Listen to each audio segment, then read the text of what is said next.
The Heartwood Beach, a Heartwood Sisters novel. Carter's Cove Beach Romance, Book 3. Written by Elena Johnson. Narrated by Anne Marie Lewis. Chapter 1. Cheryl Heartwood checked through the peephole to find her best friends standing on her front porch. She unlocked the door and removed the chain before stepping back to face Abby and Tyler Bryan. "Hey, guys," she said, glancing behind them to find that truck still parked right on the edge of her property. Ricky Van Nye had been following her home for a couple of weeks now, and she seriously couldn't sleep in this house for another night with that truck there. In an instance like this, she wished she lived with one of her sisters, the way Gwen and Celeste did. Or the hotel, like Olympia. Alyssa lived too far away from civilization, and she couldn't imagine what it would be like to not have someone close enough to hear her scream. She couldn't see Ricky as her friends came in, their little chow-chow on a leash, waddling in after them. "I just need to pull the pizza out of the oven," she said. Cheryl didn't cook often, and she rarely turned on the oven in the summertime, but she needed a reason to get her friends over here. "Smells good," Tyler said, bending to unclip the leash on All-Star's collar. "You said you had a problem. Something to do with that truck parked out front?" "Yes," Cheryl said. "How did you know?" "There was a guy there when we pulled up," Abby said, pulling out a bar stool and sitting down while Cheryl opened a bag of Caesar salad. "But he ducked down when we got out of the car." So Ricky was out there. Cheryl's heartbeat bobbed around in the back of her throat. She cleared the emotion away and turned to get the pizza out of the oven as the timer went off. "My sister said I should hire someone to be my bodyguard. I was hoping you guys would know someone." Cheryl worked at her family's hotel, resort, and spa, and her hours taking care of the grounds started well before dawn. Ricky hadn't been bothering her before work, only after. She wasn't sure when Ricky left at night because she refused to sit by the window and watch his truck. "I'm sure we can find someone," Tyler said. "Doesn't Pops work at the Heartwood Inn?" he asked his wife. "Pops works the swing shift," Abby said. "Cheryl's done early in the day, right?" "Usually by 2, Cheryl said. It was too hot to do much after that, and she and her crew put in 8 hours every day long before 2 o'clock came. She loved her schedule, as she could take a quick cat nap and then be rested for the summer evening activities on the island. She loved Carter's Cove and the nighttime energy that existed during the summer months. Some people found the tourists annoying, but Cheryl loved the surfing competition, the bonfire, the tennis and golf tournaments, the dog championship, the classic car parade, all of it. But the thought of being out in public past dark had terrified her these past few days, and she'd missed a few things. The bonfire was in 2 nights, and she was not going to miss it. Ricky was not going to keep her inside behind locked and chained doors. Oh, no, he was not. "I know a guy," Tyler said, "but he has another job in the mornings." "I don't need him in the mornings," Cheryl said. "Just the afternoons and evenings. I can pay him to hang out with me." She hated the way that sounded, but she had a legitimate reason this time. Not that she'd hired a man to spend time with her before. Cheryl wasn't desperate, and she hadn't minded being a third wheel for her friends as, one by one, they all found a man and got married. Cheryl hadn't really minded, until she didn't have anyone to come sleep on her couch and make sure she was safe at night. "His name is Gage Sanders," Tyler said. "He's ex-military, and he works security at the ferry in the mornings until at least noon." "Maybe he won't have time," Abby said. "You should text him." Tyler held up his phone. "I just did." He reached for a plate and took a couple pieces of pizza. He held up one and grinned. "I think he'll do it. Gage doesn't have a lot going on in the afternoons, if you know what I mean." A few seconds passed before Cheryl got what he meant. "It's not a date," she said, rolling her eyes. "Why not?" Abby asked. "Why not?" Cheryl asked, her voice pitching up. "I'm not interested in dating." "But why not?"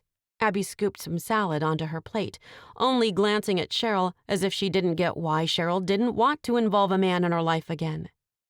She wasn't even sure she had all the pieces of her heart back from the last time she'd tried a relationship. Chuck Goldsmith had left Carter's Cove, and he'd taken Cheryl's heart with him. It might have been a year or two, maybe 3, but Cheryl had learned to find joy in her work, and she still had friends who invited her to do things with them. Sometimes.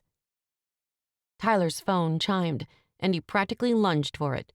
"It's Gage." Cheryl pretended like she didn't care as she dug around in the lettuce for a crouton. "What did he say?" Abby finally asked, swatting at Tyler. "You're killing us." Tyler just grinned his goofy smile and swiped his blonde hair out of his eyes. He looked a little like a surfer, though he ran a digital marketing company for the small businesses on the island. Cheryl unconsciously reached up and patted her own blonde hair, her scalp suddenly aching from how she kept her hair in a perpetual ponytail. She pulled her hairband out, her own curiosity reaching epic proportions. "He said he's been thinking about getting another gig in the afternoon," Tyler said, as if he were reading from the screen of his phone. "He said he's interested." Interested. Cheryl reminded herself he wasn't interested in her. He was interested in the job. "He wants to set something up," Tyler said.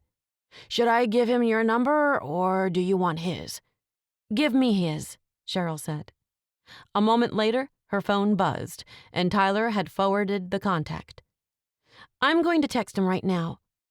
She did, and Gage responded immediately with, "I can come over tonight." Cheryl almost choked, and Abby heard and saw everything. "What?" she asked. "He wants to come tonight." "Great," Tyler said. "You need someone right away, right?" He took another big bite of his pizza. Cheryl didn't know what to say. She didn't want Gage to come over while her friends were here. Or did she?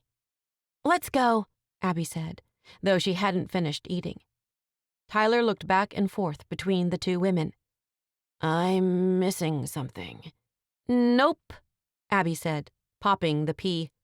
"Cheryl needs privacy for her job interview. We can take our food with us." "Take it," Cheryl said, glancing down at her phone. She quickly typed out, "Sure thing," and added her address to the text before sending it. Everything happened so fast after that. Abby and Tyler left, and Cheryl chained herself back in her house, the truck on the street inspiring more fear in her than she knew what to do with. Gage had said he'd be there soon, but it felt like a long time until he pulled into her driveway on a sleek, shiny black motorcycle. Cheryl's view through the slats and the blinds was limited, but wow. Gage had long legs, and as he stood from his bike, he sported a broad pair of shoulders in a sexy leather jacket. He pulled off his helmet and didn't look around, his confidence oozing off of him and hitting her in the chest, even through the glass. He had dark hair and a rugged, handsome face that had her breath catching in the back of her throat. She watched him walk up the sidewalk and onto her porch. Still, when he knocked, she flinched. "Get a hold of yourself," she muttered as she scampered away from the window and tugged on the bottom of her shirt. Looking down, horror washed through her when she realized she hadn't even changed out of her gardening clothes. Mud dotted her jeans from a repotting project earlier that day. The kitchen was a mess, too, and the scent of pizza hung in the air. Cheryl didn't want to open the door, and she stepped over to the blind again. Maybe she could just text him that she'd made a mistake, didn't need his private security services. He knocked again, this time calling, "Cheryl, is everything okay in there?" To her complete horror, Ricky got out of his truck and approached her house. For some reason, that had her sprinting over to the door. Her fingers fumbled on the chain and slipped on the lock, but she got the door open. Gage stood there, half turned toward her and half watching Ricky cross the lawn. Ricky froze too, and Cheryl felt like she'd been dropped inside a movie where something was about to blow up. Everything moved in slow motion, but she managed to say, "Gage, hey," in a casual, easy voice that betrayed everything she felt inside. He turned back toward her, questions in those dark, dreamy, dangerous eyes. "Who is this guy?" Ricky called to her, and Cheryl wanted the ground to open up and swallow him whole. He'd never approached the house before, and she'd had people over. Never a single man who rode a sexy motorcycle, but still. "Kiss me," she hissed, and surprise shot across Gage's expression. Panic built inside her with every passing second, and she was sure the gorgeous man on her porch would scowl, stomp away, and leave her there with Ricky. She stepped out onto the porch at the same time Gage's arm slipped around her waist. "You need to leave," she called to Ricky. "Who is he?" Ricky asked again. Before Cheryl could call to him that Gage was her boyfriend, he held her close, leaned down, and looked right into her eyes. "This isn't a joke, right? He's your problem." Oh, Cheryl had problems, but at that particular moment, she couldn't remember them. She didn't recall speaking, acknowledging Gage's question in any way. He must have been able to read minds or see something in her eyes, because he brought his mouth to hers and kissed her like she'd never been kissed before. Chapter 2. Gage couldn't believe he'd gone along with this plan, or how much he enjoyed kissing the blonde woman he'd literally met 30 seconds ago. But her lips were soft, and she melted right into his arms the way his previous girlfriends had. "She's not your girlfriend," his mind screamed, and it was loud enough to make him pull back. He cleared his throat and looked over his shoulder to see the other man still standing there, staring. "You should go," he said, employing his Marine voice and hoping that would be enough to get this guy off her front lawn. "Go, Ricky," Cheryl said, and Gage kept his body mostly in front of her. Ricky's fists clenched, but he didn't take another step forward. A moment later, he spun and stomped back to his truck, where he got in and drove off. Cheryl's relief filled the air, and Gage stepped away from her as the small truck rounded the corner with screeching wheels. His body temperature felt off the charts, but that could have been the summer evening heat. In fact, it had to be the summer evening heat, because he was not interested in another blonde fiasco. "Thank you," she said, stepping back into her house. "Do you want to come in?" He wasn't sure he should, as he felt like all the steps were out of order now. He wasn't even sure he'd have noticed this woman on the ferry if he'd seen her. She was pretty, with a clear pair of blue eyes that flitted all over the place as if she couldn't look directly at him. Her blonde hair hung down to her shoulders, and it looked like it could use a hairbrush. He didn't mind so much, as he'd felt it between his fingers, and it was silky smooth. "I have pizza here," she said from somewhere inside, and Gage practically jumped into her house so she wouldn't realize he'd been standing on the porch like a doofus. "You need the job," he told himself as he closed the door behind him. And she obviously needed his help. He glanced around her house, almost hating himself for how he assessed which windows he could go out, and how he looked up to the ceiling as if a trained assassin would be clinging to the fan there. But he'd spent 2 decades in the Marines, and he'd been trained to see things other people didn't even know to look for. Cheryl had no intruders in her living room. In fact, she had blue and yellow curtains on the windows, matching pillows on the couch, and plenty of pizza still sitting on her kitchen counter. Gage had already eaten dinner, but he'd never say no to pizza. He joined her in the kitchen at the back of the house, where she had real cloth napkins next to the paper plates. They seemed at odds with one another, but he didn't comment on it. "So you can obviously see why I need your services," she said, her voice cool and detached. "That man is Ricky Van Nye. He used to work for me at the inn." "The inn?" "Oh, my sisters and I all work at our family's inn." "The Heartwood Inn?" She looked at him then, her eyebrows raised. Gage knew the Heartwood Inn, that was for sure. It was the premier resort and hotel on the island, with the largest private beach, with huge summer events that brought thousands of people to the island of Carter's Cove. He could do without the tourists, but without them, he wouldn't have a way to pay his bills. And as it was, standing on the ferry or the docks on either end of the ferry route, wearing a pair of CIA shades and a tight black shirt, was barely making ends meet. Jim gave him as much work as possible, and he'd been working for the local police department as security at some of the bigger island events. He'd been on duty at the dog championship, and he'd just signed on to walk the crowd in uniform with a badge for the huge surfing championship at Cheryl's Beach in just about a week or so. "Anyway," Cheryl said, clearing her throat. Gage realized he hadn't answered her. "I just need—" "I know the Heartwood Inn," he blurted out, interrupting her. Their eyes met, and she looked more afraid of him than the Ricky dude on the front lawn. "I grew up in a town outside of Savannah, and we came to Carter's Cove several times." "Oh, maybe you stayed at our inn." "No," he said, wondering who she thought he was. "We couldn't afford the Heartwood." He realized too late how his words sounded.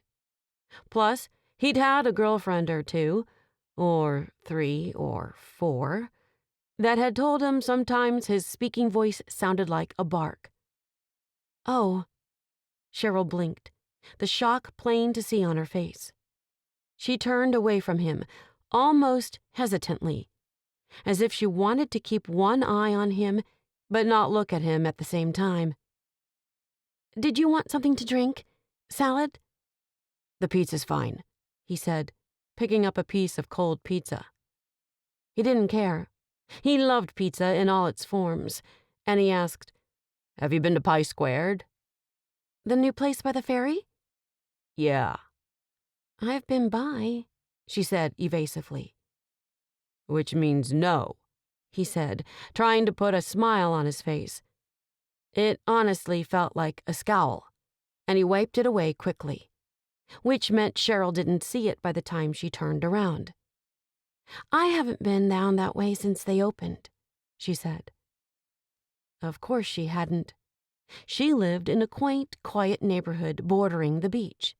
Everything about her house, the street it was on, and the clothes she wore screamed of sophistication and wealth. 2 things Gage didn't have much experience with. Sure, her jeans were muddy, but they still cost more than he'd ever paid for an article of clothing.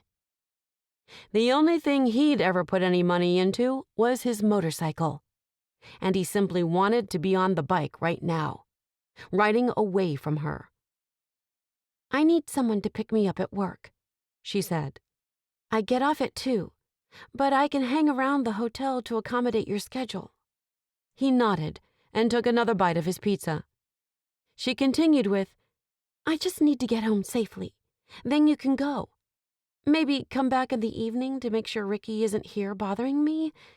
It shouldn't take up too much of your time." "Time I have, sweetheart," he said. She frowned at him, and he catalogued the fact that she didn't like his nickname. Fair enough. It was a little demeaning, and he held up his hands as if surrendering. Sorry. I'm sorry, but I have time. I have a few jobs I do for the city, but we can go over that if you think you want to hire me. He cursed himself for being such a jerk. I'm a nice guy, really. She nodded and ran her hand over her hair as if to smooth it back. Her hand moved to tuck her hair, and Gage appreciated her beauty in that moment. He finished his pizza and said, Okay, I'll go and let you decide. You have my number. Shaking his head as his thoughts started berating him, he walked back toward the front door. You didn't ask how much the pay was, she said behind him. He paused and turned back. How much? You tell me, Mr. Sanders. I'm unfamiliar with hiring people to make sure I get home safe. Oh, honey, he said, unable to help himself. I'm not just a person. I'm a man, a Marine, and if you hire me, Ricky will never bother you again. He opened the door, but didn't step through it. You decide what you need, and we'll talk price. But what would you charge? She asked, her footsteps hurrying toward him as he stepped onto the porch. He took his shades out of his breast pocket and situated them on his face. It really was beautiful here, and he didn't want to go back to Peachtree, or the city, or Whistle Stop Shores. No, he liked Carter's Cove, and he just needed to figure out a way to have enough work to stay here. 20 per hour, he said. You decide how many hours you need me, put together a sample schedule, that kind of thing, and we'll talk again. He went down her steps without looking back, because while he wanted the job, he didn't want her to know he wanted the job. He climbed on his bike and started her up, the loud roar of the engine filling this tranquil neighborhood. With his eyes hiding behind the mirrored shades, he could watch Cheryl, and even from a distance, he saw the distaste roll across her face. Gage grinned as he backed out of her driveway and gunned his bike down the road.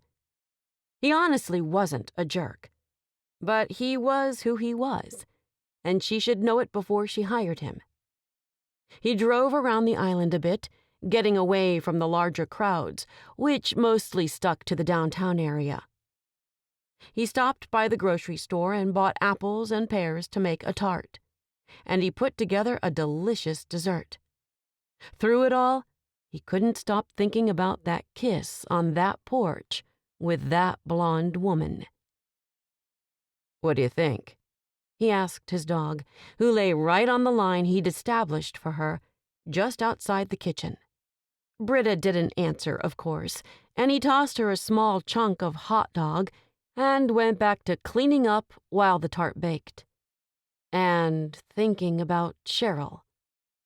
Enough, he told himself as the timer went off and he pulled his tart out of the oven. It was perfect, and he didn't want to eat a bite of it. His first thought was to take it to Cheryl and apologize, ask her to please hire him, and he'd see her at 2:00 the next day. Instead, he left it to cool on the counter, and he went down the hall in his much more run-down beach cottage to go to bed. After all, being on the ferry by 6 a.m. came pretty early in the morning. Mornin', he said to Walker Hardwick as Gage stepped from land to ferry. He rode with Walker almost every day, rain or shine. The man never deviated from much of anything, and this morning was no different. He wore a Florida Falcons hat to cover his bald head, a pair of sunglasses, though it certainly wasn't too bright yet, and he wore a pair of black shorts with a white shirt that had the ferry logo on the chest. Mornin', he said, the clipboard in his hand already. He moved around and checked things off while Gage yawned. He worked the ferry system until 1, which left him enough time to run home and make a sandwich for lunch before grabbing the tart and heading further inland to the Heartwood Inn. Cheryl, shockingly, had not called or texted him last night. He'd probably scared her too much, or offended her, neither of which he actually wanted to do. Sometimes he was just rough around the edges. Being raised by a single mother and following his pops into the military had done that to him. His last ex-girlfriend's words echoed through his mind. You can usually get more with sugar than vinegar. So he'd get this shift over with, get his tart, and see if he couldn't sweeten Cheryl Hartwood on the idea of hiring him. Chapter 3. Cheryl admired the new bark as she pushed and swirled it around in the bed that bordered the scenic walkway between the swimming pools and the tennis courts. This wasn't the most used path, but it deserved to be beautiful, too, for anyone who chose to come down this way. She exhaled as she stood up, dusting her hands on her pants, though she wore gloves. She loved getting her nails done, and the gloves were essentially to ensure she wasn't just throwing money away at the salon. Her back pulled, and sweat beaded on her forehead and the back of her neck. She wiped her face, sure she'd just scraped bark across the bridge of her nose. She didn't care. She just needed to get cleaned up and get back to the office where she ended every one of her shifts. She had paperwork to do, and schedules to attend to, and supplies to order.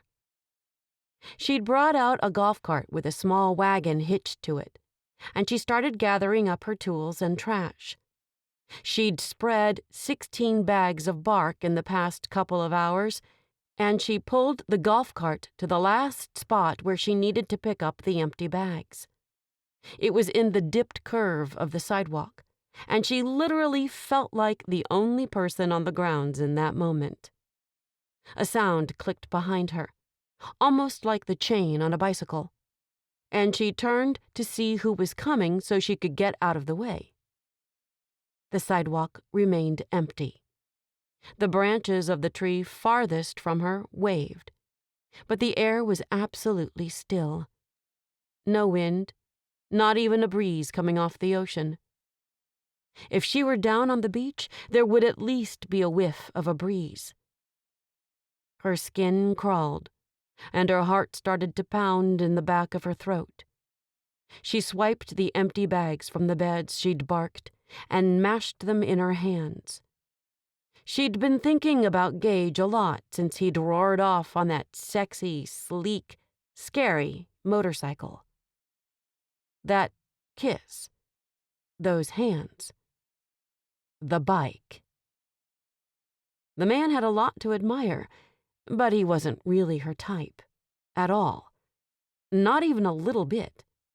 She didn't like being talked down to, and she didn't like the peace on her street being disrupted by a loud motorcycle. Of course, the peace on her street had been disrupted with the appearance of Ricky's truck parked outside her place, and now she was fairly certain he was just down the path, watching her. She felt his eyes on her, and her fingers started to shake. Punching down the bags, she hurried to get behind the wheel of the golf cart. She'd sat down when she heard that clicking again, and she couldn't help turning to look over her shoulder. Sure enough, Ricky stood there, his hands on the handlebars of a bike and a dark look on his face. "Leave me alone," she called to him.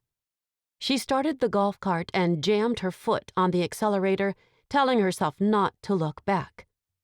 Don't look back. Don't look back. She made it back to the groundskeeping shed, but Ricky knew where that was. He could simply ride his bike on over. Thankfully, Barry was there. "Hey," she said, "can you clean this up for me? I have a conference call with my sister I need to get to." "Sure thing," he said, still winding up a hose he'd been using. He flashed her a smile, but Cheryl couldn't return it. She hurried into her office, intending to close and lock the door behind her. She'd hide out here for a little bit, then go up to the restaurant and get a late lunch. She could hang by the pool until Celeste left the hotel. Maybe she could sleep at her sister's place tonight, too. Gwen and Celeste shared a house, and they had a spare bedroom. "There you are," a man said, and Cheryl screamed, her arms flailing out in front of her as she turned back toward the hallway she'd just entered from. The man there grunted, and her hands met something hard and metallic just before whatever he held hit the floor. "It's me," Gage said over her screaming. "Gage!" She cut off the shriek ripping her throat and stared at him. Their eyes met, and he certainly didn't look happy. His gaze dropped to the floor, and Cheryl followed his lead. "Is that a pie?" "It was a tart, actually," he said. "I made it for you to help this apology go more smoothly." Something clanged behind him, and Cheryl's panic reared again. "Just come in," she said, grabbing onto his elbow and hefting him into her office. She slammed the door behind him and locked it. A sigh slipped from her lips, and she carefully avoided the splattered fruit on the floor as she moved over to her desk. There was barely enough room for the two of them, plus the mess on the ground, and Cheryl stumbled into her chair. "You seem on edge," Gage said. "I am on edge," she said acidly. "You would be too if someone was stalking you." She gave him a dirty look. "What are you doing here?" "I came to apologize," he said, knocking on her desk as she didn't have another chair in her office. She didn't need one, as no one came in here with her. "And I was hoping you'd offer me the job." Cheryl scoffed, though she didn't have anyone else for the position, and the thought of going home alone was absolutely terrifying. Wasn't happening. She didn't want to involve her sisters more than she already had, and Celeste would ask 1,000 questions, and not only about the stalker. "Okay," Gage said, his voice a little too high. "I'm sorry about the tart. It was actually really good. I think you would have liked it." He stepped over to the door and unlocked it. "What kind was it?" she asked. "Apple and pear." "Where did you get it?" He stooped to pick up the pan, and Cheryl turned to get a roll of paper towels from the closet behind her. She crouched to help him as he said, "I didn't get it anywhere. I made it." "You made it?" She stalled in the scooping of pie filling into the pan he held. "Like, you baked it?" "That's right." His dark eyes sparkled, and Cheryl thought she could probably get lost in eyes like that. You know, if she even liked this guy, which she did not. "When?" "Last night." "How long does it take to make a tart like this?" He'd left her house about 8, and she knew he worked early at the ferry. "I don't sleep much," he admitted. In that moment, he became real, and Cheryl ducked her head and continued to clean up. With all the filling off the floor and in the pan, he straightened. The mood between them sent beats of awkwardness into the air, and Cheryl wiped her hands as Gage clearly stalled at the door. "I need you," she finally blurted. "I don't want to stay here and waste time, and I can't go home by myself." Gage considered her, those dark eyes seeing so much more than she wanted him to. $20 an hour? "Yes," she said, "and I want you to come home with me and stay for dinner." Her nerves fired through her system. "I want to take a nap, and you can chill on the couch or something. I have a cat, but she won't come out." He simply looked at her, and she had no idea what he was thinking. He wore a perfect mask, and it was almost unnerving. "I have a dog I need to swing by and get, if you don't mind." "I don't mind. I love dogs," she said, her heart taking courage. "So you'll do it?" "What's the job description exactly?" he asked. "I feel like we need to go over specifics." "I don't want to be alone," Cheryl said, thinking that summed things up pretty nicely. "I don't want to be afraid at work, or on the way home from work, or at home." Her throat was so dry, but she continued anyway. "I want to go to the fun events on the island this summer, but I can't, because I can't come back to my house alone in the dark." She swallowed and met his eyes. Sympathy swirled in his eyes, as well as a definite edge of darkness. Oh, yes, Gage Sanders was not to be trifled with, and Cheryl really liked that he was big and strong and capable of protecting her. "So you want me to show up here at 2 and take you home and then do whatever you're doing or whatever you want to do?" "About that, yeah," she said, her voice on the edge of a quiver. She hated that she'd allowed Ricky to unsettle her so much. "All right," he said. "If I can bring my dog along for some things, I'm in." "No problem," Cheryl said. She reached for her purse. "Do you drive? Or do you have a helmet for your dog?" Cheryl sat on her back steps, smiling as Gage threw a ball for his dog. The mutt could only find it in the sand every other time, but she sure seemed to be having fun. Cheryl had originally thought she'd take a nap, but she hadn't been able to fall asleep with Gage in her house. So she'd gotten up to find him dozing on the couch, his dog all wrapped up in his legs. It reminded her that Gage was human. Until he'd spoken with his eyes still closed. "I know you're there," he'd said. "I can't sleep," she'd said. "Let's go out to the beach." He'd gotten up while she made lemonade, and now she sat in the shade while Britta rooted around in the sand for the ball she couldn't find. Gage ended up collecting it for her, and they came back to the deck.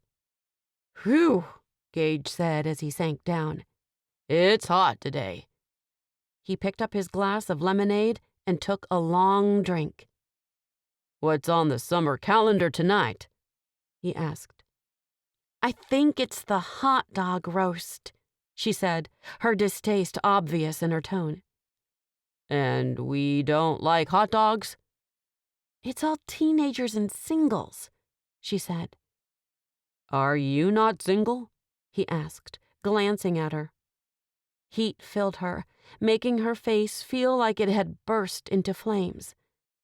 "I am," she said, "but the hot dog roast is for singles in their early 20s, not for us." He chuckled even as he nodded. "How old do you think I am?" She didn't need to embarrass herself. "I know you served in the Marines for a long time." 2 decades. "And that you retired recently." He looked at her expectantly. 40? "Close," he said. 39.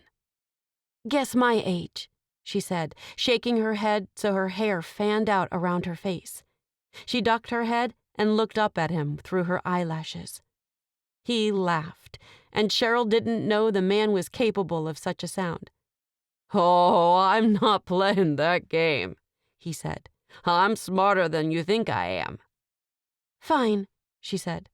"But I'm a decade too old for the hot dog roast, if that tells you anything." "What about the bonfire?" he asked. And if Cheryl didn't know better, she'd say he was flirting with her. Flirting. Impossible.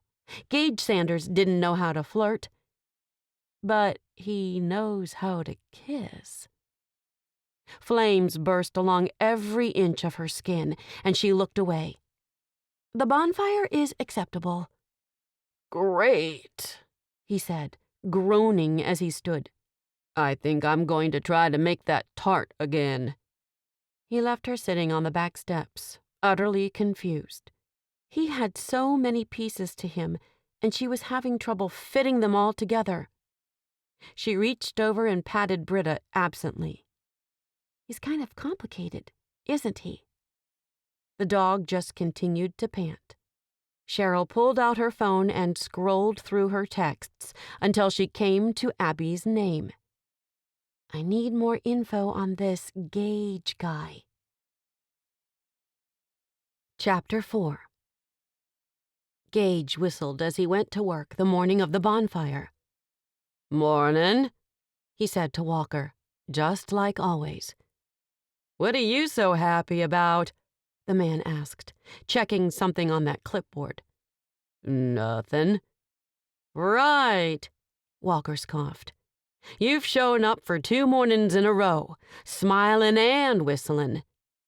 "I'm capable of smilin' and whistlin'," Gage said. "I suspected so," Walker said. "I've just never seen it."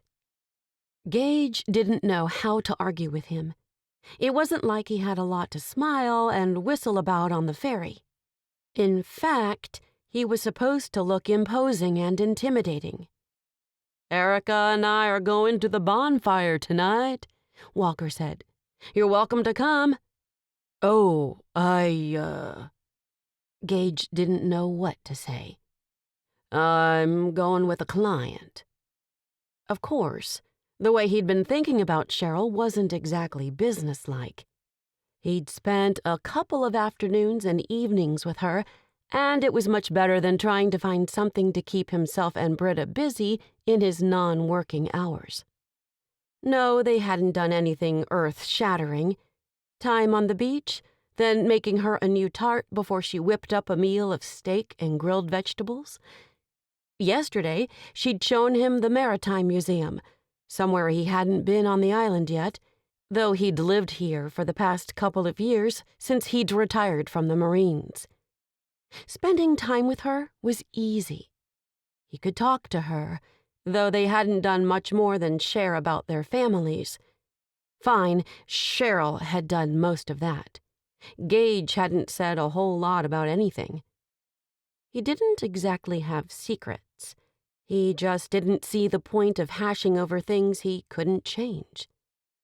A voice inside him that sounded dangerously like his mother told him that he'd have to tell Cheryl something at some point, especially if he wanted to have a relationship with her. But he wasn't sure that was what was happening. He was her bodyguard, not her boyfriend. Sure, maybe she'd flirted with him a little bit as they worked in her kitchen that first night. Maybe she texted him after he left her house late at night, after Ricky's truck disappeared from the street. Maybe he'd been thinking of the next dessert he could bake and take to her. And maybe, that night at the bonfire, he could hold her hand, really find out what she was thinking, and if things between them needed to stay strictly professional. His phone buzzed while Walker laughed about his client. "What? She really is a client," he said, seeing that Cheryl had texted. She went to work as early as he did, and she'd texted to say, "I'm excited for the bonfire tonight." He wasn't sure what that meant. She was excited to go with him, or just excited in general. And if she hadn't hired him, would she have gone alone? She talked about several friends over the past 2 days, and Gage didn't want to tell her that his only friends were his boss, a co-worker, and the woman who worked in the bakery at the grocery store. And now, maybe Cheryl. And he couldn't help thinking that he'd like Cheryl to be more than a friend. And that meant he'd have to start sharing some personal things about himself. "I am too," he sent back before shoving his phone in his back pocket, Walker's all-knowing eyes watching every move. Have fun on your date." Walker's parting words to Gage wouldn't stop rotating through his mind. He didn't want to think of his muscle as a date, but the fact was, Cheryl Hartwood had hired him to basically accompany her everywhere. "I don't like to be alone." She didn't seem like a weak woman, simply spooked, and for good reason. In the 2 days Gage had picked her up at the inn, about to be 3, the Ricky character had been hanging around. Gage didn't think Cheryl even saw him, though she did scan the parking lot when she left the back of the inn, where the groundskeeping offices were. Ricky was no lightweight when it came to loitering in the shadows, just out of sight. Gage had actually waved to him while he held Cheryl's door open for her. The other man scowled and ducked behind a bigger truck. Gage followed her home on his motorcycle, satisfied that Ricky had gotten the hint and wouldn't be bothering them that night. Upon parking in her driveway in a spot that was quickly becoming his, he took the backpack he'd brought from his saddlebag. "What's in that?" Cheryl asked as he went into her carport to go up the steps and into her house. "Clothes for the bonfire," he said. "You're not just wearing that?" She scanned him, and dang, if Gage didn't feel every inch of her gaze on him. "The bonfire is a little more upscale than shorts and a t-shirt," he said. "Haven't you been?" "Of course I've been," she said, clearly annoyed by his question. "They have a local band every year, and this one time I was seeing a guitarist in a group."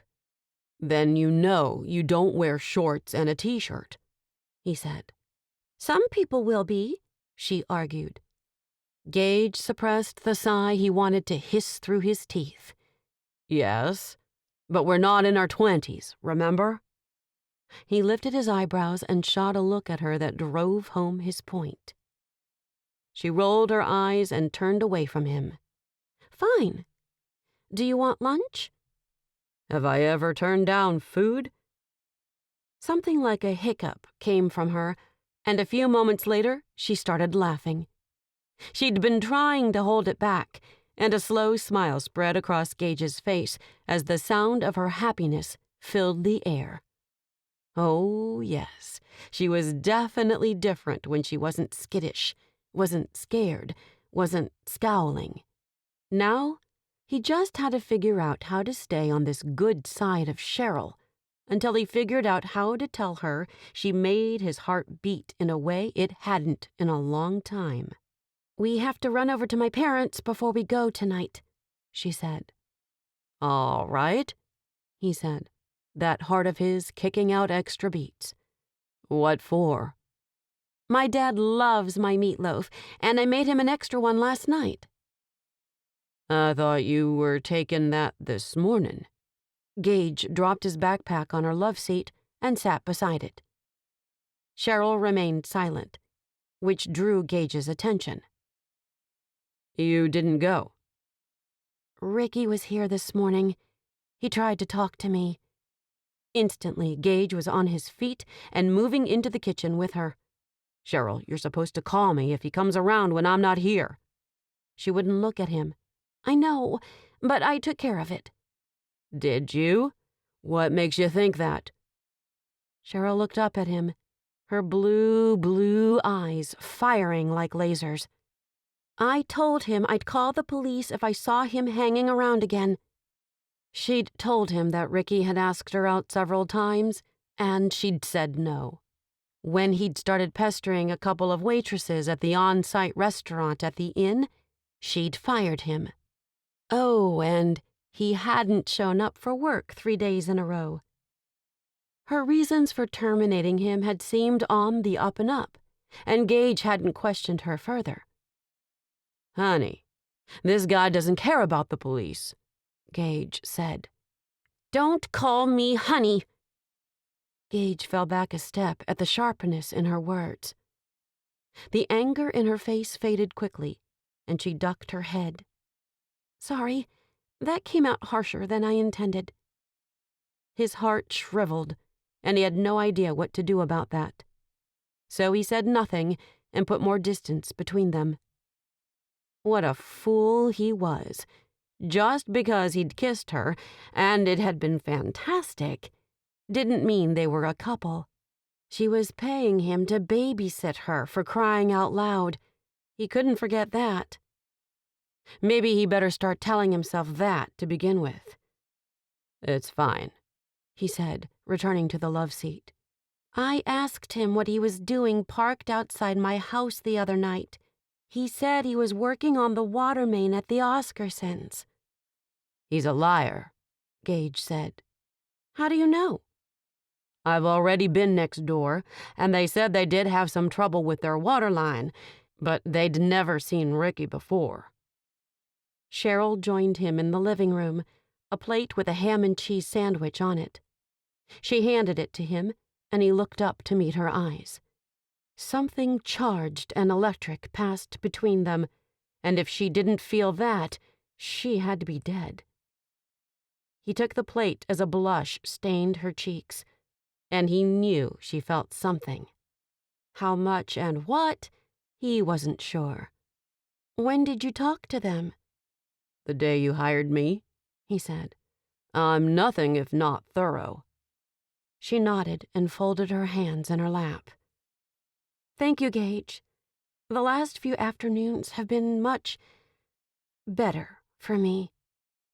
She drew in a deep breath as he took the first bite of his sandwich. A groan of satisfaction came up his throat at the salty ham and creamy cheese. After swallowing, he said, "I'm going to hire you to be my private chef." Cheryl trilled out a laugh. "It's a ham sandwich." "It's good," he said, taking another bite. He didn't miss her smile or the look of pleasure in her eyes. Now, if he could just get her to look at him like that before he kissed her again. Driving the thoughts from his mind, he said, "So you've told me a lot about your family. I haven't said much about mine." "Oh, story time." She got up quickly. "Just a sec. Let me get the chips and sodas." She hurried back into the kitchen and started gathering things. A minute later, they both had sodas on the coffee table in front of them, along with a bag of chips, and Cheryl had a sandwich, too. "Okay, go," she said. "It's all quite boring," he said. "I'm the oldest, and I have one younger brother." "Shocking that you're the oldest," she said. And he paused to look at her to see if she was teasing him, flirting with him. And she totally was. That beautiful redness returned to her face, and she focused on the potato chips in front of her. She reached up and took out the ponytail holder, keeping that silky blonde hair on top of her head, and Gage's mouth went dry as it tumbled down to her shoulders. With the prolonged silence, she looked at him, and Gage flinched. "We both went into the military, like our old man. My dad died overseas about, let's see. I was 15. Michael was 11. 24 years ago," she said. "Yeah." Gage's chest tightened. "That sounds right. We loved our dad, but he was a hard taskmaster. With him gone, Mom sort of fell apart, and I had to take over a lot of responsibilities around the house." "Is that how you learned to bake?" He chuckled and shook his head. "No, my Grams had been teaching me for years. I still think it was a great disappointment to her when I chose the Marines over pastry school." Cheryl smiled at him, and that moment felt very real and very comforting. He cleared his throat and reached for his soda. The satisfying pop and hiss of opening the can filled the air between them, and he took a long drink. "It was Grams who taught me about the finer things in life," he said. "When to dress up, even if the occasion doesn't require it. She took us boys to symphonies and plays and weddings, even if she didn't know the people. He laughed then, a keen sense of missing flowing through him at the same time. She died a while back, too. Maybe 10 years? I'm not great with dates. That's surprising, she said. Is it? Yeah, she said. You're so good at details. You'd think you'd know when the people you loved most departed. Her voice came out soft and gentle, and Gage sure did like the sound of it. Yeah, I guess, he said, because she was right. Do you miss your dad? All the time, he said. That's something that people lie to you about. They say time heals things, but it's not really true. Time just teaches you how resilient you are, how much you can handle, even when you think you can't. Cheryl nodded as if she understood. But Gage didn't see how she could. She still had both of her parents. He drew in a deep breath to cleanse his mind. What are we doing this afternoon before the bonfire? He'd gotten a teenager down the beach from him to come get Britta that day, so he didn't have the dog with him, and nothing to do except entertain his fantasies. I'm going to go shower, she said, and start rooting through my closet for a sundress. She stilled and looked at him. Do you think that's dressy enough for the bonfire? Yeah, sure, he said. I brought a simple pair of slacks and a button-up shirt. He smiled at her, hoping he wasn't pressuring her to do something she didn't want to do. So we're napping. Is that it? She giggled, and he once again thought she might be flirting with him. You can nap if you want, she said. Thanks, Butternut, he said, his eyes already drifting closed. She didn't respond, and Gage couldn't believe how comfortable he was here in Cheryl's house, with her. But he was, and he might have already drifted to sleep, because he imagined the touch of her fingertips along his shoulder as she walked past to go shower.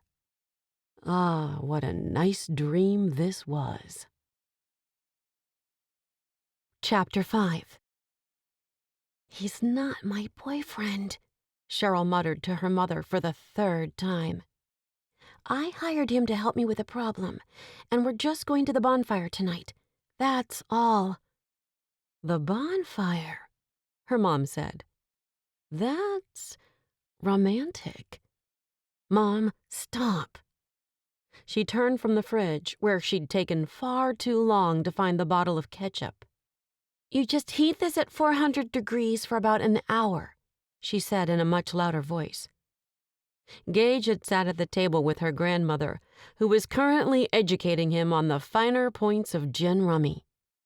His face looked alert and bright, and Cheryl couldn't help how handsome she found him. He's your bodyguard, she reminded herself, even if she had started to think about him more than normal. In fact, that afternoon, she'd had to shampoo her hair twice because she couldn't remember if she'd done it yet. Gage had consumed her brain power in the soft moments before she fell asleep, too, and she woke with him as her first thought. So maybe she had a crush on him. Didn't mean he was right for her. He said things in a way that made her feel stupid, and no woman wanted a boyfriend they had to pay to keep them around. Giving herself a mental shake, as well as a physical one, she stepped over to Gage. We should go, so we're not late. Late for what? He asked, barely glancing up. Frustration filled Cheryl. The man really didn't get social cues at all. Sure, he might be able to see the exit points in a room, see the people trying to hide, conduct interviews with neighbors without her knowing. But he needed to learn how to read a room, because she was desperate to leave and he had no clue. Dinner, she clipped out between her teeth. Her mother stood too close, her ears too open to every sound. Gage looked up again, confusion in those beautiful eyes. In a snap of time, realization hit him Oh, right. He set down the cards he'd been holding and focused on her grandmother again. We'll have to take this up another time, lovely. He beamed at her. So great to meet you. Her grandmother actually blushed as she reached up to pat her perfectly curled hair. Oh, my. Cheryl rolled her eyes, especially when she turned and found her mother grinning like the dang Cheshire cat. Come on, she said to Gage before she practically stomped across the living room to the front door. His voice sounded behind her, but it was too deep and too soft for her to make out the words. She burst onto the porch, needing some fresh, cool air. She got air, but it was hot and filled with the scent of sand and surf and salt and something a bit decayed. A few moments later, Gage joined her, his hand slipping easily along her waist as he guided her down the steps. Sorry about that, he said. Your grandmother is a real character. I was so engrossed in the game. You need to get out more, she said. He chuckled, and she tried not to focus on the throaty quality of it, or how heat was spreading out from the point of contact on her hip, or how good he smelled, which didn't seem fair at all in the moment. So we're going to dinner? He asked, as he handed her a helmet. When she'd asked him where he'd gotten it, he'd said he'd bought it for her, yesterday. When he had time to do things like that, she wasn't sure. He worked until 1, and he'd been at the inn, freshly showered and ready to do whatever she wanted by 2. He'd been staying until 10 or 11, too, and there was no way the motorcycle shop was open that late. She fitted it over her head, wishing she hadn't spent so much time on her hair that afternoon. Didn't matter. No matter what she did with her locks, they always ended up limp and stick straight in a couple of hours. The helmet might actually help with the volume. I can't, she started, just as Gage's fingers covered hers and started to help with the strap that went under her chin. He didn't look at her, and he became a sexy, strong, soft man in that moment. What do you want for dinner? He asked quietly as he finished with her helmet and turned to put on his. I don't know, she said, the words falling from her mouth without direct instruction from her brain. And she really didn't. In that moment, she didn't know much of anything. Let's go to Pie Squared, he said. They're fast, and you haven't been there yet. He swung his leg over his motorcycle and gripped the handlebars. Okay. Cheryl hitched up her dress to climb on behind him, her heart pounding in her chest the same way it had when he told her they'd be taking the bike that night. She'd never been much of a motorcycle rider, though plenty of people used them around the island.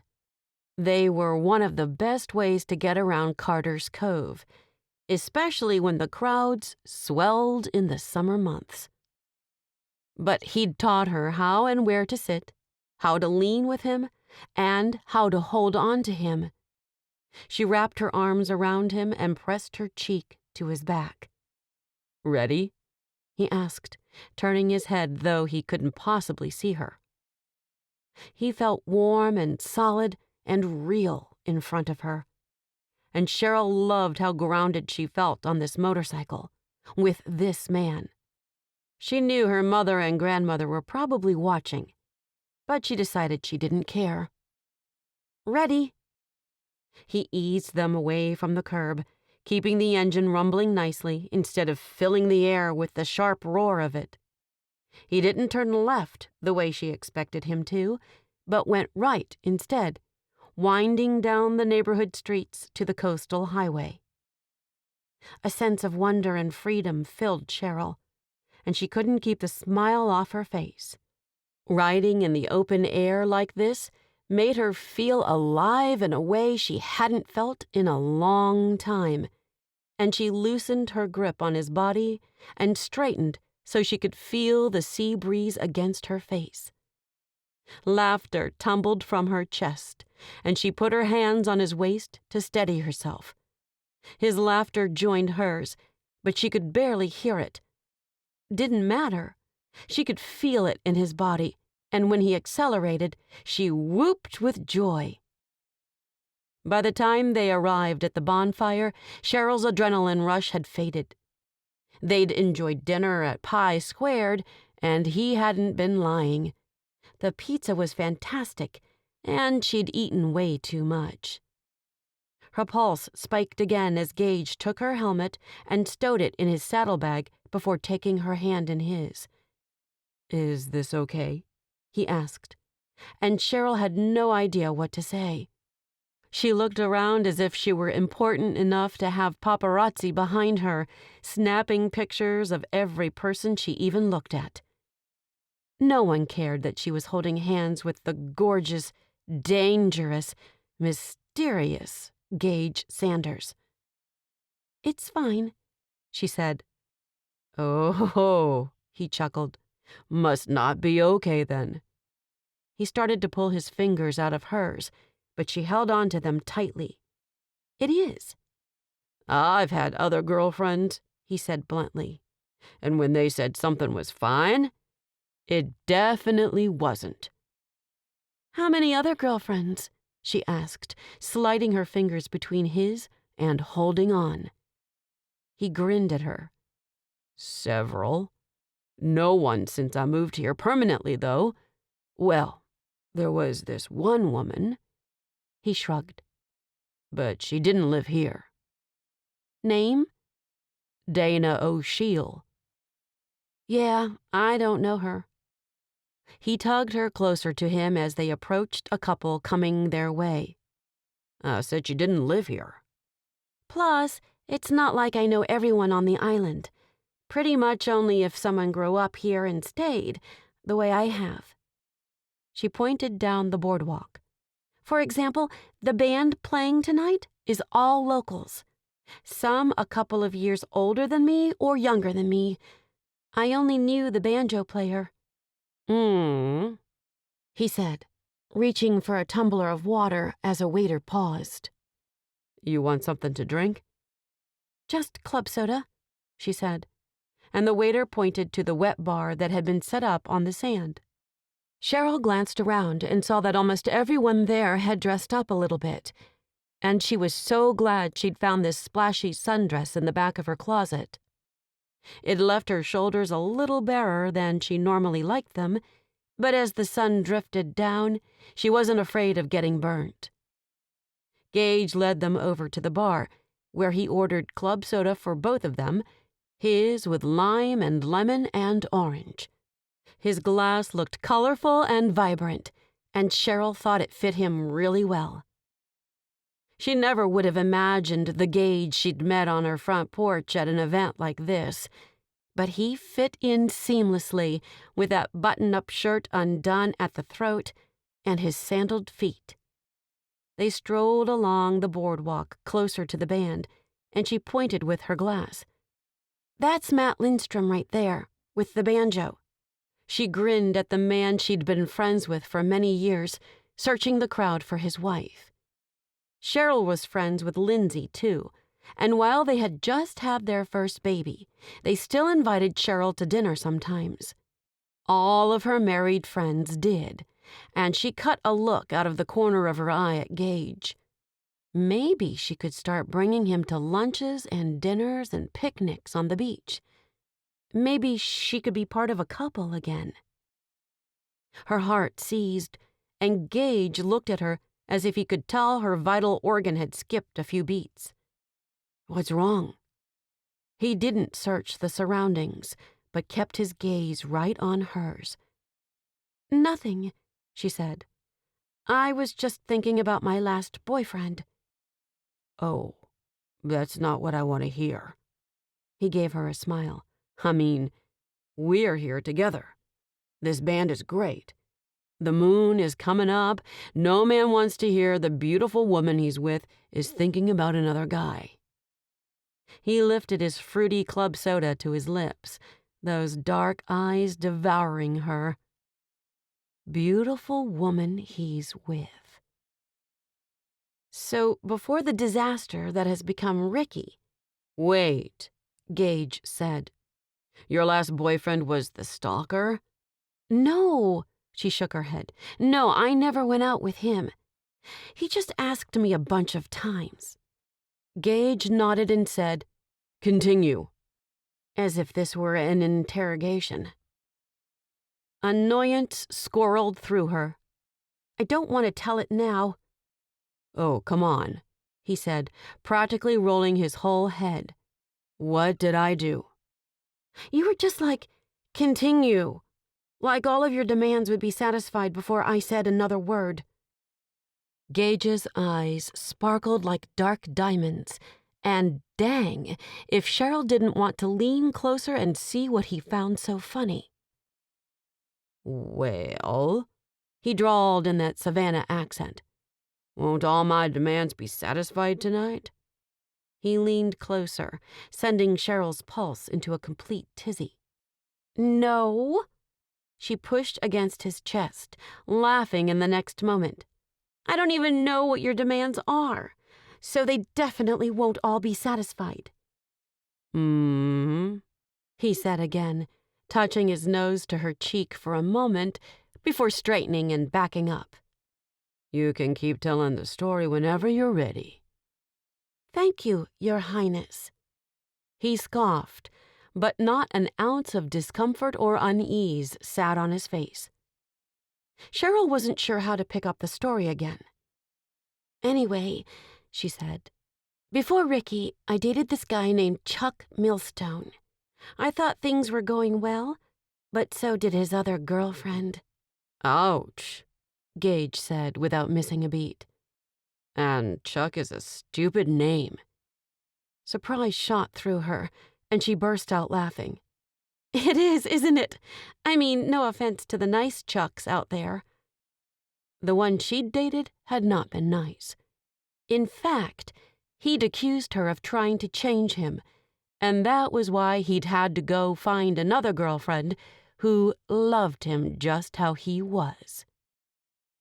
Gage grinned at her, and time seemed to freeze. The moonlight was romantic. The bluegrass band had started a slow song.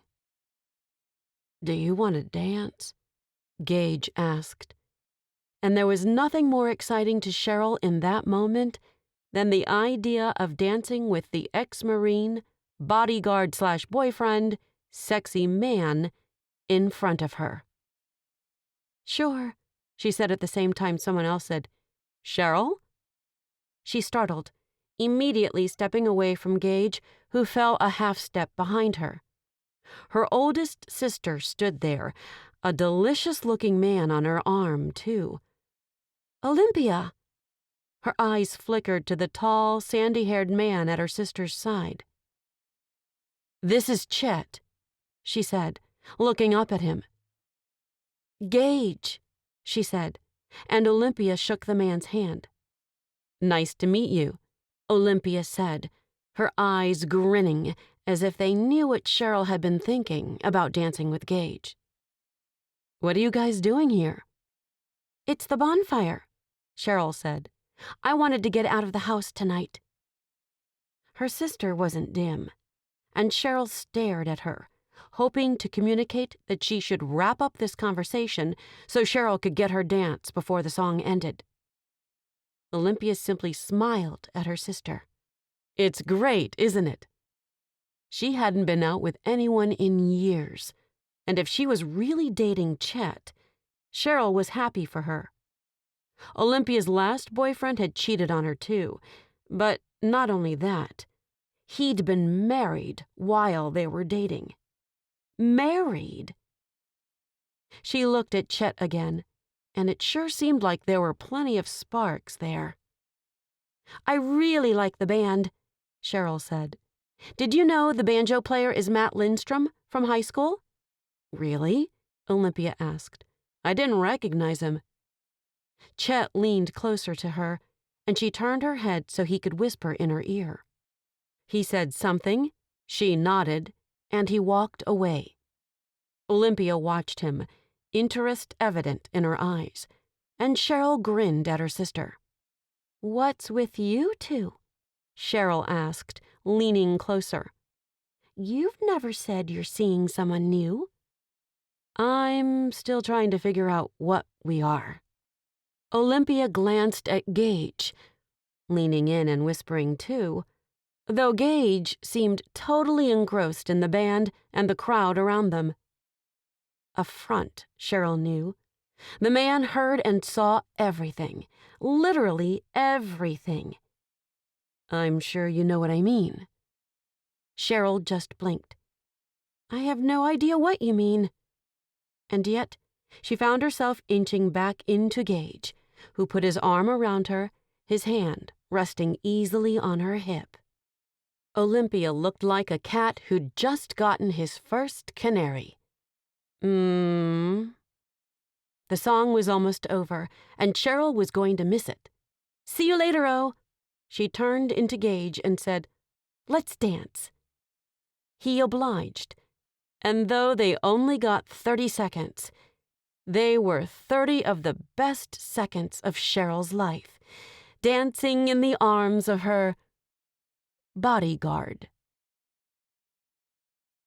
Chapter 6. Gage adored the feel of this woman in his arms. I think you're going to want to kiss me again, he whispered, but Cheryl just stared at him. Why would I want to do that? She asked, though everything about tonight said she wanted to do that. From the sexy dress she wore, to the way she'd tried to get him away from her mother and grandmother, to the way she'd practically cemented herself to him on that motorcycle. Because Ricky's here, and he's not alone. She tensed in his arms, scanning the crowd now. Where? I haven't seen him. I saw him the moment we arrived, Gage said. And he had. He'd moved them to the wet bar and then into the crowd, hoping Ricky would get the hint and leave.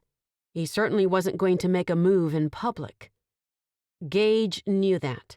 The other man was too much of a coward for that. He's over there with a couple of other guys. They look like they might be brothers. He nodded toward the side of the party they hadn't visited yet, and Cheryl had to hold onto his shoulders as she twisted to look behind her. She sucked in a breath as she faced him again, her eyes filled with worry now. Don't look like that, honeybee, he said. He can't touch you while you're with me. She swallowed and nodded, saying, But I'm not always with you. Gage looked down at her, his feelings for her new, sure, but very real, and swelling with every minute they spent together. He couldn't explain it. On paper, they were not a match. Heck, sometimes in person, they were not a match. He barked, she quipped. The song had ended, but she still stood in his arms, a desperate look on her face. Let's get out of here, he said, not quite what he'd been hoping to accomplish by telling her about Ricky and his bros, cronies, whoever they were. He cast the other man a long look as he put his arm around Cheryl and guided her off the sand and back to the boardwalk. They didn't speak as they walked away, and because he owned a motorcycle, they didn't have to wait for a pedicab or to get their car from the valet. Where do you want to go? He asked. Home? Maybe we could tour your place? She said, buckling her helmet on. She was adorable in the way her fingers couldn't see to latch things right, and he once again helped her, feeling the weight of those eyes on his face as he did. He cast her a quick smile, because he'd gotten the hint that she did not want to kiss him again. Why was it the only thing he could think about? My place? Fear rushed through him. Oh, sweetheart, I don't know about that. Why not? He met her eye then. I live on the beach, too, but let's just say it's not the 5-star cottage you have. A determined glint entered her eyes. I want to see it. He sighed, the sound lengthening as he pressed the air out of his lungs. "Fine. Let's go see it." He swung his leg over the bike and waited for her to hike up her skirt and climb on behind him.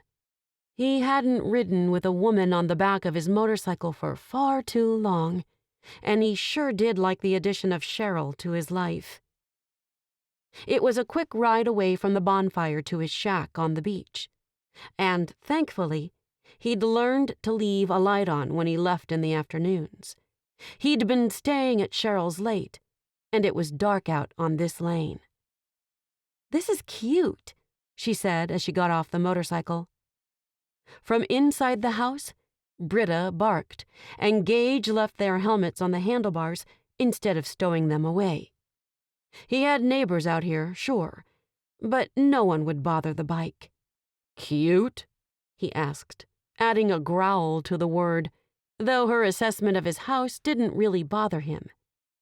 "I mean, it's dark," Cheryl said, "but it looks cute." "It's cute enough, I guess." He went up the few steps to the front door and opened it to receive Britta, who sniffed him like he'd cheated on her by going to the bonfire and dancing with Cheryl. "Back up, Britt," he said. "Go on." The beach house wasn't anything impressive, but it had all the essential rooms. Living room big enough to hold a couch and a recliner. TV. Curtains on the windows. A kitchen, bathroom, and 2 bedrooms down the hall. Oh, and the beach out the back door. He loved that the most. "See?" He glanced around. "Smaller than yours, dirtier, and nothing good to eat in the fridge." He chuckled, surprised at how nervous he was to have her there. Cheryl looked around, but not up at the ceiling, and said, "It's nice, Gage." "I do have ice cream." "Sold." She grinned at him, and he moved over to the freezer to get out the sweet treat. "We can sit on the back porch and hear the waves." "Oh, so you're much closer to the ocean than I am." "Yep." He grabbed 2 spoons from the utensil drawer and didn't bother with bowls. They settled on the steps, the full moon shining on the water and the sand, casting a silver glow over the world. "It's beautiful out here," she said, her voice full of awe. Gage dug into the mint chocolate chip and said, "Sure is," before putting the bite into his mouth. But he wasn't even looking at the moon. Just Cheryl. He swallowed, his taste buds in overdrive now with the ice cream still coating his mouth. "You know, you're going to have to stop running away every time you see Ricky." She flinched and looked at him with accusation in her eyes. "I did not run away. You're the one who said we should go." "You were uncomfortable." "How do you know that?" "Cheryl, I can see everything you're thinking and feeling right there in your eyes." And she was angry now, though he'd spoken as quietly and gently as he could. She looked away, and Gage kicked himself mentally for bringing it up. "Maybe we should file a restraining order," he said, "just as an added layer of protection." "I'm not stupid," she said. Gage felt her retreat fully from him, and he sighed. "I didn't say you were stupid." "You implied it." "How did I possibly do that?"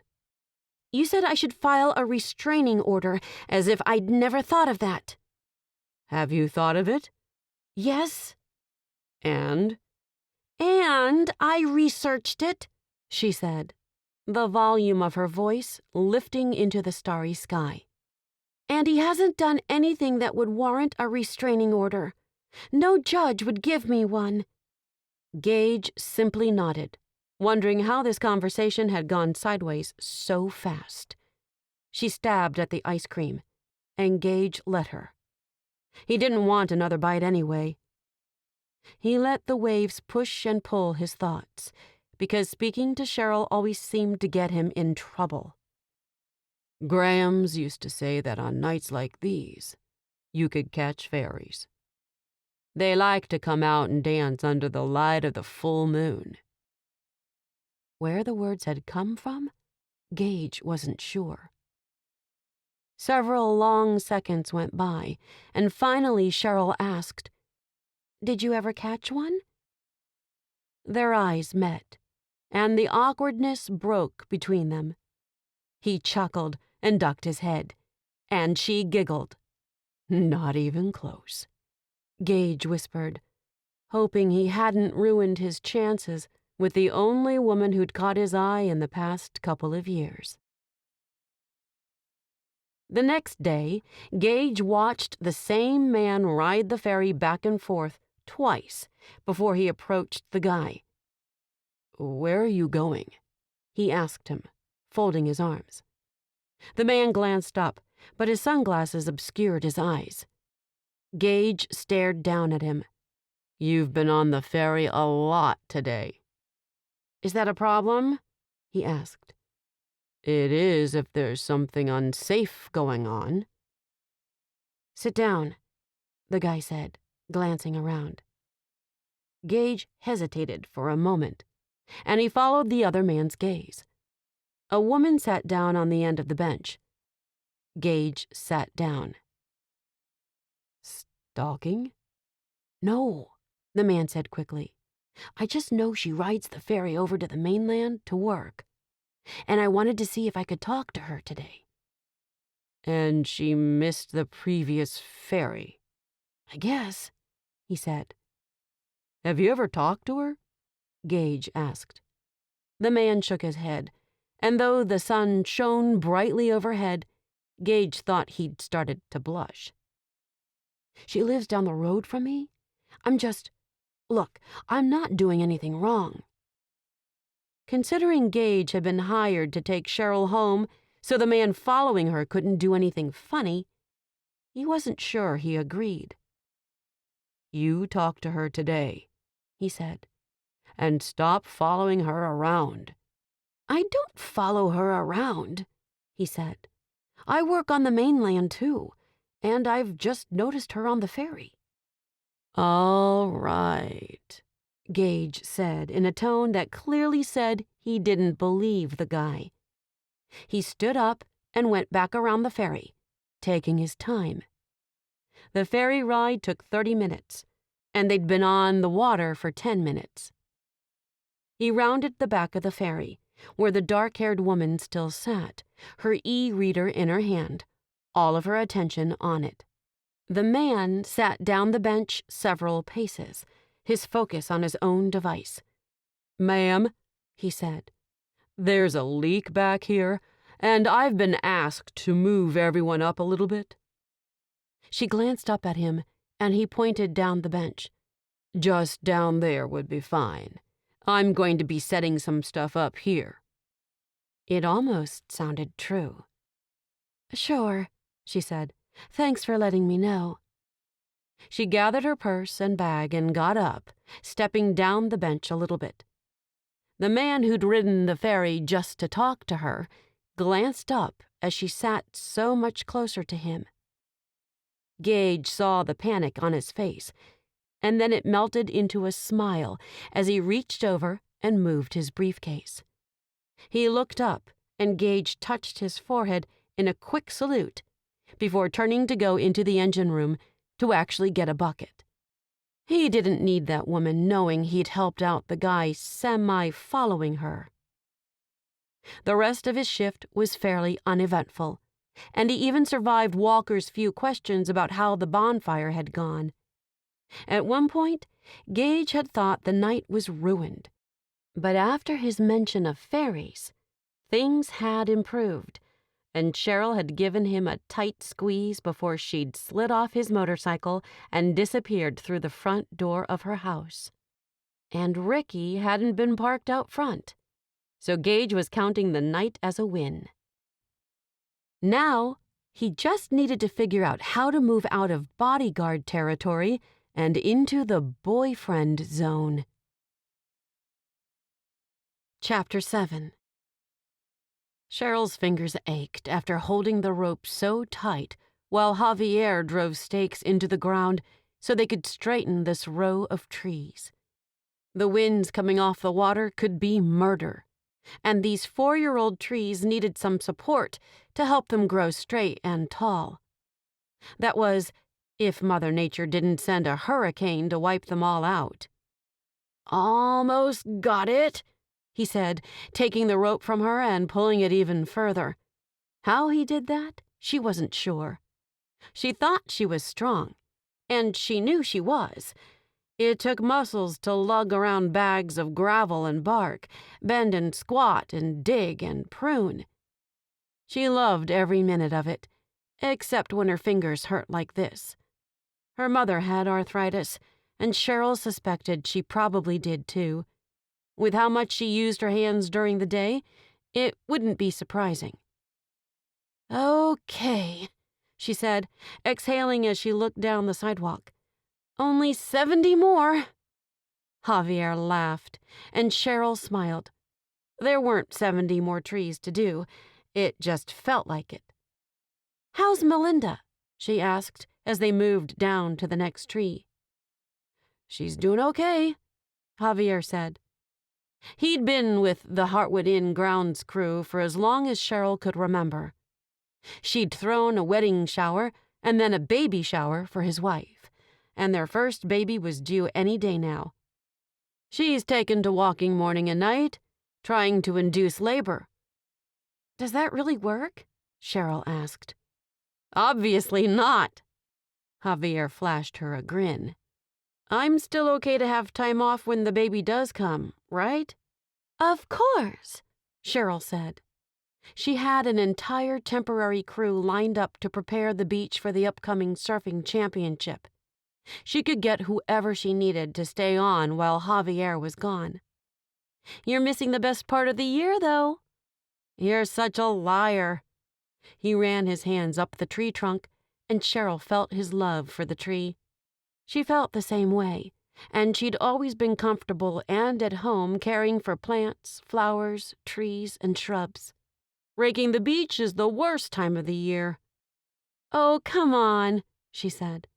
"You're telling me you're going to miss the banana split party we have when it's finally done?" She handed out bonuses during that party, too. She knew raking and landscaping sand that would just get destroyed once all the spectators showed up was a torturous job. She paid well, and she never had a problem getting extra men on the crew. She always gave out a little extra cash upon completion to everyone, and some got more than a little. They had prizes and contests. Cheryl worked as hard as her crew did. "Can I come to the banana split party and just skip the raking?" "I think I might have a mutiny on my hands if you did that." Cheryl pulled the rope again, and Javier sized up where to put the stake. "Well, let's hope the baby comes after the surfing competition then," he said. "I do like the banana split party." "I knew it." "And you should come to dinner soon," he said. "Melinda is in full nesting mode, and she cooks all day long." "Maybe she's trying to entice your son out with the scent of good Mexican food." Javier laughed, the sound filling this quiet patch of the resort. "Maybe. That doesn't seem to be working either, but I'm eating well." "What's she making tonight?" Cheryl wondered if she could take Gage. How would she introduce him? He'd talked about kissing again last night, but they hadn't done that. After they'd left the bonfire, things between them had turned strained, though he'd managed to lighten the evening with talk of fairies, of all things. He was an enigma to her. Sometimes he could be the kindest, most charming man she'd ever met. And sometimes he was simply annoying, rough around the edges, tactless. He was handsome, though, and strong, and sexy, and she liked that he had a past she didn't know about yet.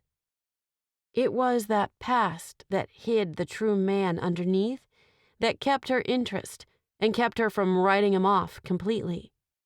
though he did rub her the wrong way at least 50% of the time. "Sopapillas," Javier said. "Isn't that a dessert?" "I didn't hear the main dish," he said, taking the rope from her. She shook out her hands as he leaned his weight into the rope and secured it to the stake. Once she said "sopapillas," I stopped listening. "You're terrible," she said with a laugh. He laughed too, noticing how she rotated her wrists. "You okay?" "Fine," she smiled at him. "And I think I will come tonight, if I can bring a friend." Javier's whole face lit up. "A friend? What kind of friend?" "Oh, don't get excited," Cheryl said, instantly regretting that she'd said anything. "He's actually my bodyguard. Ricky's been following me around the island." A storm crossed her friend's face. "Ricky Van Nye? What a loser." He took off his work gloves and pulled out his phone. "Want me to talk to him?" "No," she said. "I've already taken care of it." When he looked doubtful, she said, "Really? So use that thing to text Melinda and say I'll be there with my bodyguard, Gage." "Gage Sanders? You know him?" "Sure," Javier said, focusing on his phone. "My dad's used him for security a couple of times at the water park." His family owned the park here on the island, and they hosted 4 huge concerts every year that Cheryl assumed they probably needed extra security for. "Nice guy." "Is he?" Cheryl cocked her head and watched as Javier finished his text. "You don't think so?" He looked at her, searching for something Cheryl was sure he'd find. Gage had said she wore everything on her face. She looked away quickly. "I mean, he's got quite the bark." "Bark is good for a security guard," he said. "And a bodyguard." "True," she said, turning away to get another length of rope. This conversation needed to end, right now, because Javier was absolutely right. Gage's loud bark was extremely good for a bodyguard, just not for a boyfriend. Cheryl finished with the trees, finished her paperwork, finished her work for the day completely. She needed to stop by Olympia's office to give her an update and find out what was going on with her and the delicious drink of water she'd been with last night. So she washed up and made sure she didn't have a piece of errant bark in her hair before going upstairs to her sister's office. She didn't bother to knock as she opened the door, and she found her sister sitting at her desk, a bowl of salad in front of her. Typical Olympia. Eating lunch at almost 2:00 in the afternoon. "Oh, hey," she said, mixing in her pine nuts, goat cheese, and cherry tomatoes. "What's up?" "I wanted to talk to you for a minute," Cheryl sighed as she sat in the chair across from Olympia. Her body hurt, and she might have to concede and take some pain medication. "How was the bonfire last night?" Olympia asked, taking a bite of her salad. Cheryl didn't want to talk about the bonfire. Not really. "It was fun." Her voice sounded false, even to her. Olympia swallowed, her expression turning stern and older sisterly. "I saw you holding Gage's hand." "Yeah, well," Cheryl shrugged, heat crawling up her neck. Things had gone well at the bonfire. It was after that they'd turned south. "He thinks it'll keep Ricky further away, but it doesn't seem to be working." "No? I think it's working with something, Cher." She lifted her eyebrows, a wicked grin forming on her face. Cheryl shook her head. "He's my bodyguard, not my boyfriend." She wondered how many times she'd have to make that defense. "Yeah, maybe you should practice saying that with more conviction," Olympia teased. "And maybe tell him so he stops holding your hand in public." She took another bite of her salad as Cheryl started laughing. She really hadn't said the words with much conviction. "He's kind of overbearing," she said, thinking maybe this could be a conversation about how to be in a relationship instead of an update on her stalker. Olympia set her salad aside, the conversation turning real.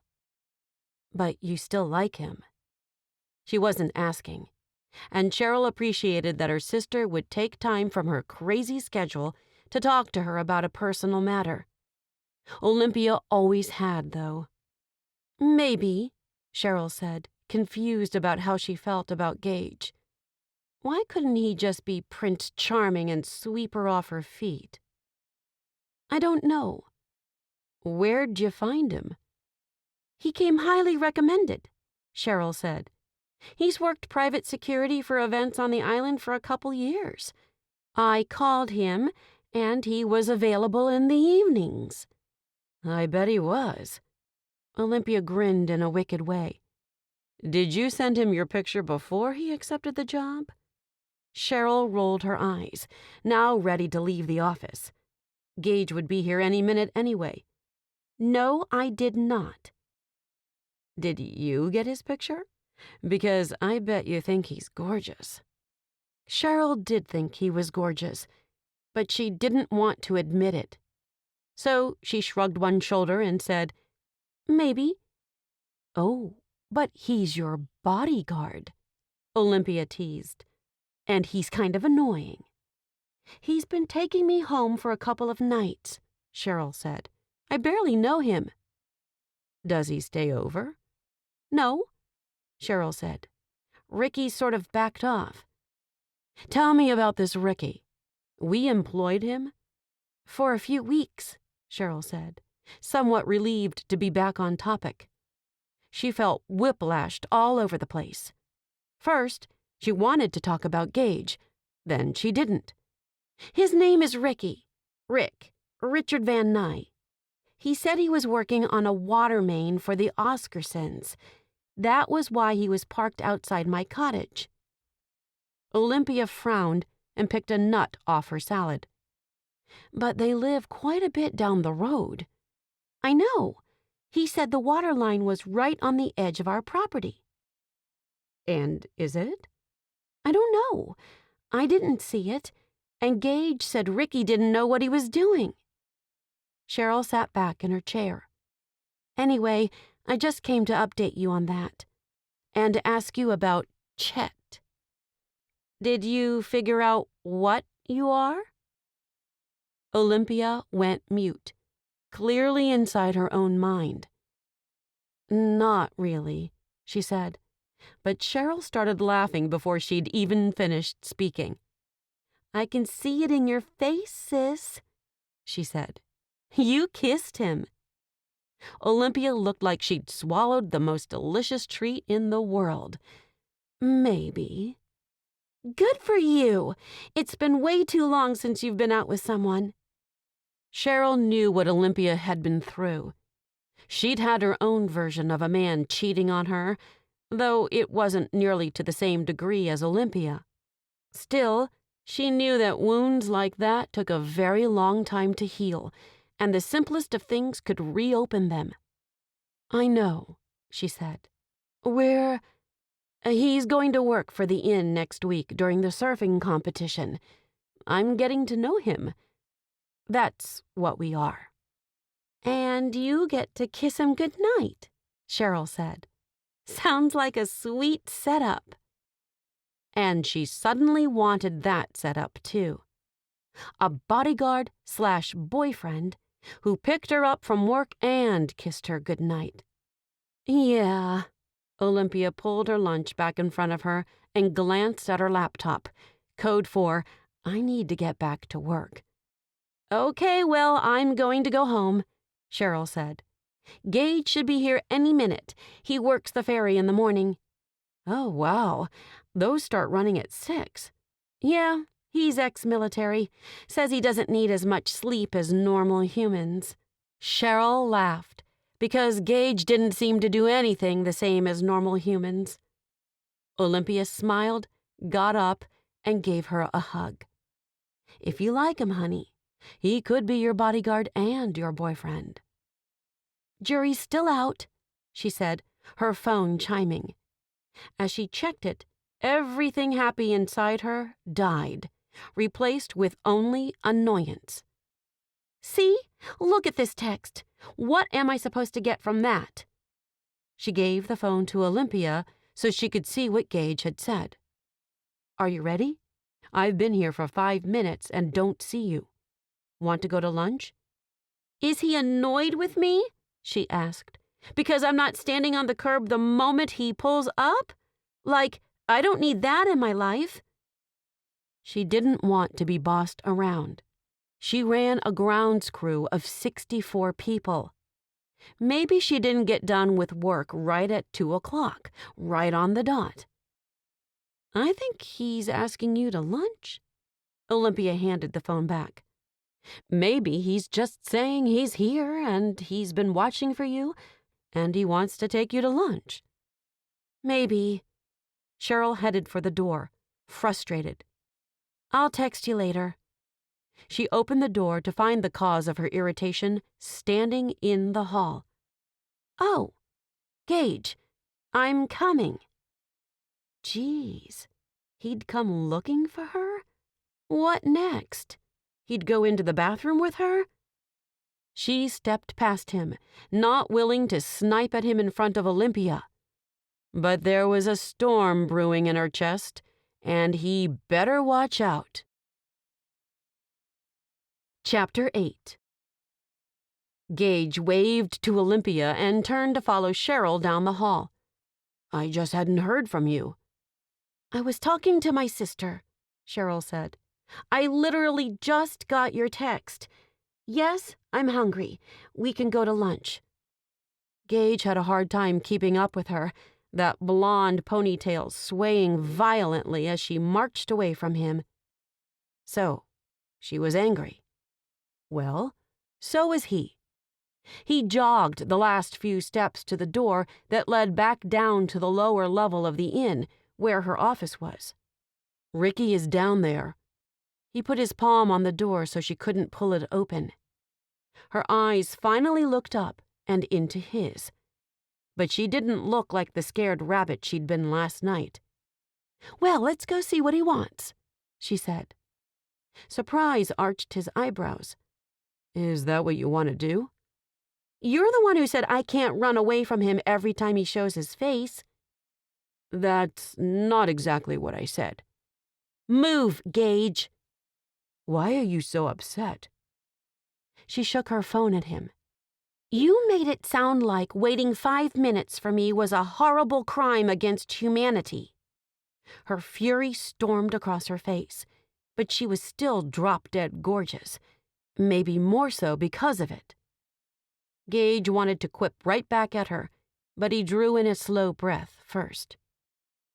I thought you might have locked yourself in your office, Cheryl, he said, slowly and without any emotion whatsoever. So I was a little worried. That's all. The wind that had gotten her all bunched up deflated, and her shoulders slumped. Is he really down there? He really is. Gage removed his hand from the door. And if you want to go talk to him, I'll go with you. But then I really do want to go to lunch. All the food trucks are going to Southport today. Gage loved a good food truck. And he loved the vibe at Southport, where murals lined the storm surge walls with messages of hope and love for those who'd lost their lives in previous hurricanes and gales. Cheryl frowned. Southport? Do you not grace the southern part of the island with your presence? As soon as the words left his mouth, Gage knew he'd made a huge mistake. Sorry, he said. That was rude. Let's go talk to Ricky. And to think I was going to invite you to go to dinner with some friends of mine tonight. Cheryl yanked open the door, practically hitting him in the face. He opened his mouth to retort, but nothing came out. Wait, what? But she was gone already, off to face Ricky alone, absolute anger in her footsteps, flying down the steps. He hurried after her, though in that moment he had no doubt that Cheryl Hartwood could take care of herself. She was only a few paces ahead of him when he came out of the stairwell, and Ricky had stood from the chair he'd been waiting on. "What are you doing here?" she demanded, her fingers curled into fists. "You're not allowed on the property, and I know you were following me on your bike the other day." He was? Why hadn't Gage heard about that? She came to a stop, and he went to her side, watching Ricky for any signs of sudden movement. "I just wanted to talk to you," Ricky said, his eyes pleading when he looked at Cheryl. They turned hard when they moved to Gage. "Alone, without your muscle." "I'm not her muscle," Gage said. "She can take care of herself." He reached over and slid his hand around hers, working to uncurl those fingers. "She's my girlfriend. There's a difference." Cheryl looked at him, searching for something. But he wasn't going to give her the answer right then. He'd dealt with men like Ricky before, and the best thing to do was stick to one idea. Never let the other person see how he felt. "She told you no, man. More than once." Ricky frowned, his eyes sparking with danger. He looked back at Cheryl. "I can't believe this meathead is your type." Gage drew in a breath through his nose. He wasn't a meathead just because he'd served in the military instead of going to college. He didn't even frequent the gym that much, because 6 a.m. came early enough as it was. "More so than you," she said, finally slipping her fingers through his. She squeezed, and Gage thought it might be more about her anger than her need for him. "Ricky, just go. Leave me alone. If you keep doing things like this, the police said I can have you brought in for questioning, and then I can get a restraining order." She spoke in a less than angry voice, and Gage knew she didn't want all the hassle. Ricky stared at her for another few seconds, the tension drawing taut between them. "All right," he finally said. "You can call off the dog, then." He threw Gage a dark look and turned to go. Cheryl waited until the metal door closed behind Ricky, and then she wrenched her hand out of his. "Dog, what have you been doing?" "Nothing," Gage said. "He said I needed to call you off? Have you been bothering him?" "No," Gage said. "I may have sent a patrol car by his place this morning. It was nothing." Cheryl glared at him. "I can't believe you." "Me?" he asked. "I didn't do anything wrong." She went into her office and came back out with her purse. "I'd like to go home now." "No lunch?" "I don't feel like eating," she said. "Who was dinner with tonight?" He moved in front of the door so she couldn't storm away from him again. "Someone who works here with me," she said, refusing to look at him. The way she stared over his shoulder was unnerving and annoying. "His wife is about to have a baby, and she's an excellent cook." Gage wanted to fix whatever had snapped between them. Last night, he'd said some stupid thing about fairies. Today, he had nothing. So he said, "Cheryl, I'm sorry, okay?" He stepped forward and put his hand under her chin, guiding her gaze to his. "I'm sorry. I thought you wanted help with Ricky. I thought you might be in your office while he kept you there by being in that chair." "And Southport?" "I didn't think," Gage said. "Because I go to Southport," she said, lifting that chin so his fingers didn't touch her skin anymore. "I believe you." Though he didn't really. Southport was in a seedier part of the island, and not many tourists went down there either. The only thing to see was the murals and the beach, but there were many more miles of better beach along the southeast, eastern, and northern parts of the island. "It's okay," he said. "I'll take you home, and you can decide about dinner. I'd like to go meet your friends." She hadn't said much about them, spending most of her time talking about her family. He turned and opened the door, stepping back to hold it open for her. She kept her eyes on his as she passed, finally looking forward when she stepped outside. She got behind the wheel of her car while he mounted up on the bike. He didn't know what to think. Had he blown his shot of ever being more than her muscle or her dog because he'd said something rude about Southport? Cheryl seemed to be able to forgive easily, and she felt things deeply. Maybe she just needed some time to get over what he'd said. "And you need to think before you speak," he told himself as he followed her out of the parking lot and up the street toward her cottage. The 10-minute drive to her house passed quickly, with the sun beating down on the island and the wind barely a visitor that day. He got off his motorcycle and went with her up to the door. "I'm sorry again," he said. "Really. I'll have my phone with me, so text me if you want me to come back and go to dinner with you."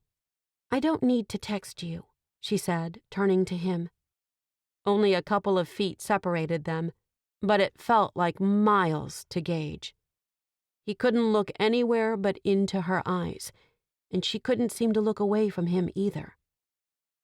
Hesitantly, she reached up and cradled his face in the palm of her hand. "Javier said we can come at 6. Joy burst through Gage, causing a smile to form on his mouth. "Great," he said. "Do you want me to stay now? Or I can come back. I don't think Ricky will bother you anymore." "Really? You believed him?" "I honestly have no idea what to believe," Gage said. And thinking was so very hard with her hand still holding his face. "Go get something for lunch at the food trucks," she said, "and then come back. But be warned, Melinda Garcia makes a mean sopapilla, and the spread of food there tonight will be epic." "So don't eat too much now," he said, translating for her. "Right." With that, Cheryl tipped up onto her toes, swept her lips across his other cheek, and darted into her house. Gage stood on the porch, staring at whatever was in front of him. What in the world had just happened? "She's hot and cold," he muttered to himself as he turned to look at the closed door, and then spun to walk down the steps to his bike. Truth was, he ran hot and cold too. A sentence could trigger him, and then he'd be angry. Cheryl seemed to be made of the same stuff, while he'd thought her to be his opposite before. Thinking about it all just made him more confused, and he pushed every thought away as he put on his helmet. He just needed to ride. Let the wind and the birds at Southport tell him what to do. So he set his bike north to go around the island the long way, and he just enjoyed the ride. Southport buzzed with energy, and Gage got a footlong with extra spicy brown mustard, his favorite lunch. He found a bench in the shade and sat down to enjoy the surf coming in, the wind, the birds, the people, the scent of something fried. He liked it all. He thought he might like it more with Cheryl beside him, but he wouldn't be asking her to come to the food truck rally at Southport again. His phone rang, and he glanced at the number. Michael. He hadn't heard from his brother in a couple of weeks, so he swiped on the call and set aside his hot dog. "Hey, bro." "Gage," Michael laughed. "It's good to hear your voice." "Yeah, where are you at?" "Oh, I'm still home," he said. "Got a job with the cable company for now. Marie and Maggie want you to come visit." "Right," Gage scoffed. Your wife and daughter want me to come?" He couldn't go, not without asking for a lot of time off. He could get to Peachtree in a day, but then it was a day back. And if he stayed for only a day, that was 3 days of work. Almost a week. Fine, not a week, but Gage hated going home. Michael chuckled. "I'm actually thinking we need a vacation on the beach, and you live on Carter's Cove." "Sure, come on over," he said. "The island is full of people right now, but it's a great place to spend a day on the beach." Or a week, as most families did. "Okay," Michael said. "It's just me who needs a vacation on the beach." Gage sat up straighter and glanced around like there might be someone eavesdropping on him. "Mike, what's going on? Give it to me straight." "Marie asked me to leave for a little while," he said, "and I need somewhere to stay." "Leave?" "Move out," he clarified. Gage blinked, unsure of what to say to his little brother. "I'm sorry. Yeah, you can come stay with me. Tell me all about it." "Okay," Michael sighed. "Wow, making this call sucked as hard as I thought it would." He laughed, but there was no joy in the sound. "Can I come tomorrow?" "Sure," Gage said. "Of course." "You still working the ferry in the morning?"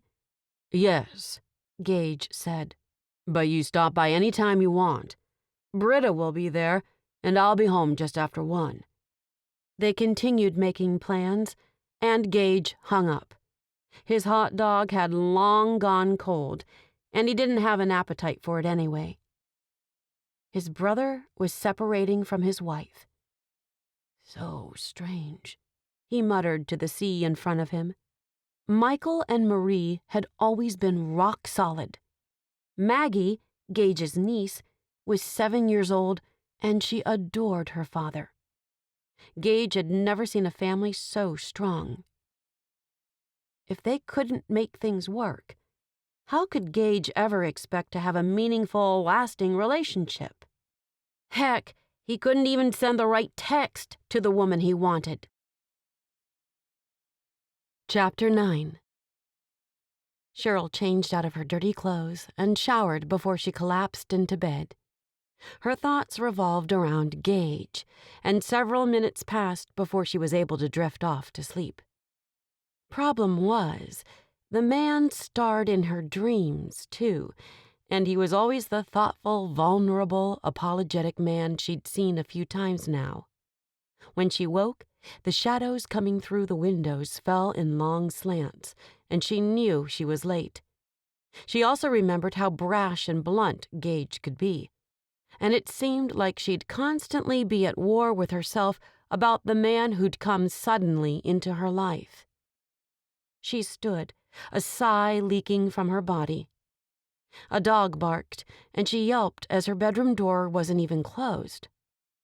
But that dog bark meant Gage was in her house with Britta. Sure enough, a moment later, the great big mutt came trotting through the doorway, and Cheryl wanted to bend down and pat her. But she wasn't dressed, so she scampered into her bathroom first, saying, "Just a second, Britta." Thankfully, she didn't hear Gage at all, and she managed to pull on the appropriate clothing before heading out into the living room. Gage was just sitting up, his eyes still half closed, as he wiped his big hands down his face. Britta barked again, and he said, "Shush, dog," in a surly tone. "It's time to get up, sleepyhead," she said, as if she herself hadn't just woken up. "Oh, hey," he said, quickly standing. "I didn't mean to fall asleep. There's just something comfortable about your place." He flinched. "I mean, your house, your couch. It's a comfortable couch." He patted it as if it were a dog, and Cheryl looked at him, trying to figure out what he was saying. He cleared his throat. When do we need to go? He bent to pick up his phone. Oh, looks like right now. I just need to finish getting ready, she said, though her stick-straight hair would hardly take any time at all, and she never wore a lot of makeup. I just thought I heard Britta, so I came to see if you were here too. I'm here too. His eyes met hers, and the moment turned scalding hot. What did you have for lunch? She asked, the words barely making it out of her throat. Footlong, he said. It's one of my favorite foods. That got her to laugh. Of course it is. You have the diet of a 12-year-old boy. Hey, it's working well enough so far, he said with a grin. And this was the man Cheryl really liked, the one who smiled and teased and flirted. She liked Gage when he was himself, not Gage when he was a bodyguard. You should fire him, she told herself. Ask him out instead. Startled by the idea, she turned back to her bedroom and said, I'll be right out. She hurried through her makeup, hair, and jewelry, returning to the living room in under 10 minutes. The back door stood open, and she heard Gage whistle for Britta. They came in together, the dog coming over for a real rub-down this time. Cheryl laughed as she ran her hands along the dog's back, as Britta wove between her legs like a cat, nearly knocking her off her feet. Britt, come on, Gage said, and the dog trotted over to him. Can I leave her here?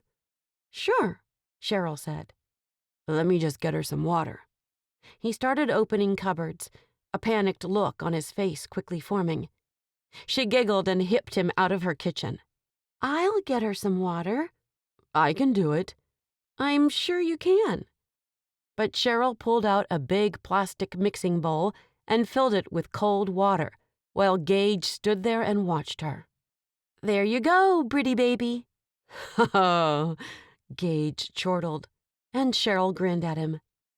Okay, she said. Let's go. I'll text Javier that we're just leaving. Gage slipped his hand into hers as they went out the front door, leaving Britta to slurp her water happily in the kitchen. Cheryl got her own helmet latched this time, and the backs of her thighs burned a little against the black leather seat on his motorcycle.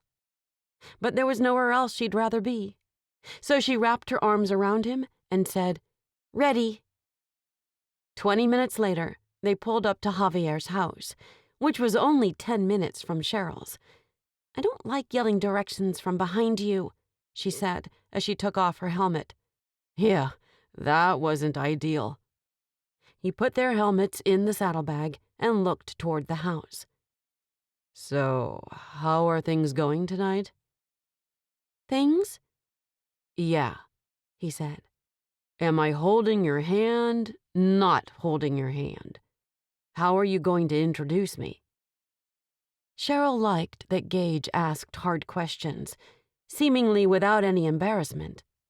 She liked the tousled look of his hair, the way he took care of details like watering his dog and stowing the helmets out of sight. I don't know yet, she said. I guess we'll find out. The front door opened just as she finished talking, and she started walking that way. Hey, Melinda. Oh, my holy stars in heaven. You look like you're going to pop. And she so did.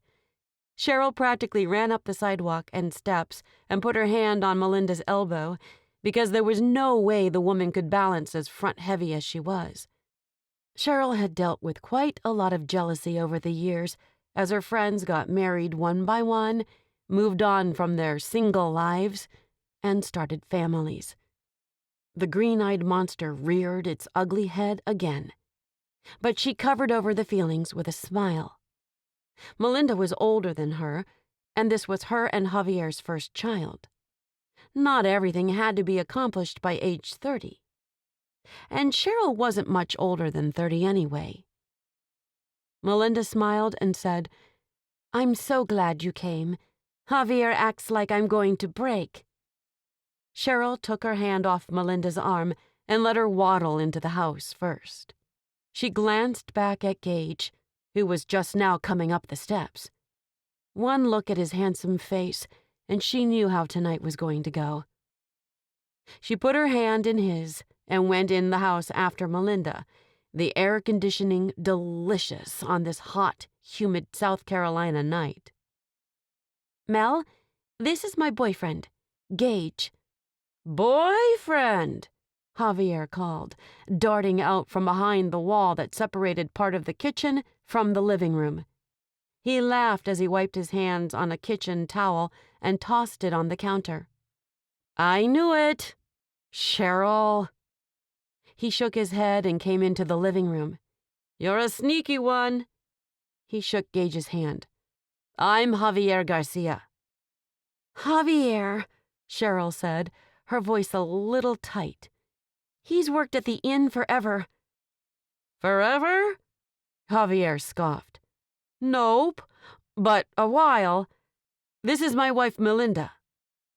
"Gage Sanders," Cheryl said before Gage had to introduce himself. "Javi says you've worked for his family's water park a couple of times." "Oh, of course," Gage said, polished and perfect. Exactly the man Cheryl had dreamt about. "Riverdale, right?" "Right." Javier beamed at Gage. "My father runs the place." "Good concerts there," Gage said. "Tell him I'm available any time." He glanced at Cheryl, his hand tightening in hers.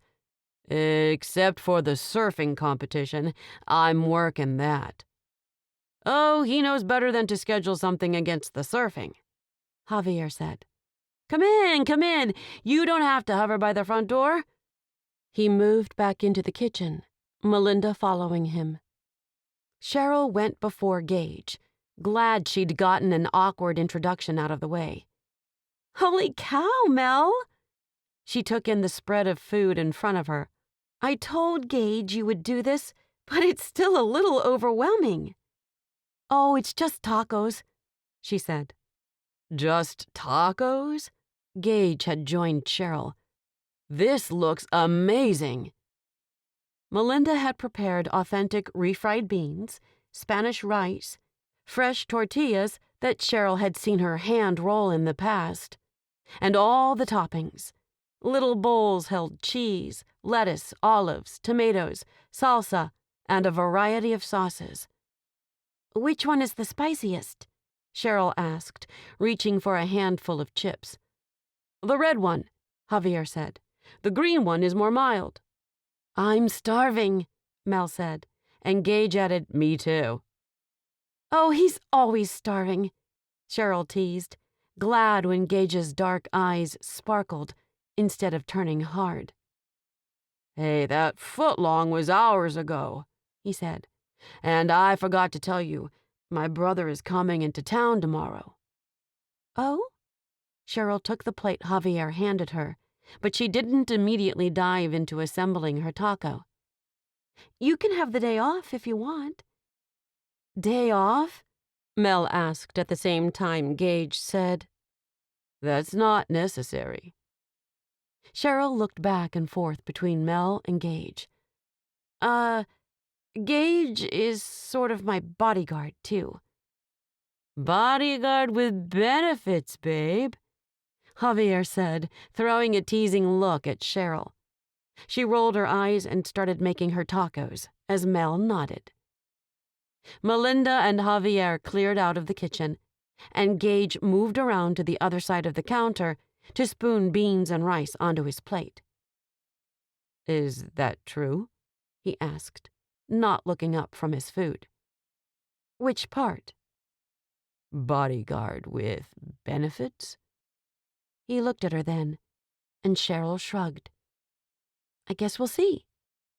He chuckled and shook his head, finished piling chips on his plate, and joined her friends at their dining room table. "Oh, hello there," he said to their pup, and Cheryl took a few extra moments in the kitchen to spoon on a healthy amount of sour cream. Mel bought it for her, she knew, and she also knew the green sauce would exceed her spice level, so a lot of sour cream was needed. She watched Gage for as long as she dared, and he certainly seemed at ease folding over his taco and lifting it to his lips.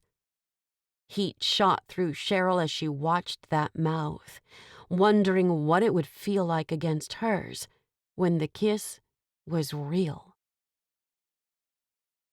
"That was amazing," Gage said as they stood at his motorcycle, fastening their helmet straps. "They're great," Cheryl said. "You're great," Gage said, swinging his leg over his bike. Cheryl paused, sure she hadn't heard him right. Why wouldn't you have heard him right? She thought. "Thanks," she said. "You're not so bad yourself." "You think so?" He started the bike in the next moment, and she climbed on behind him, the seat just as hot now as it had been earlier, though the sun had gone down. "I do," she said. "You just have a loud bark sometimes." "I don't mean to," he said, turning his head so she could hear him better. "And how big of a hurry are you in to get home?" "I'm not the one who just said we needed to leave so he could let his dog out." He chuckled, and Cheryl held on to him, the strength in his back comforting and sexy at the same time. He took them away from her house, winding along until he got to the coastal highway. They'd driven this road together before, but it was different at night. More magical, more beautiful, more romantic. She adored riding on the back of this motorcycle with this man, and she decided she was going to kiss him before he left that night. Somehow. Nerves fluttered in her chest. It had been a long time since she'd kissed a man, since she'd opened herself up to anyone new, really. He took them back to her place, parked in his spot, and they went into the house together. He did step over to the back door to let Britta out, while Cheryl picked up the mixing bowl and started washing it. "Go on," she heard him say to the dog, and Britta came back inside, followed by Gage. He swept his arm around her waist and pressed a kiss to her temple. "I'm going to head out. Early day tomorrow." "Early day every day," she said, leaning into his touch as a bright light of happiness moved through her. "Mm-hmm." He stepped back and walked away, sending her heartbeat crashing around inside her chest like cymbals.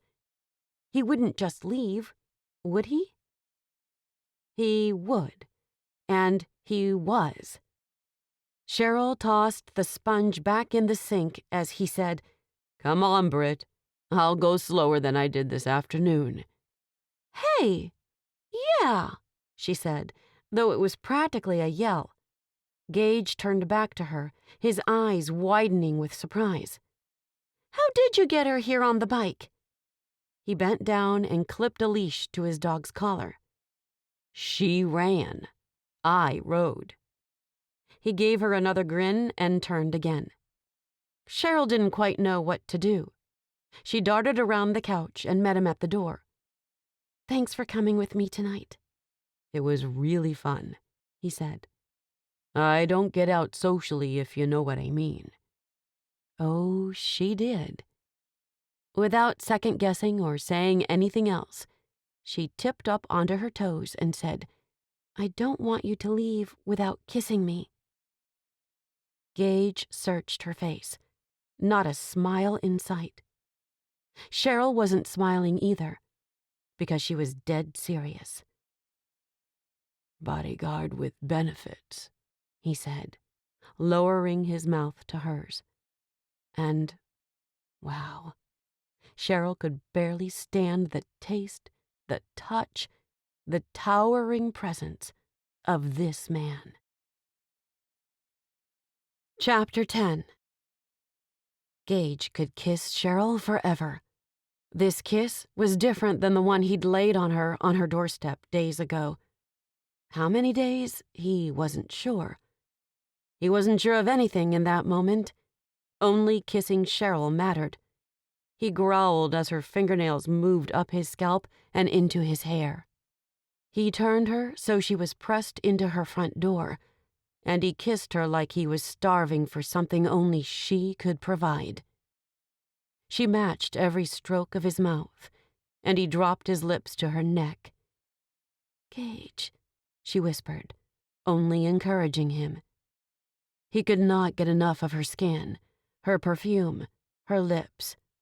He kissed her again, slowing down now so he could really take his time, commit this kiss to memory. By the time he pulled away, he felt like his lips would be bruised come morning, and everyone would know what he'd been doing. He sighed, the only visceral response his body had for this woman. She was beautiful and kind and forgiving, and he liked her far more than he'd thought he was capable of. "I should go," he said, his voice froggy and throaty and hardly his own. "Yeah," she said, but she didn't move so he could open the front door and go. Their eyes met, and they smiled simultaneously. "All right," she said, stepping sideways and reaching up to smooth her hair where he'd messed it up. "Yeah, okay, you should go." "I'll see you tomorrow," he said, forcing himself to open the door instead of kissing her again.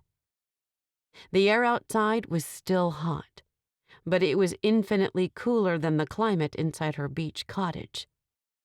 He took in a deep breath and slowed Britta as the dog tried to bolt down the steps. He turned back to see Cheryl had grabbed onto the door, as if she couldn't stand by herself. "Bye." "Bye," she repeated, a blissful look in her eyes. She brought the door closed, and Gage went down the steps, happier than he'd been in a long, long time. "She's great, right?" he asked Britta as he tied the leash to his handlebars. "Makes you wonder why she likes me."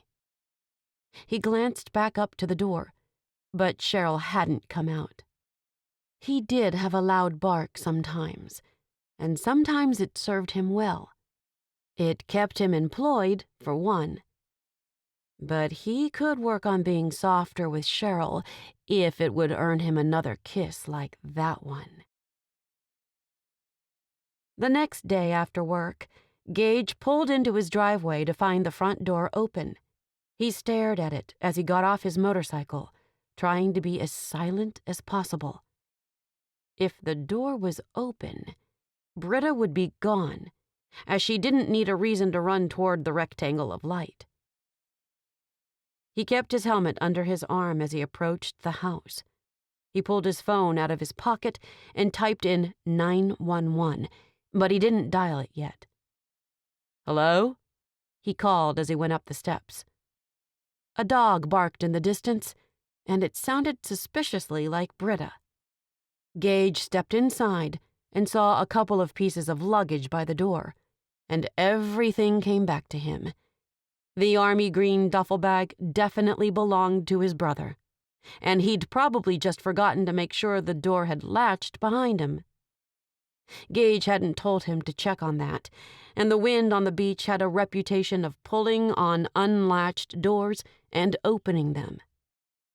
A moment later, Britta barked again, this time jumping up the back steps and galloping into the house.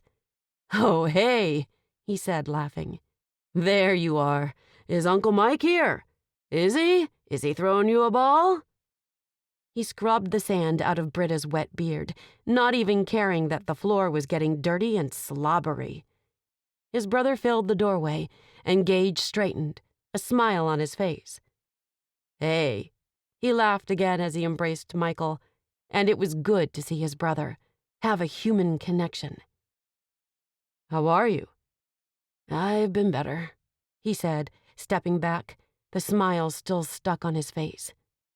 Pain lived in his eyes, but he smothered it quickly and looked around the small beach house. "This place is great. Right on the water." "Yeah," Gage said. "Listen, I didn't tell you this, But I kind of have another job this afternoon. Every afternoon, actually. You're working 2 jobs. Whatever it takes to pay the bills, he said, though he didn't technically need Cheryl's money. He liked being busy, and he liked saving money for a rainy day. He wanted to live on his ferry income and the extra jobs he picked up. His Marine pension went into a bank account every month, and he was determined to keep it that way. "How's Mom?" Gage asked, stepping over to the fridge and pulling out a package of deli ham. "And you're welcome to come with me this afternoon. I texted my girlfriend, and she says it's fine." Michael blinked. "Let me back up a minute." He shook his head as if to align the thoughts. "You work for your girlfriend?" "It's a complicated situation," Gage admitted, "and the girlfriend part is still new." He hoped his brother would get the message, and he seemed to. "Great, but I don't need to tag along." "I already talked to her," Gage said. "We're meeting at the bakery at the inn where she works. They have sandwiches and stuff like that. Then I just take her home and hang out." "Is that some sort of freaky code I don't know because I'm married?" Michael asked. Gage blinked, and then burst out laughing. "No, bro, nothing like that. I'm her bodyguard. She has a bit of a stalker problem, and I literally babysit her in the afternoon and evening so she feels safe." "But she's your girlfriend." Michael raised his eyebrows. "I mean, it's new," Gage said. "Maybe you could just come to lunch and then we'll see how things go." "I'm down with that," Michael said. "And Mom's doing okay." He sighed, which meant she wasn't doing great. But honestly, Gage hadn't returned to Peachtree because their mother was never doing very well. She was either on the edge of going to rehab or just getting out, and nothing Gage or Michael had done over the years had seemed to make a difference. "How'd you get here?" he asked. "Pedicab. Do you actually drive the car out there?" He hooked his thumb over his shoulder toward the front of the house. "Not for a while," Gage said, opening a drawer and rummaging around until he found the key. "See if you can start it." Michael grinned, took the key, and headed outside. Gage checked on Britta's food and water and gave her another pat. "I'll send Ginger to take you out tonight, okay, girl?" He hurried to text the teen who sometimes came to take care of his dog and went outside just as the car's engine roared to life. "Follow me," he said, putting his helmet back on. "It's at the Heartwood Inn, and I park around the back in case you get lost." Michael waved at him, and Gage took off for the inn. His brother coming to the island hadn't happened at a great time, but he couldn't change it. His brother could take care of himself while Gage worked, because starting tomorrow, he was about to have 3 jobs. After they'd parked and were walking in together, Gage asked, "So you probably don't want to talk about it, but what happened with Marie?" "I was overseas a lot," he said, as if that summed it all up. Gage didn't think it did. "Yeah, so are a lot of men and women." "She says I missed too much, that she doesn't need me because I'm never around anyway." Gage stopped, though it was much too hot to linger outside in this bright sunshine. "Wow, Mike, that's hurtful." His brother nodded and shrugged. "She said she needs some time, and I didn't know how to argue against that." He sighed and looked out toward the beach. "Honestly, I couldn't fight with her anymore." Gage clapped him on the shoulder and said, "All right. Well, I'm glad you're here. I'll be working security at this beach next week for the surfing championship. So you'll be pretty good friends with Britta this week." He opened the door to the bakery and spotted Cheryl instantly. "Do you think your girlfriend would hire me?" Michael asked, and Gage looked at him. "I don't know. Let's ask her." He nodded toward the beautiful blonde who had her hand in the air as if he wasn't drawn to her the moment he saw her. He crossed the bakery to her, effortlessly weaving through tables to find she already had their food in front of her. "Hey," he said, taking her into his arms and hugging her for a moment. He wanted to hold on for a lot longer, but he didn't want to cause a scene. "This is my brother, Michael. Michael, my girlfriend, Cheryl." It felt so good to say those words and have her beam at his brother like she was pleased as punch to meet him. Of course, she probably was. Cheryl seemed to have a lot of friends, and she could talk to anyone. "I got our sandwiches already," she said. "Sit down." Gage sat by her and let Michael take one of the chairs across from them. "He's wondering about a job." "Are you serious?" Her eyes lit up. "Because I just had 2 guys say they couldn't rake the beach tomorrow, and I'll take anything with 2 hands. Flippers, even." Michael said, "I'm in," and Cheryl started laughing. "You should hear what I'm going to do to you before you accept," she said, leaning forward. "There's a reason 2 guys quit last minute." She giggled again, and Gage basked in the sound of it, feeling happier than he had in a long time. He slipped his arm around her waist, and she leaned into him next, and he thought he might actually have a chance of falling in love with this woman. His pulse stumbled around like the intoxicated man he'd removed from the ferry that morning. He'd never been an overly emotional guy. Never really considered himself capable of carving a spot for someone else in his life. But a very Cheryl-sized hole was burrowing into his heart, and he couldn't do anything to stop it. Chapter 11.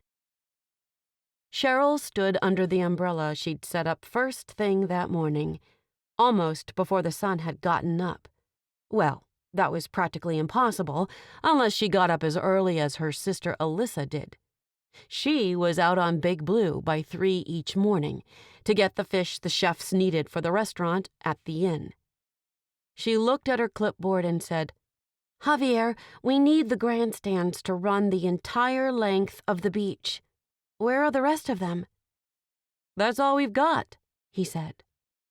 Cheryl frowned out at the 6 men making sure the stands would stay put in the sand. "That can't be right. There are only 6 of them. I know we have 8. "I thought we did too," he said, lifting a water bottle to his lips.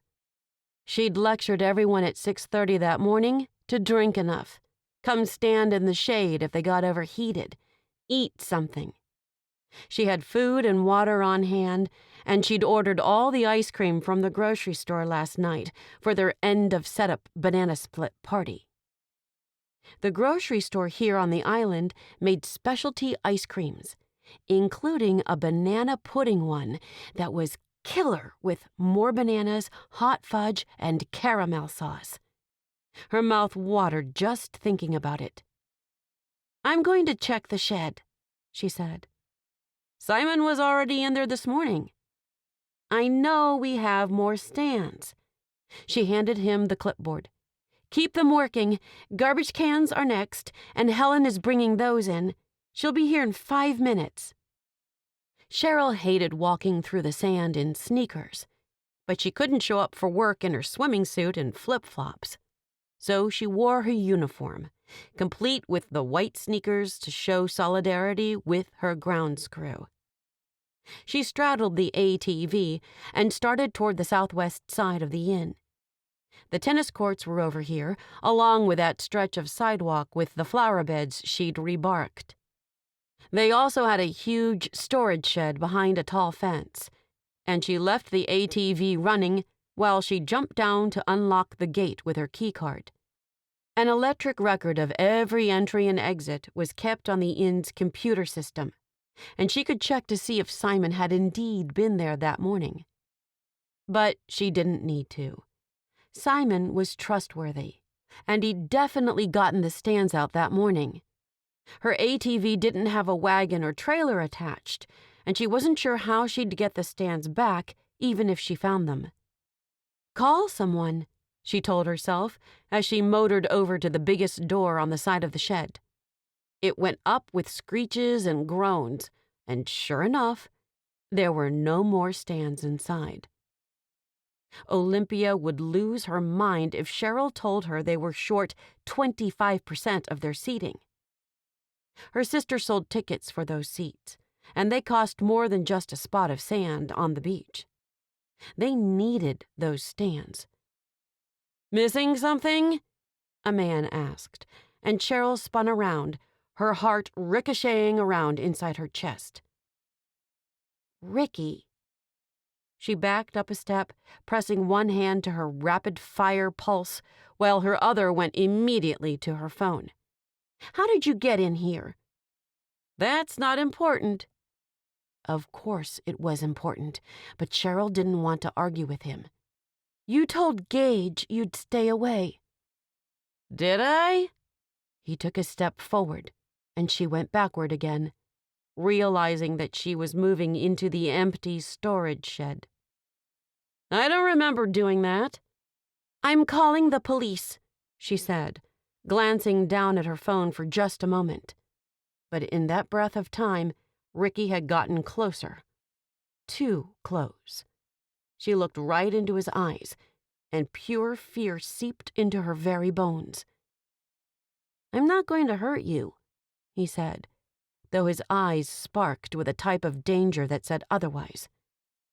"Cheryl, I need a job. I know you're doing the beach for the surfing championship, and I'll do whatever it takes to get on the crew." He didn't look away from her, and her compassion swam through her. "Where are the stands? I'm sure I can help you find them." He lifted his chin. "If you hire me on." Cheryl didn't see how she could, but she also needed those grandstands, and she knew Ricky had taken them and knew right where they were. Indecision raged through her as she tried to find another solution. "Cheryl?" he said. "Fine," she snapped at him. "You don't talk to me. You get all of your assignments from Javier, and you won't talk to anyone else either. Are we clear?" "Yes, ma'am." "This is a temporary job. 1 week. If you're late, even 1 minute late, you're fired." "I won't be late." "If I see you talking to someone and I don't like it, you're out of here." "Fine." Cheryl tried to think of anything else she needed to have on the list of things he couldn't do. "You won't ask me for a permanent job when this is done." "Okay." "And you will apologize for taking my grandstands so you could pull this little stunt." "I'm sorry," he said. "I'm just desperate. My mom isn't well." Cheryl's heart bled a little bit more for him, but she refused to show it. Gage would be so proud. A silent groan started in her stomach. Gage. He'd be livid when he learned about Ricky stealing her grandstands and then getting a job out of it. He'd probably come supervise the activities on the beach just to make sure Ricky behaved. "Okay," she said. "Take me to my grandstands." She could deal with Gage later. Right now, she had an entire beach to set up for the surfing championship, an event that brought a lot of people and a lot of money to the inn. By the next afternoon, they had the viewing area set up and roped off. Now she needed to get the kiosks set up. First aid, water, extra restrooms, and merchandising. She'd told Gage he could spend the afternoon with his brother, because she would be going to visit her parents and grandmother, and 3 o'clock found her stumbling up their front steps, the heat from the sun almost too much to bear. "Hey," she called as she entered. "It's just me. I come bearing afternoon biscuits for your tea." How her mother and grandmother drank tea in the summer, Cheryl wasn't sure. It seemed obscene to her, and yet every Thursday afternoon they pretended to be English royalty. "Hello, dear," her mother said, getting up from the table to give Cheryl a hug. "Where's your bodyguard?" "I gave him the day off," she said, deciding on the spot not to tell them that Gage had graduated to boyfriend status. "I figured you guys could babysit me just as easily." She set down the box of cookies Alyssa had put together that morning. "Where's Dad?" "He went over to Celeste's. I guess she's got a leak in her bathroom." Cheryl nodded, because their dad was constantly helping one of them, or fishing. He liked to do that too. "No rummy today?" "Grandma's into cribbage lately," her mom said. "Right, Mom?" "Want to play?" she asked Cheryl. She looked at the board with the pegs. "It's been too long. I'll just watch." Then she could text Gage if she wanted to, field questions from Javier or Simon, and maybe doze a little bit. "How are the preparations for the surfing championship going?" her mom asked. "Tiring," Cheryl said. "I swear, I love my job 51 weeks out of the year. This is the week I don't." She sighed as she sat at the dining room table, too. This had been the same table where she'd grown up eating dinner, all of her sisters there every night.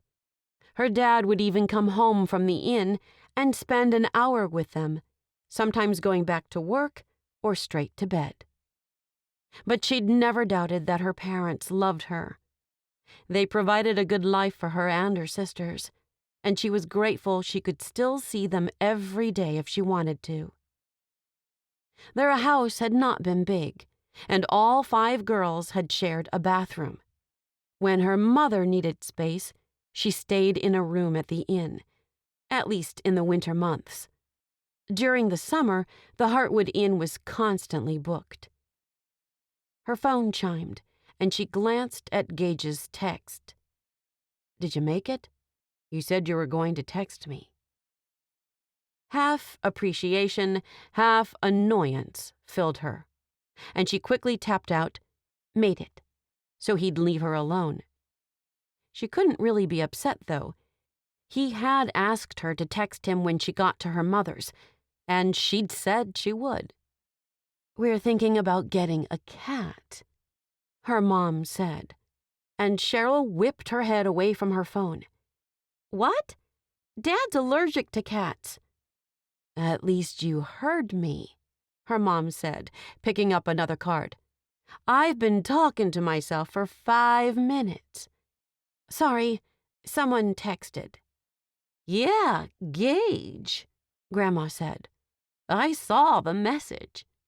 She was like 00 Granny, and Cheryl swept her phone off the table and into her lap.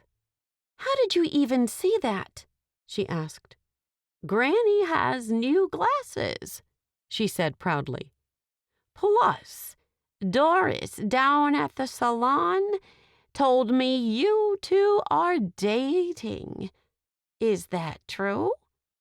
"Dating?" Her mom's shriek practically took the roof off the house. "Cheryl?" She wore so much hope in her eyes that Cheryl would have said yes even if it wasn't true. "Mom, this is not a big deal. I mean, Olympia's dating that guy across the hall from her. Alyssa's back with Sean. Can we not make this like an event of the century?" "It's just that you haven't dated anyone for so long." "Thanks for reminding me." She rolled her eyes, regretting the afternoon already, and she'd been there for 10 minutes. "So tell us about him," her mom prompted. "You met him, Mom." I know," she said, laying down her cards and moving her peg. "But tell us all the juicy stuff." "Oh, you want the tea?" "No," her grandmother said, leaning closer as if Cheryl hadn't heard her. "We want to know how things are going with Gage." She looked at Cheryl's mother. "But I suppose we could have tea and biscuits with it." "Now's a good time to break," her mom said, getting up from the table again. "I'll get the cups." "I'll get the cookies," her grandmother said. And that left the tea to Cheryl. And not just the kind that could be poured from a pot. She sighed as she set the kettle to boil and pulled the tea bags from the cupboard. She wasn't even sure where to begin with Gage.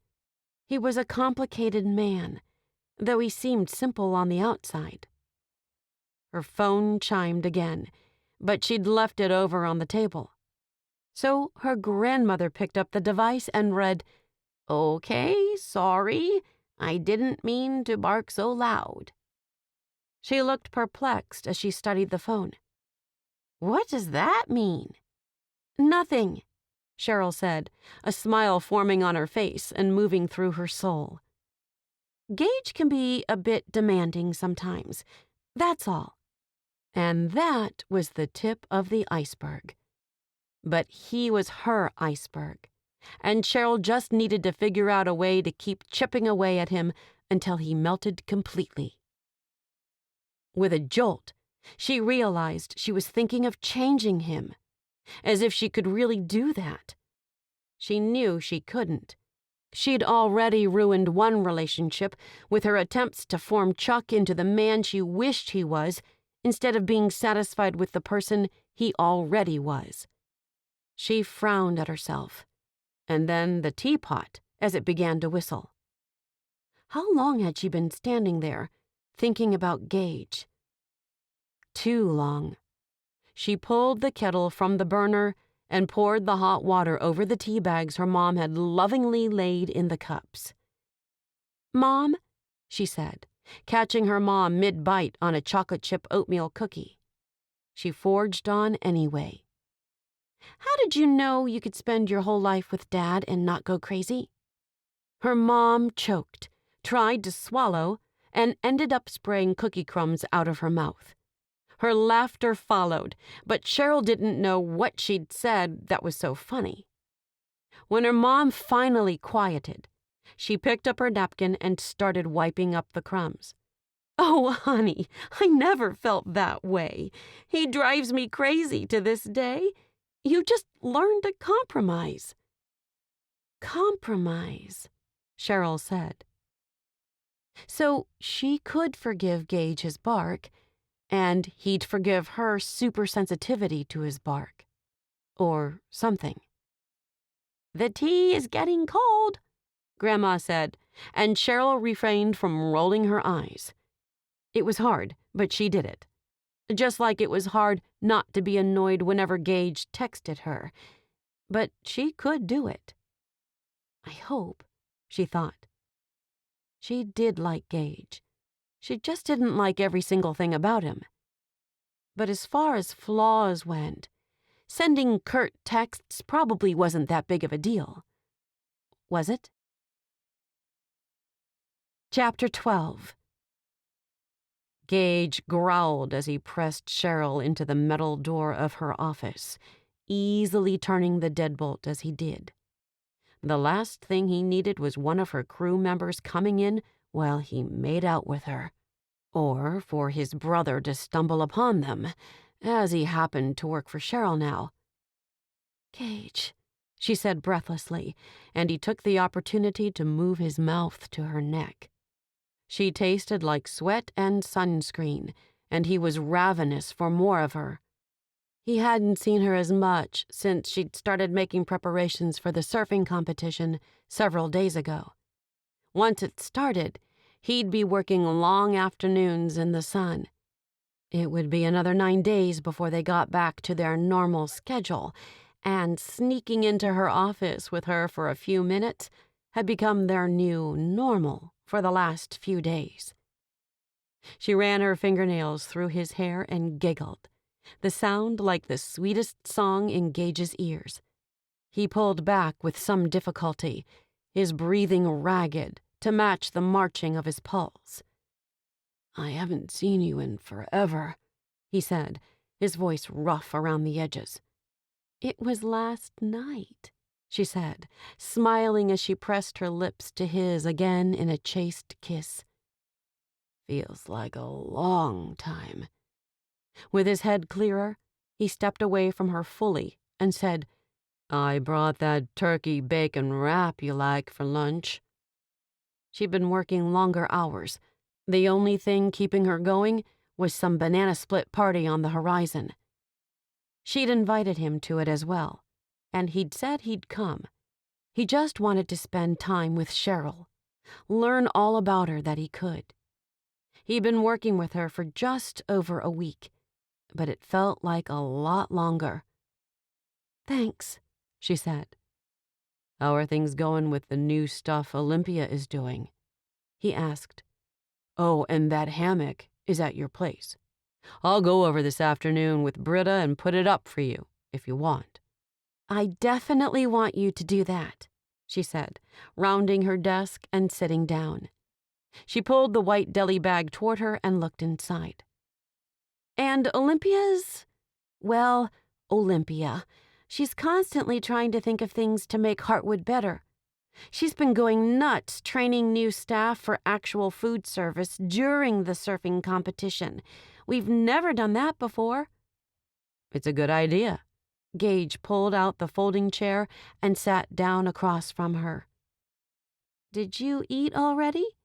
she asked, taking out her wrap.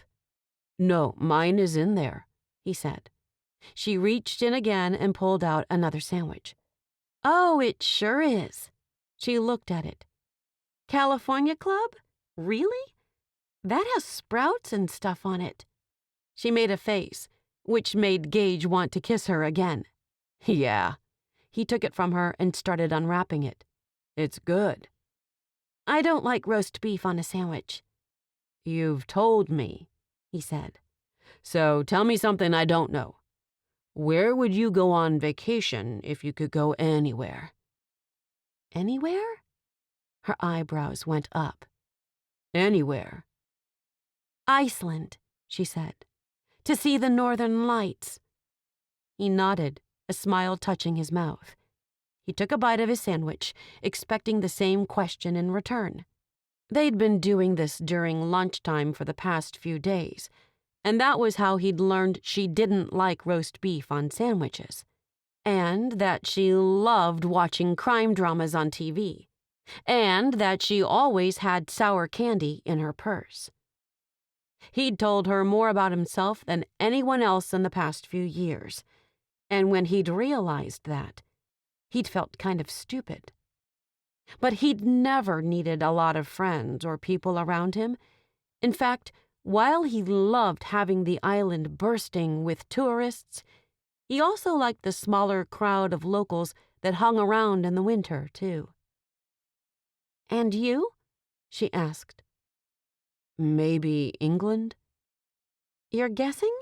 she teased. "Well, I've been a few places with the Marines," he said. "The Middle East, Hawaii, Africa." He shrugged like it was no big deal, because it wasn't.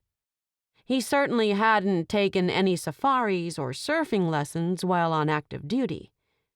"But I've never been to England, and I think it would be fun." "We should go," she said, a genuine smile on her face. Gage nodded, because he didn't know what else to do. "Do you actually take time off work?" She laughed as she shook her head. "No, do you?" "Hardly ever." He grinned at her and took another bite of his sandwich. He loved being with her like this, eating and talking. It was simple, sure, comforting. He felt himself slip a little bit, and he knew he was very close to falling in love with this woman. It seemed impossible that he could be so close after only several days. They had spent a lot of time together, and while they didn't always get along, they always made up. "Favorite junk food," she said. "I have to pick one." "Top 3. "Pizza," he said. "That's not a junk food," she argued. "It has like 4 food groups." "Sure, okay," he laughed. "Popcorn from the theater with a lot of butter." He waited for her to say something, but she didn't. So he continued with, "Corn dogs and French fries." She finished chewing, her eyes bright and blue and beautiful. "You just named all my favorite things." "Yeah? You can't add to the top 3? "For the record, you named 4 things." She gave him a "so there" look, and then tossed her ponytail over her shoulder. "Soda, popcorn, with a lot of butter, and—" She cocked her head as if she were really thinking hard about it. Gage found her to be the most attractive creature he'd ever laid eyes on, and he couldn't help chuckling as he finished his sandwich. "Candy." "That's a huge category," he said. "And so is soda. I think you might be cheating." "Can we cheat at this game?" She wiped her hands on her napkins, her face full of flirt. "Nope." Gage got up and collected their trash. "All right. I'm going to go get Britta and get that hammock done." He leaned down to kiss her, and she tilted her head back to receive it. All the fun, flirtiness from their conversation fled as she poured passion into her kiss. Gage held her face in his hands, breathless from the first moment she touched him. He could kiss her all afternoon and still not be satisfied.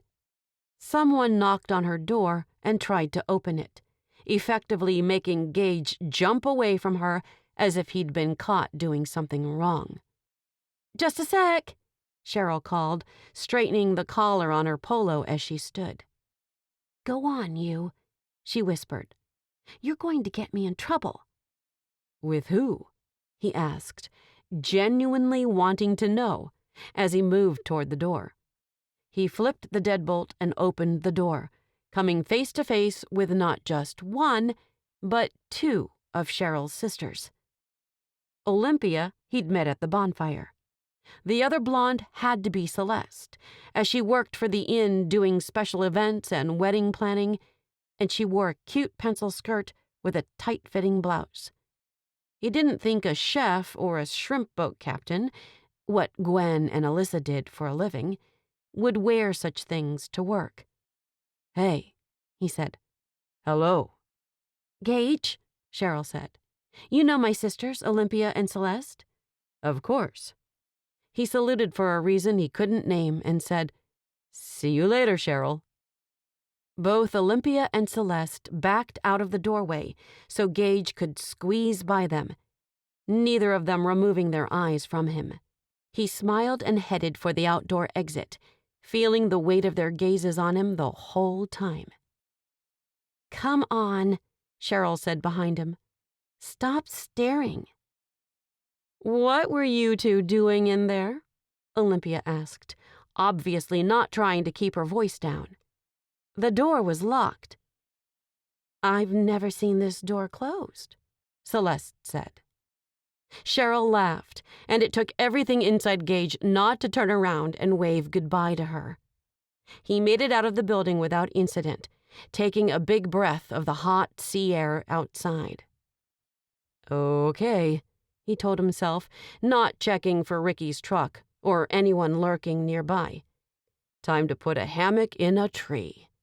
Because if he did that, then he could hold Cheryl in his arms as the sun went down, kiss her as the night stole the life from the day, and they swayed back and forth in the breeze. Maybe murmur to her that he was falling in love with her. Maybe. She finished the preparations for the surfing competition, and Gage started his training for the security at the surfing competition. 9 days became 8, became 7, and it was time for the banana split party. "Okay," she said, pushing a cart full of bananas toward the back of the grocery store. "Now we just need the ice cream and we can go." He pushed a cart too, this one laden with cans of fake whipped cream, jars of hot fudge and caramel sauce, and bags of chopped peanuts. He also had the bowls, spoons, and napkins, and they'd been in the store for entirely too long. But the surfing competition started tomorrow morning, and Gage would be working security on the sand for the next 8 afternoons. Olympia had hired more men than just him, and his evenings would be free to spend with Cheryl and that new hammock he'd put in the tree in her backyard. They hadn't been able to use it quite yet, and he was really looking forward to it. "Hey," she said to the guy at the butcher counter, "I have an order for 30 gallons of ice cream, half banana and half vanilla." "Let me check for you." The man turned and went through the swinging door that led into the back. "This is the butcher counter," Gage said. "Yeah, this is where you pick up special orders from the dairy department." She looked at him, her eyes sparkling. "You were worried." "It's the butcher counter," he said again. But a few moments later, the man returned with 3 other people, all of them carrying huge buckets of ice cream. "Ah, thanks," Cheryl said, beaming at them. After a few adjustments were made, they got the buckets in their carts and headed to the checkout. Over at the inn, he worked to get everything set up for the party. He put up tables and chairs while she set out bowls and spoons and all the toppings. Before long, everyone on the grounds crew came inside, most of them smelling like sunscreen, salt, and sweat. "All right," Cheryl said loudly, and everyone quieted down. She smiled around at them, and a rush of pride moved through Gage to watch her take control over the group. She was smart and strong and sexy, and he couldn't wait to be alone with her again. "Thank you all for working so hard this year," she said. "The beach looks beautiful, and we got everything done on time, despite a few hiccups and new demands. It's our annual banana split party." She gestured to the tables. "But first, I have some bonuses to hand out." She took a few steps over to the table and picked up a stack of envelopes. "For solving problems with a smile," she looked out at the group. "Simon Smith." Everyone clapped, and Gage felt their sense of unity, their sense of family, of belonging, and he knew who had established and cultivated that. Cheryl. She continued with the awards, and then said, "All right, time to feast." Chatter erupted as people got up and started scooping ice cream and spooning on hot fudge. Gage enjoyed himself, talking to a few people he'd seen around, especially Javier. He liked ice cream almost as well as corn dogs or the footlongs from the vendor down at Southport, and he ate 3 bowls before kissing Cheryl and saying, "See you in a bit."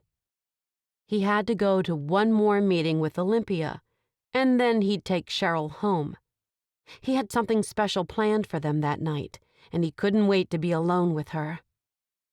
The meeting was long and boring, and nothing he didn't already know. By the time he made it back downstairs to her office, the tables and chairs and leftovers had been cleaned up. His footsteps echoed off the cement in the silence, and he stepped over to Cheryl's office. He froze, his heartbeat booming in his chest, his throat, his ears. There had been a struggle in this office. Cheryl always left everything in its exact right spot, and she would never leave several folders worth of papers strewn on the floor, or her laptop open and unsecured, or her soda sitting on the desk. Gage spun away from the crime scene, reaching for his phone. He dialed Cheryl first, and her phone rang in the office behind him. Definitely a problem. She never went anywhere without her phone, ever. His next call went to 911, and he stayed very still and out of the office, just in case there was a clue as to who had taken her or where she'd gone. Chapter 13. Cheryl banged on the divider between the back of the van where she currently was and the front, where the driver's seat was. "Let me out of here!"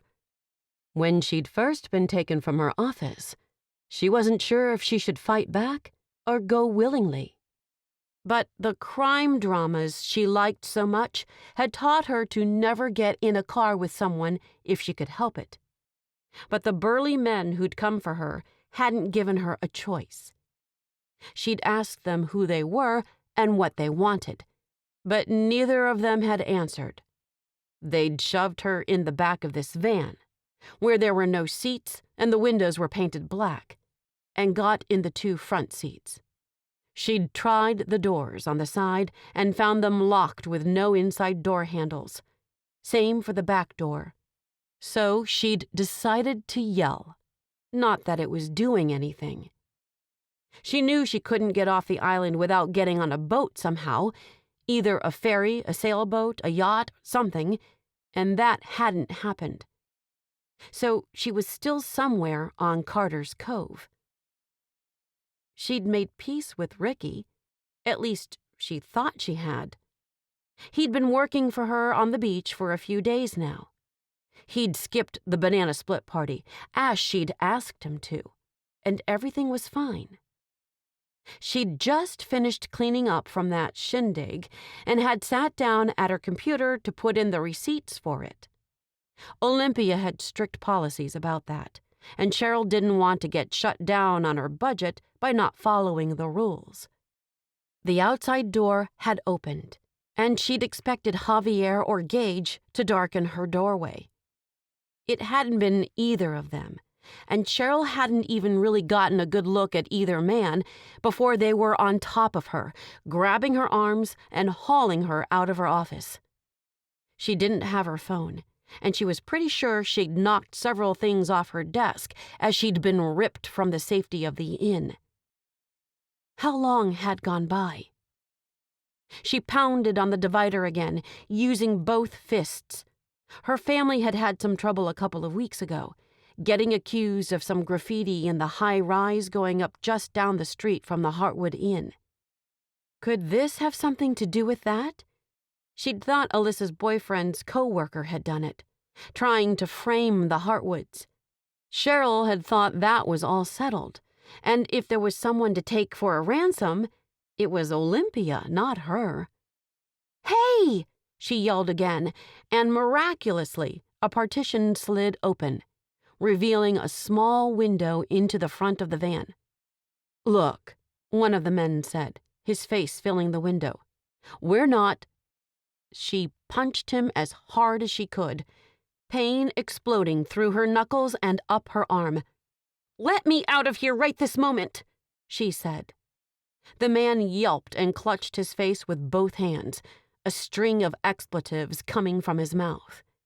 Cheryl didn't want to get too close, lest she get punched too. But she leaned forward and looked at the man driving. "Get me out of here," she said, trying to infuse as much anger and danger into her voice as she could. "So help me, I'm going to—" "We're not going to hurt you, Cheryl," he said, glancing at her. "Look, we're at your house." He made a turn, and sure enough, he'd pulled into her driveway. Confused and completely stumped, Cheryl remained silent. "We need your help to surprise Gage," the other one said, dabbing at his nose, where a thin trickle of blood trailed out. "What?" She had no idea what to say. Surprise Gage? Why? "He didn't tell you, did he?" the nosebleeder asked. "Tell me what? And who are you guys?" Gage hadn't told her anything, and he was going to get an earful from Cheryl about it. These two muscled men had grabbed her from her office. All at once, several pieces fell into place. "You're Marines," she said. "I'm Teddy," the driver said, "and he's Rudy. We served with Gage right up until his retirement." He looked at her quizzically. "He never said anything?" "And it's his birthday today," Rudy said, glancing at Teddy. "I bet he didn't mention that either." "Classic Gage," Teddy said with a small smile. "But we heard about you, and we thought you could help us get Gage real good." "He's mentioned his time in the Marines very little," she said, wishing she'd asked more. But really, she and Gage had only known each other for 10 days, and surely she didn't have to know everything about him already. And no, he never said anything about his birthday. Her annoyance surged again, and now that she knew she wasn't in any danger, it had plenty of room to bloom and grow. "He's going to get an earful, let me tell you." She patted her back pocket for her phone, remembering she didn't have it. "Oh, he'll be panicked soon enough," Teddy said. "When he sees your office and you gone." He burst out laughing, but Cheryl honestly didn't see how this was a funny joke.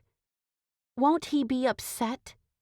"That's the point," Rudy said, opening the front door of the van. "He did this to our CO once, and he thought it was funny then." "Gage doesn't seem like the type to think having the tables turned on him is very funny," Cheryl said, confident that she knew that much. "Oh, he's not."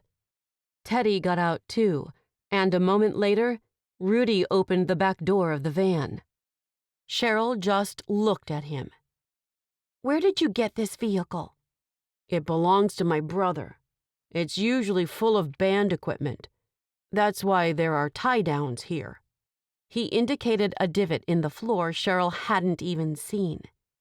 "I'm calling Gage right now," Teddy said, appearing at the back of the van. Cheryl scooted toward the opening and let Rudy help her out, a smile on his rugged face now. A tremor of fear still moved through her. Yes, she and Gage were supposed to be spending the evening together. He'd even said he'd ordered dinner and dessert, and more pieces clicked into place. He had been planning to celebrate his birthday with her. He just hadn't told her yet. "Hey, bud," Teddy said beside her. "We're on the island. Where are you?" He grinned from ear to ear. "I'm sure she's fine, buddy." Cheryl wanted to talk to Gage, but she wanted to do it in private. She indicated to Teddy that she wanted to talk. "In fact, she's right here. You want to say hello?" Cheryl heard Gage yelling as Teddy extended the phone toward her, already laughing. "Think you're so funny," he finished, just as Cheryl put the phone to her ear. He audibly drew in a deep breath, and she began to see the comedy in the situation. "This is Cheryl, isn't it?" "It's your birthday?" she asked, plenty of bite in her tone.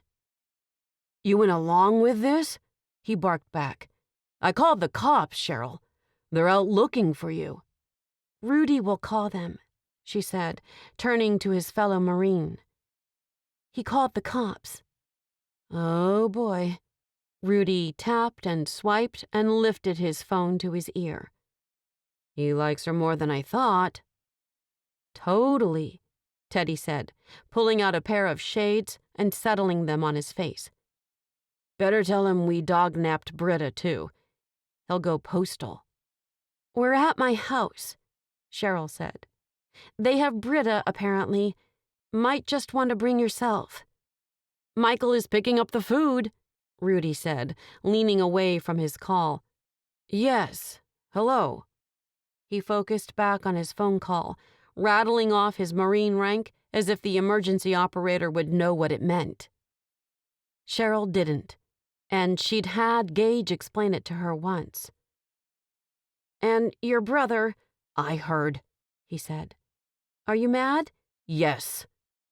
"They put me in the back of a van," Cheryl said, turning her back on his friends. "I'm going to kill them," he said, his breathing quickening. "I'll be there in a few minutes." He hung up without saying anything else, and Cheryl handed the phone back to Teddy. "I don't think he sees the humor." She started for the house. "But we can't stand out here. We'll melt."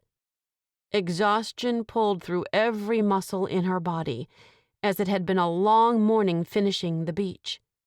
Then she and Gage had shopped for the banana split party, and she'd hosted that and cleaned up afterwards.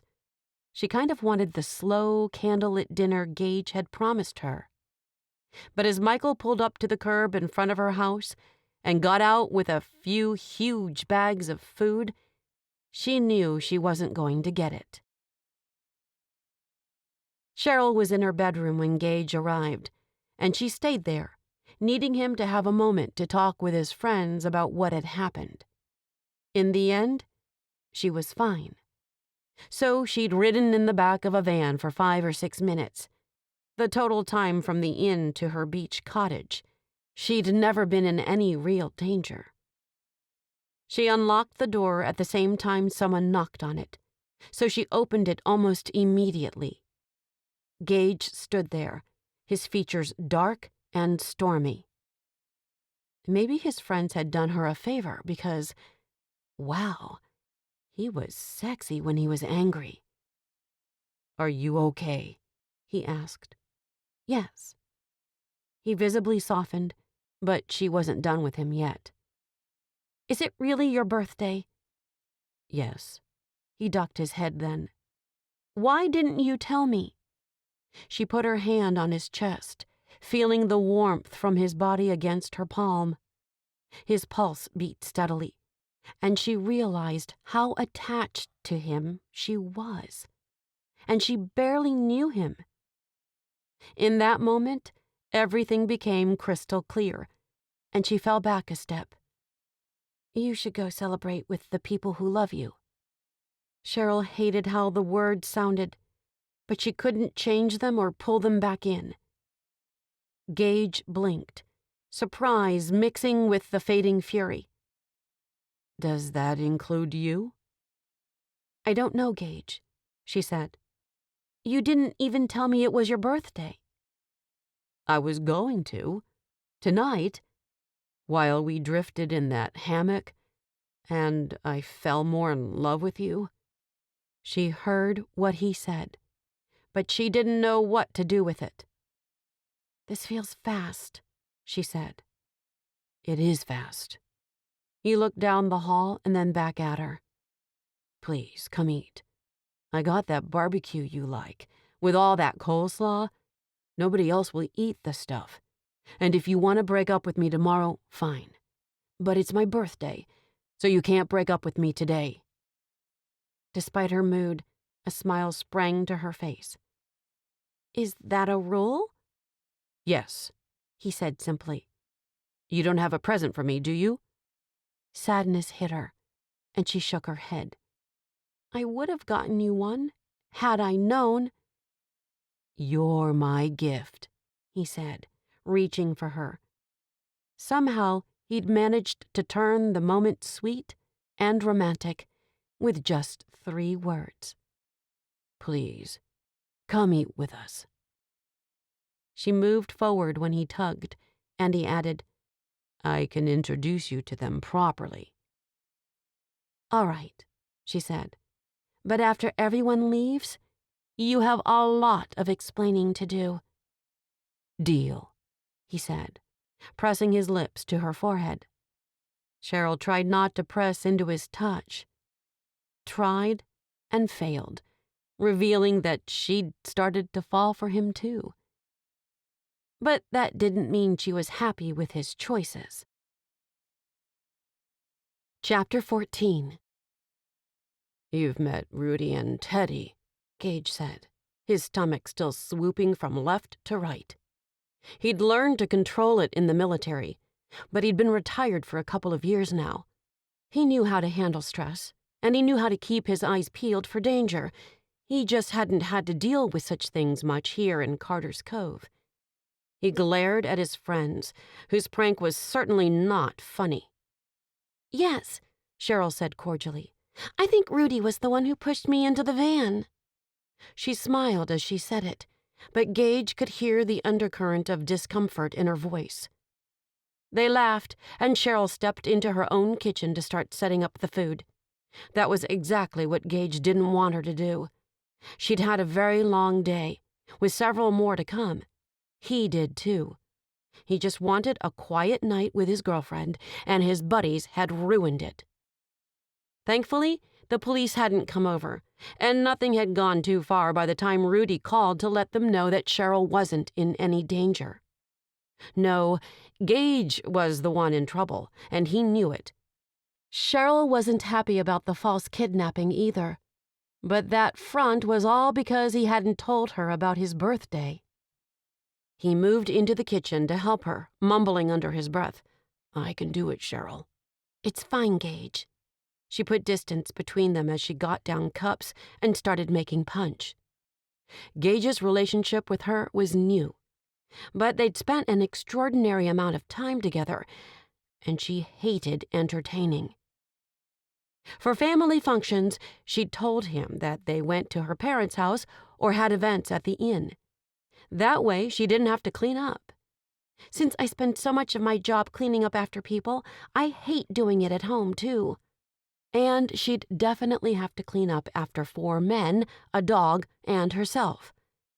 Gage turned when Michael said, "Let's have the cake first." The candles were already stuck in the tall, round cake he'd obviously bought somewhere. "That was your special order?" Cheryl asked, setting plates on the countertop. "My sister made that cake." "It'll be great then," Gage said quickly, but Cheryl only frowned at him before she rolled her eyes. "Gage is a wizard in the kitchen," Teddy said. "Did you know that, Cheryl?" "I've heard," she said. "He doesn't seem to have time to bake for me." Gage froze, because the reason he didn't have time to bake for her was because of her. "Funny," he said dryly, turning to Rudy. "So what are you guys doing here?" He'd asked them a version of the same question while Cheryl hid in her bedroom. Neither of them had given him a good answer. Instead, they'd told him they'd come for his birthday. "Celebrating with you," Rudy said. "You said that already," he said, not caring if he made things awkward. They already were anyway. "But really, why now?" "Listen, man," Teddy said, clapping him on the shoulder. Gage looked at his hand and then looked at Teddy, and the other man removed his fingers from Gage's body. "The old windbag had surgery," he shrugged. "Thought you might like to go with us to visit him in the hospital." Gage automatically rejected the idea. "I have 2 jobs I'm working right now," he said. 3 if he counted Cheryl, and managing his relationship with her was definitely a full-time job, one he had no idea how to do. "We can go whenever," Rudy said. "Doesn't have to be when he's in the hospital. He had a hip replaced. He's got a long recovery ahead of him." "Who's the old windbag?" Cheryl asked, "for those of us not in the Marines." "I like her," Teddy said, beaming at Cheryl. She smiled back at him, the gesture fading when she moved her gaze to Gage. "Our sergeant," Gage said. "I thought you were a sergeant," Cheryl said, her beautiful eyes coloring with confusion. "He is," Teddy said. "I was staff sergeant, 1 step above him. The old windbag is our master sergeant. Led our whole group." "Makes sense," Cheryl said, but Gage knew in her mind it didn't. "He was my boss," Gage said. "Sort of like Olympia is your boss." "My sister is not my boss," she snapped, deflating in the next moment. "I'm sorry. I'm just tired. Let's sing." Gage couldn't look anywhere but at her. Everyone else watched him. "You heard her," he said, his voice dangerously quiet. "Let's sing." "Michael?" "Do you have any matches?" he asked Cheryl. "A lighter?" "Oh, sure." She opened a drawer and produced what he wanted. She was organized, right down to the inventory in her kitchen, and Gage sure did like that. Michael lit the candles, thankfully there were not 40 of them, and by the glow of the fire the men started to sing. Cheryl joined her higher voice with theirs, but it was clear she was used to a more sophisticated type of birthday party. Not the laughing, ribbing, pushing kind Rudy and Teddy were doing. Still, by the end of the song, Gage was smiling with his friends. "Thank you," he said, admitting to himself that maybe celebrating his birthday with friends was better than what he'd planned. "Blow 'em out, Sergeant," Rudy said. "Make your wish." "I know what he's wishing," Teddy said. "Yeah, for you to can it." Gage glared, took a big breath, and blew out the candles. Michael and Cheryl clapped, and then his brother said, "Okay, food, let's eat." Gage loaded up his plate and took it into the living room, Britta right at his heels. He fed her a piece of chicken from his plate and eyed Cheryl until she sat in the recliner on his right. Teddy sat next to him, and Gage asked, "Are you thinking of retiring?" "I mean, maybe," he said. "I don't have a pretty island or a pretty woman to come home to." He took a bite of his fried chicken, a moan following it. "Wow, this is fantastic." "It comes from a local place here on the island," Gage said. "Cheryl told me about it, and I've been wanting to try it." He looked at her, glad she was eating and not glaring his face off. He did have some explaining to do, but he hoped he could punctuate his sentences with kisses, so she wouldn't be quite so angry. He'd felt her lean into his touch down the hall several minutes ago. She liked him. He just didn't know how to have a girlfriend, and he hoped it wouldn't cost him the one he currently had. By the time Gage got his Marine buddies and his brother out of Cheryl's house, darkness was falling. He closed the door behind Michael and pressed his back into the wood. A long hiss came out of his mouth, and he tracked Cheryl as she moved in her kitchen on the other side of the cottage. "I'm so sorry," he said. "I didn't know they would do something like this." "Obviously," she said. "I didn't even know Rudy was back in the country." And he'd looked good. Rudy had been through a lot, and he deserved to be happy. "Let's leave all this and go lay in the hammock." He put his hand over hers, stopping her from picking up another plate. "Come on. I'll clean it up later." "It's already later," she said, not meeting his eye. "Cheryl." Gage drew her into his arms, glad she succumbed, and wrapped her arms around him. "Okay," she said. "I have been wanting to lay in the hammock." "With me?" "With you." She glanced up at him. "But I want you to talk for the first 15 minutes. 15 minutes straight? Horror darted through Gage. She giggled, the sound morphing into a full-blown laugh. Relief spread through Gage, and he let her out the back door to the tree at the corner of the house. He'd hung the hammock there, and he collapsed into it first, then cradled her against his chest. They fit perfectly together, and he sighed a long, happy sigh. "I'm sorry I didn't tell you about my birthday. I just wanted a quiet, romantic night with the two of us." "Mm-hmm." "When I didn't see you in that office, I can't even describe what I was thinking." "It was a scary 10 minutes. "They must have taken you right before I got there," he said. "What happened? Why did you go with them?" "Why did I go with them?" she repeated, her voice pitching up. "Have you met your Marine friends, Gage? One of their arms weighs more than I do. I didn't have a choice." "You left your phone." "Okay." She pushed herself up. "This is the opposite of relaxing. I changed my mind. I don't want to listen to you tell me how wrong I was and what I should have done different for the next 15 minutes. She managed to get out of the hammock, even if she did make him swing wildly. "I'm sorry," he called after her, the last of the light of the day fading right before his eyes. The stars started to wink in the sky above him, and he just wanted Cheryl to come back. She didn't. Gage waited as long as he could, and then he got up and followed her inside. She'd left the kitchen for him to clean, and he set about doing that. "Happy birthday to me," he muttered. "I would have told you happy birthday the moment I woke up," she said, her voice angry and coming from behind him. "You robbed me of that opportunity." He turned toward her. "I didn't want to make it a big deal. I knew you were busy." "You don't get to decide what I do or don't do," she said. "I'm a grown woman, and I can manage my time the way I see fit." Her fingers curled into fists. "I like you, Gage. I want to get to know more about you, and kiss you in the hammock, and celebrate holidays and birthdays with you, but I can't do that with someone who keeps pushing me away." "I'm not pushing you away." "You are," she said.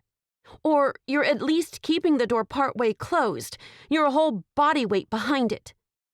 She sighed, the exhaustion entering her face again. "I don't want to fight with you.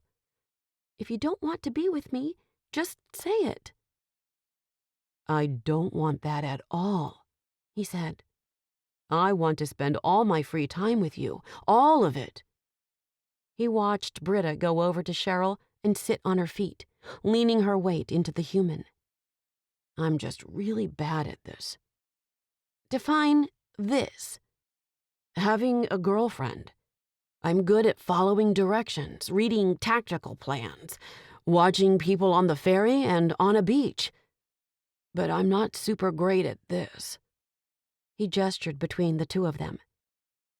"I'm doing the best I can. Maybe it's not good enough for you." His chest heaved as he breathed again. He didn't want to leave things like this with her. He'd never felt too terribly inferior to her, but she definitely had more money than he did. She stuck to the ritziest parts of the island, while he ate footlongs on the benches down in Southport. She ran a grounds crew of over 60 people, and she and her sister ran the entire Heartwood Inn empire. She was way out of his league, and maybe he should end things right now. But his heart didn't want to, and for once, his brain and his heart were on the same page. "It's good enough for me," she said, and Gage crossed the room to her and cradled her face in his hands. Tonight had not been exactly what he wanted, not even close to what he wanted. But he did lean down and get his birthday kiss. Chapter 15. Cheryl survived the surfing competition by the skin of her teeth. She didn't see Gage much, and she actually thought they benefited from the cooling-off period. She was able to move past his omission about his birthday, and she was sitting in her office a day or two after the beaches had cleared when she got a text from Celeste. "O needs us, her penthouse, stat." "On my way," Gwen answered at the same time Cheryl was typing. "Coming up," she said. "Be there in a sec," Alyssa said. Cheryl was already out the door, because if her sister needed her, she'd be there. That was one of the blessings of the 5 of them working the inn. They each had a vital role, but they could be there for one another. She met Gwen in the lobby, and she pushed the elevator button. "What do you think the problem is?" Gwen asked. "Her boyfriend," Cheryl said. "Olympian needs to get out of her own way." "Still hung up on Hunter?" "She's not hung up on him," Cheryl said. "She was broken by him, and I don't think she's pieced herself back together quite yet." The elevator dinged, but the door was so slow to open. "It's a shame, because her boyfriend is hot." The doors opened, and the man Cheryl had met at the bonfire stood there. Chet himself looked up, and Cheryl could only stare at him. "Ladies," he said, and Gwen actually twittered as he stepped off the elevator. Cheryl got on, grabbing Gwen's hand and towing her onto the car, too. "That's him." "Who?" Gwen asked, a sense of wonder still in her voice. "Olympia's boyfriend. Was he carrying a bag?" She tried to look, but the doors slid closed, and the ride up to the penthouse began.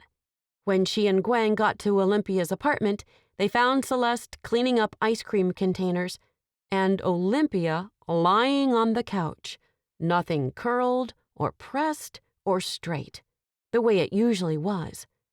"Oh, it's bad," Gwen said, looking at Cheryl. It was bad, and Cheryl didn't know what to do about it. She wondered if this could be her in a week or 2 weeks, or a month or 2 months. Had she given her heart to Gage to squeeze the life from it whenever he felt like it? She participated in the conversation, but she couldn't help wondering if she was destined for the same fate as her older sister. When she left Olympia's suite, she found Gage leaning against the wall, looking at his phone. He glanced up when the door opened, and a smile brightened his face. He was devilishly good-looking, and Cheryl's heart pumped out several extra beats. She wasn't sure if she was excited to see him there or annoyed. "What are you doing here?" she asked. "Waiting for you." She looked at her phone. "I didn't get a text." "That's because I didn't text." He embraced her, his lips skating down her neck. "Aren't you proud of me?" "I sure am," Celeste said, entering the hall, too.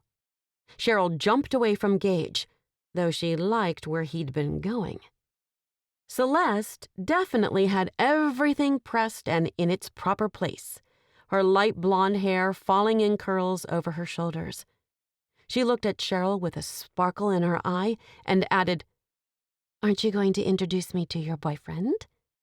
"Yes," Cheryl said at the same time Gage said, "I'm Gage Sanders," and extended his hand toward Celeste. "Celeste," she said. "Second oldest," he said, glancing at Cheryl, who stood there like an accessory. "Right?" "Right," Celeste and Cheryl said at the same time. She hated being an extra in the conversation, and Gage hadn't even given her a chance to introduce Celeste. Of course, neither had her sister. But Celeste had always been a little overbearing. She wanted just as much control as Olympia, but she wasn't the oldest Hartwood sister, so she'd fought constantly for a power position. "He's my bodyguard," Cheryl said, drawing both Celeste's and Gage's eyes to her. "I mean, that's how we started." "Well, I'm late for a meeting," Celeste said, smiling at Cheryl and Gage before walking to the incredibly slow elevator. Gage watched her go, and Cheryl couldn't seem to look away until her sister got on the elevator and left too. "I'm your bodyguard?" he asked, and Cheryl knew she'd made a mistake. "I mean, that is how we met." Gage exhaled and looked away. "Are you still working, or can we go to lunch?" Cheryl's insides felt encased in gelatin, and they wobbled. "I still have work to do." Something moved between them, and Gage nodded. "All right. Do you—" "You look like you could use a nap," Cheryl said. "I'm fine. I don't need you to take me home in the afternoons anymore." Gage just stared at her, his jaw clenched and those midnight eyes drinking her up. "All right," he said, turning and heading for the elevator.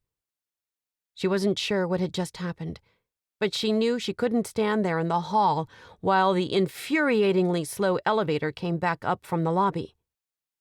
"See you later," she said, ducking back into Olympia's penthouse, where Alyssa and Gwen still sat with their sister. She pressed her back into the door and breathed. "Are you okay?" Gwen asked. "Fine," Cheryl said, straightening.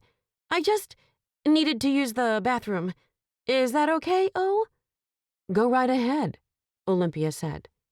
She looked better after a sisterly intervention, but Cheryl felt on the verge of a breakdown, and she didn't even know why. Locked in the bathroom, she looked at herself in the mirror, trying to find the reason she'd told Celeste Gage was her bodyguard. He'd been so much more than that from the moment they'd met. Her phone chimed, and she hastily pulled it from her pocket. "Are you trying to put distance between us?" Gage had asked. Cheryl honestly didn't know. "I'm going to Southport for lunch. Call me if you need me." Cheryl put her phone on the vanity and looked into her eyes again. When she'd first met Gage, she did need him. Needed him to get her home without incident. Needed him to stay with her so Ricky wouldn't cause a problem. Needed him to feel safe. But now? Did she need him? She hated that she didn't know the answer. And she hated his next text, too. "Thanks for the work. If you know anyone else looking for a bodyguard, let me know." Later that day, Cheryl lay in the hammock, watching the leaves above her move with the wind.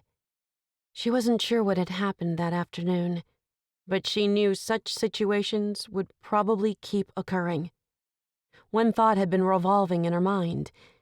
Maybe Gage just isn't the one for you.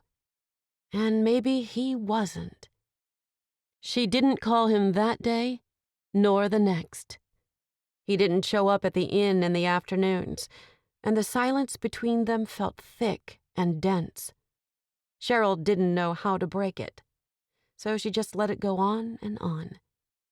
That weekend, the farmer's market found her wandering through the aisles, a recyclable shopping bag over her arm as she picked out the fruits and vegetables she wanted. The crowd had good energy, and she loved the vibrancy of colors in each booth, the clean, crisp scent of the air, the pure sunshine overhead. She loved summertime in Carter's Cove, and she couldn't wait to get home and make a smoothie with all of her new fruits. She thought of Gage and where he might be. Probably not the farmer's market in downtown. Probably in Southport, where all the hipsters and artsy types hung out. Funny, she didn't consider him a hipster or artsy.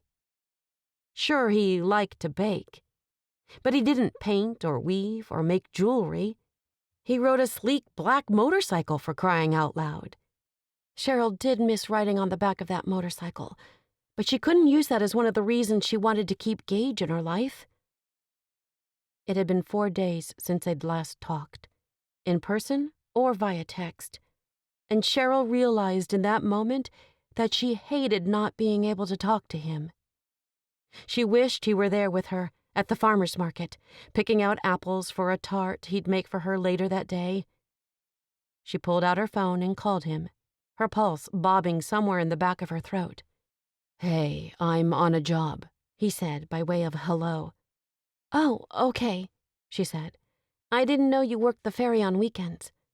"I don't. It's a private gig." "Oh, I'm at the farmer's market, and I wondered if you wanted to join me, but I guess you can't." "I can't." "I'll call you later?" "Okay." And with that, the call ended. Cheryl actually looked at her phone to make sure he hadn't just gone silent. He hadn't barked, but his brusque, abrupt nature had returned in full force.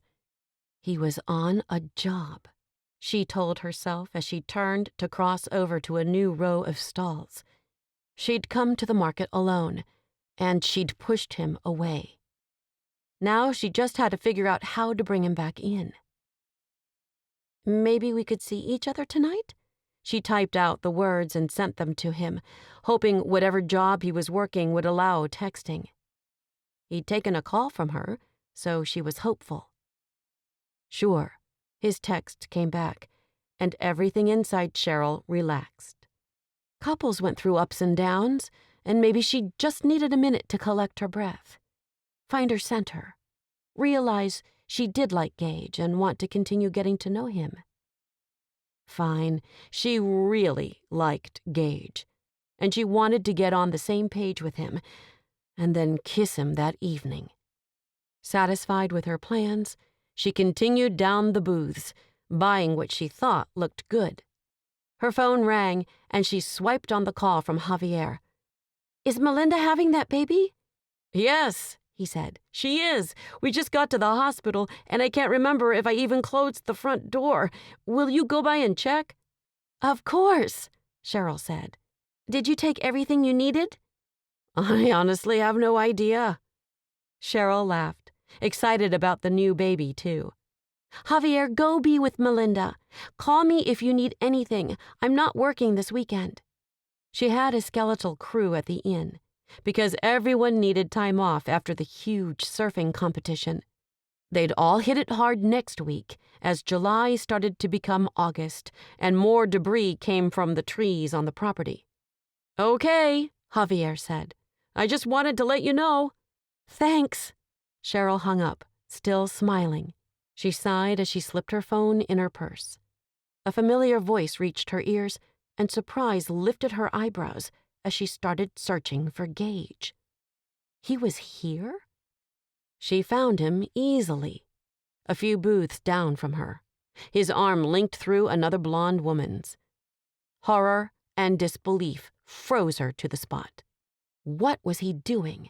He called cheating on her a job?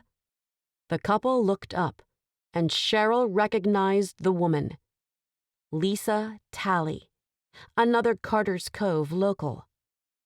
Gage's eyes met hers, and he froze too. Cheryl spun away from him, everything from her past crashing through her memory. "Cheryl," he called, but she didn't wait, turn, or go back. She couldn't face him right now, and she needed to get out of the crowd before she started crying. Chapter 16. "Hey, I need a minute," Gage said, tracking Cheryl as she moved through the crowd. Dang, the woman could move fast when she wanted to. Lisa looked up at him. "All right. Who's Cheryl?" "My real girlfriend," he said, slipping his arm out hers. "Can I have a minute? You'll be okay?" "Oh, my heck, yes. Go." And Gage went, jogging through the crowd, easily keeping Cheryl's ponytail in sight. "Cheryl," he said again when he got close to her, and this time she turned back to him. "Wait a second." "Are you seeing Lisa Talley?" "She's my new client," he said, his chest heaving, though he hadn't been running particularly fast or for very long. "Her old boyfriend is giving her trouble. She asked me to pretend to be her new boyfriend." "How convenient." "It's not what you think." He looked at her, so many emotions storming inside his chest. She was so beautiful and so upset. "I'm not cheating on you." How could he tell her that he'd fallen in love with her now? She'd cut him out of her life for the past 4 days, and a river of hurt flowed through him. She swiped at her eyes and lifted her chin. "You're not?" "Of course not." He shook his head. "I can't believe you'd think I would." "Yeah, well, you thought I'd let Rudy and Teddy take me from my office." Anger joined his hurt feelings. "I didn't mean that." "You're just doing the best you can, right?" "Yes," he said, barking the word. "And you're the one who couldn't even introduce me as your boyfriend to your sister." "I did," she said, though Gage's recollection of those awkward moments in the hall was that Cheryl had just stood there, at least until she felt the need to remind him of what he was to her. Subservient. Her bodyguard. He'd been wrestling with his feelings of inadequacy alone for days, and they all reared up and started shouting at him. "If I'm not good enough for you, you should just say it," he said, not bothering to make his voice quiet or kind. I've never said that. No, you just act like it every time we're together in front of someone you care about. You're worried about me making you look bad. Cheryl shook her head. I thought we were past that. We were, until you couldn't tell Celeste who I was. And you won't go to Southport with me. Instead, you're up here at this hoity-toity farmer's market. We never go to my place. Always yours. He shook his head, because all of these poisonous thoughts had been festering inside for days. He hated them and wanted them gone. But saying them out loud to Cheryl wouldn't fix anything. In fact, he felt like he was breaking their relationship. Look, Lisa's paying me for 2 weeks of a fake relationship, he said. It's good money, and I took the job. Good for you, she said. You're lucky you don't need 2 jobs, Cheryl, he said, wishing she'd at least try to see how everyone else lived, recognize the problems they dealt with. Some of us aren't Hartwoods, you know. Pure fury crossed her face. Go back to your other girlfriend, and I don't need you to come over tonight. Are we breaking up? He asked. It would almost be a relief. Maybe then he could stop thinking about her, wondering if he should call or stop by the inn, losing sleep. Yes, she said, we're breaking up. She turned and strode away, her designer purse swaying violently on her arm. Gage watched her go, part of his heart withering to dust. Several moments later, Lisa joined him. Looks like it didn't go well? No, he said. It didn't. By that evening, Gage realized that not just part of his heart had turned to dust, but the whole thing. He slumped on the couch, staring at the TV while Michael talked about something. He honestly wasn't listening, because if he did, he'd only be annoyed on top of angry and broken-hearted. He just wanted to be alone, have his kitchen and his bathroom to himself again, his afternoons to bake something, make a mess, throw a ball to Britta. Ever since he'd gotten that text from Tyler, everything in his life had changed. He'd changed. Gage? He finally turned and looked at his brother. Did you hear what I said? I'll be out of your hair soon. He straightened, part of him not wanting his brother to go, when literally 10 seconds ago, that was all he wanted. You will? Why? Did you talk to Marie?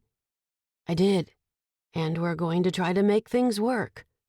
Michael smiled at him. So I'll get packed up tonight and tomorrow. Take the ferry back in the evening. That's great, he said, and he meant it. I'm glad, Michael. You and Marie have always been so good together.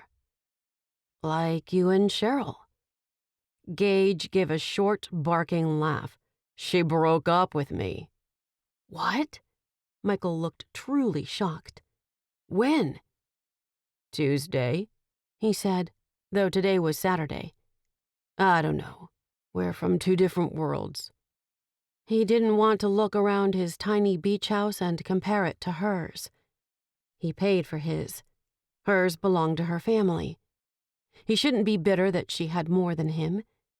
The Hartwoods had obviously worked for a lot of years to have what they had. He didn't begrudge anyone for having things, especially when they'd worked hard. And Cheryl worked hard, so he wasn't sure why he was so annoyed with her. I'm sorry, Michael said, turning off the TV. Maybe it'll be like me and Marie. Maybe she just needs some time to think through things. Maybe. Gage watched Michael stand up and head for the bedrooms. I'm going to go pack. Okay. Gage leaned back into the couch again, his mind constantly rotating around Cheryl. He didn't think she needed time to think through anything. What she needed time to do was overcome her embarrassment of him. She'd never had a problem with him when he was just her bodyguard, or when they kissed in the privacy of her office, or hung out at her house. Other than those times, the only time she was comfortable around him was with her mother and grandmother. He still hadn't met her father yet, and that was probably a good thing. He sighed, and Britta perked up. "Yeah?" he asked, though he wasn't sure what the dog was trying to say. "Should we take a walk down the beach?" Britta got up, an earnest look on her face, and took a few steps toward the back door. That was definitely her doggy version of, "Yes, please, walk." Gage got up too and followed her. He left her leash in the house because she wouldn't go too far from him. Very few people used this beach in the evenings, only locals. And while his house did sit 200 yards from the waves, it wasn't a ritzy or well-kept beach. "Let's go then. Mike, I'm going for a walk." "Okay," his brother called from inside the house. Gage left, pulling the door closed behind him and making sure he had his phone. He did, and he went down the steps, feeling an ache in his muscles he wished would go away. He probably shouldn't have taken that job with Lisa Talley. The money was good, but he could have dipped into his pension, which he'd been saving. But he'd been so upset with Cheryl. Regret filled him as the sky continued to darken by degrees. "I need to take some time off," he said to himself, only the wind for a companion. Britta had taken off down the beach, chasing a gull. He whistled to her, and she came running back, a huge grin on her face. "Stay by me," he said, squishing his way through the softer sand toward the wetter, more packed stuff closer to the water's edge.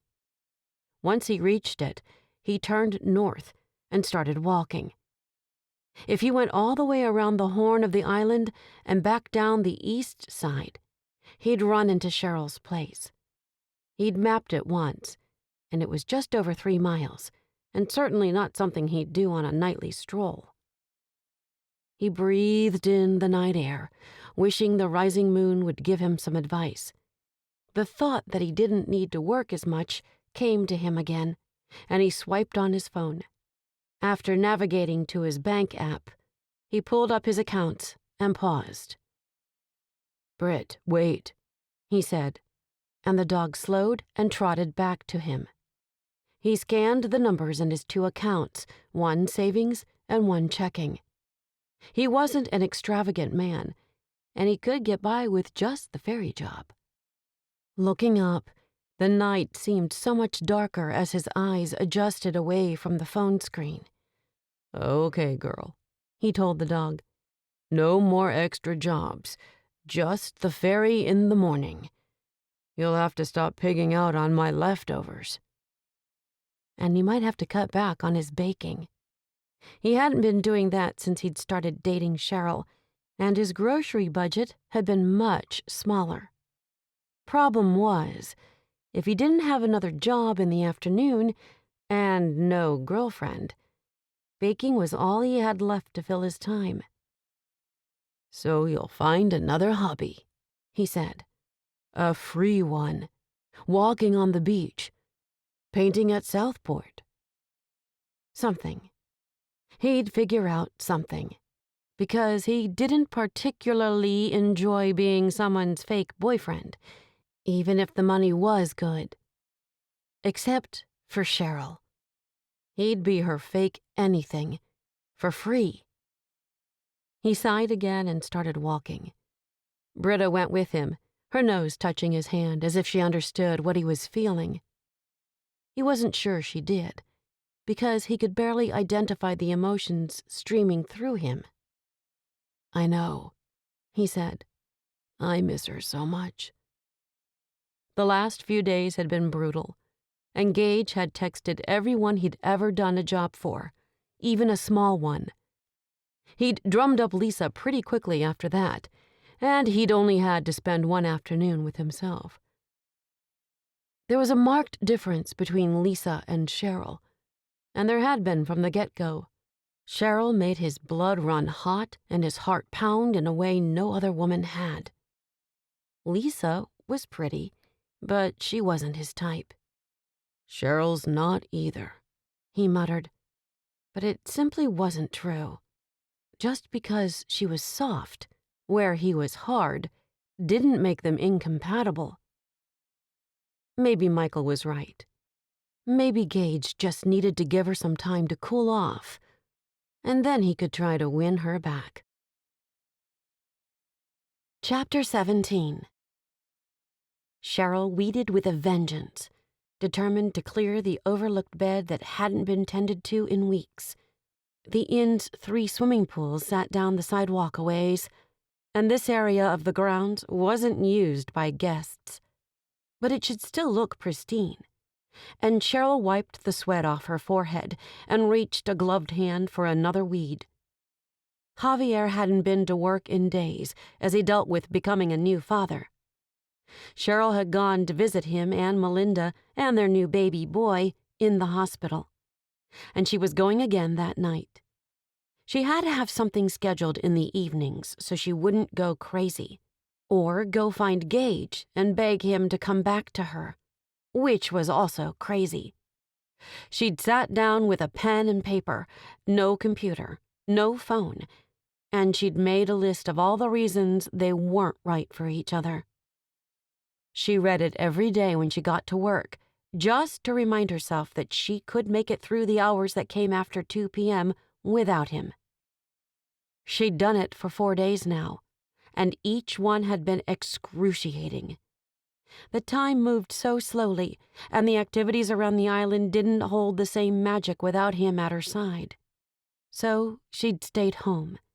But being caged by walls had been terrible.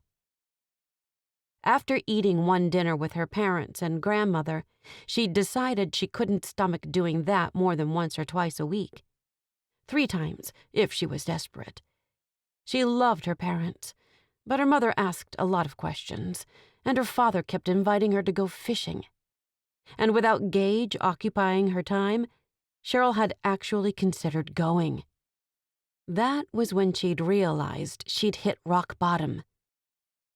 Last night, she'd invited Tyler and Abby over for dinner, and it had been the first time she didn't feel like suffocating inside her own house. So tonight, she'd take Melinda dinner and spend time with her friends. She wouldn't be alone, and everything would be fine. Except Cheryl knew it wouldn't be. Somehow, in the short time she'd known Gage Sanders, he'd embedded himself in her heart. Cheryl had considerable access to the gossip circles around the island, and while she never wanted to be featured on them, she'd been able to find out about Lisa Talley and her ex-boyfriend, with 2 texts and 10 minutes of her time. She hired someone to be her boyfriend, Victoria had texted. Between you and me, of course. It's a secret, so Rob won't know.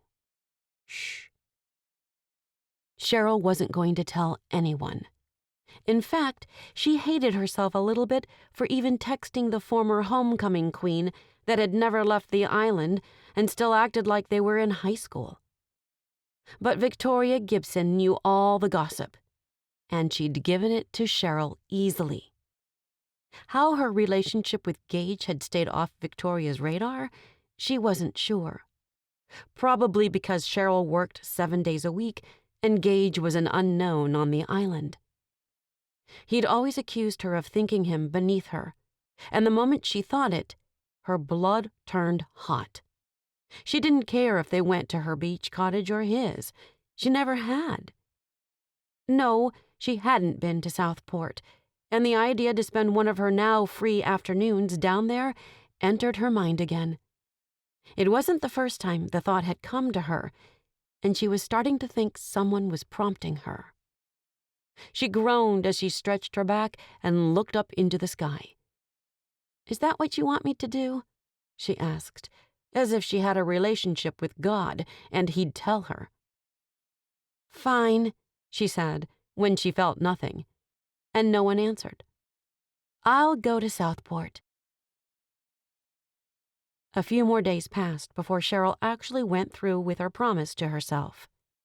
But Sunday afternoon found her tipping the pedicab driver and turning toward the beach in Southport.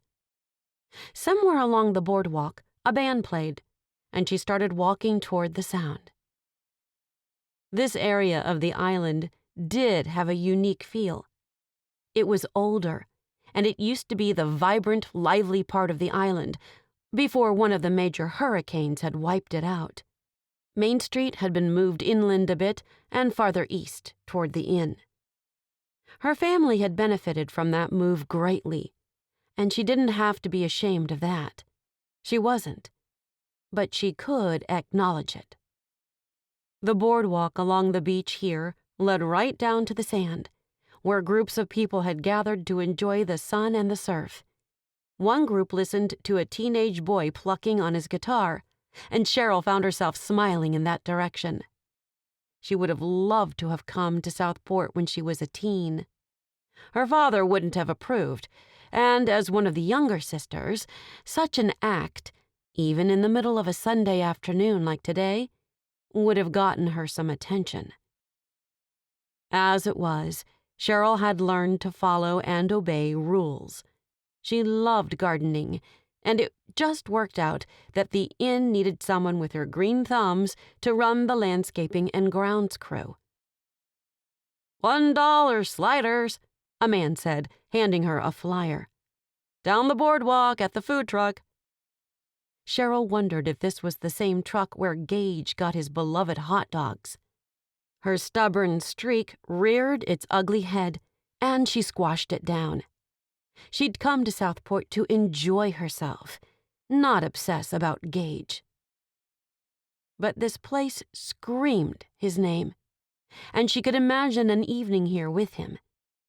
It would be romantic and wonderful, and Cheryl's chest pinched. She felt like she hadn't drawn a full, proper breath since the farmer's market just over a week ago, and the only person who could help her get the oxygen she needed was Gage.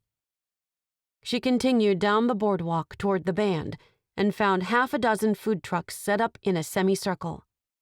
The beach spread before them, and easily twice as many people dotted this beach as the one she'd left behind. The long storm wall filled with murals stretched down the other way, past the food trucks, and Cheryl determined she'd get something to eat and then admire the art on the beach. Food, art, beach. No wonder Gage loved this place. She spotted the truck where she could get the footlong, and she joined the line there. She'd only eaten from food trucks like this a couple of other times, and she hoped she wouldn't embarrass herself too badly. After managing to order and pay, she got her hot dog and walked down into the sand. It was hot and covered her sandaled feet. The wall ran before her on the left, and it was filled with vibrant colors and pieces of art that overlapped each other in various messages of hope and love. She saw things like Soda Snake and Burgers and Birds, two places she loved as a little girl. She hadn't thought about them in a long time, and a sense of nostalgia hit her when she hadn't been expecting it. All the benches were full, so she found a spot on the boardwalk and sat down to eat her footlong. She smiled as she squeezed ketchup and mustard out of little packets to go with the sautéed onions she'd requested. "Here we go," she said, wishing with everything in her that Gage was there with her. It felt like a moment that would bond them forever, and Cheryl paused. "I'm in love with him," she whispered, feeling it and knowing what she'd just admitted to herself was true. Then she took a bite of her footlong, the heat of the dog almost burning her mouth. "Oh, my heck!" she said, her mouth still full. That was the most delicious thing she'd eaten in a long time. As she ate the 12 inches of meaty goodness, all she could think about was how she could get Gage back into her life. She knew he liked to bake, and she wondered if she could show up at his beach house with a perfect apple tart, an apology, and a plea for him to forgive her. But her skills with pastry probably wouldn't pass kindergarten, and she thought she should probably just take him a footlong and call it good. The more that idea existed in her mind, the better it sounded. But she'd want the food to be hot and delicious, and she had no idea if Gage would even be home right now. A Sunday afternoon date was probably high on Lisa's list of things to do to convince her ex she'd moved on. Cheryl didn't want to be left sitting on Gage's steps, waiting for him to come home from a date with another woman, even if it wasn't a real date. So she wadded up her tin foil wrapper, got up, and threw her trash away. After a quick stop at the grocery store, she rummaged through her cupboards until she found an apron. An internet search brought up an apple tart recipe, and Cheryl washed her hands with a great deal of hope in her heart. 2 hours later, she admitted defeat when the second tart came out of the oven looking like charred soup. How such a thing was possible, she didn't know. But flour dusted every surface in the kitchen, her sink held a ton of apple skins and cores, and she hadn't been able to get the first tart out of the pan, so she'd thrown it away. "That one was too dense," she said, wiping her hair off her sweaty face. "This one is runny.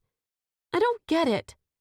She'd used the same recipe both times and gotten wildly different results. So baking wasn't going to cut it. She heaved a sigh and dumped the sloppy tart into the trash can. At least her house smelled like pie crust and cinnamon, even if she didn't have anything edible to show for it. She wouldn't be getting Gage back through her baking. What could she do instead? Chapter 18. Gage rolled up to the Heartwood Inn as he'd done countless times before. This time, though, trepidation had his heart skipping in his chest the way small children did. He wasn't there to see Cheryl, but he could very easily run into her while on the premises. If he'd have called her before this interview, he probably wouldn't have to even go through with it. He'd never met Alyssa face to face, though he had spoken to her on the phone about the full-time position in the bakery. He already got up before dawn to work on the ferry, and he figured he'd rather get up and bake than get up and stroll around a boat looking angry all the time. He stowed his helmet and tugged at the bottom of his shirt. He wore slacks and a button-up, the same type of thing he'd worn to that upscale bonfire weeks ago. Inside the lobby, he saw a small sign that said, "Bakery Interviews, Floor 3." And he stepped over to the elevator with relief. Cheryl would have no reason to be on the 3rd floor. Still, he couldn't help thinking of her down on the lower level, probably in her office if she wasn't out on the grounds somewhere. On the 3rd floor, he followed the signs to a suite in the corner and checked in with a woman sitting at a desk there. She sported dark hair, so he knew she wasn't a Heartwood sister. He sat on the couch, early for his interview and glad of it, because it had taken a few minutes to get to the right place. "Thanks for coming," a woman said, causing him to glance up. For one terrible moment, he thought he'd heard Cheryl. But it had been another blonde, this one definitely related to the woman he couldn't stop thinking about. "You must be Gage," she said, approaching him.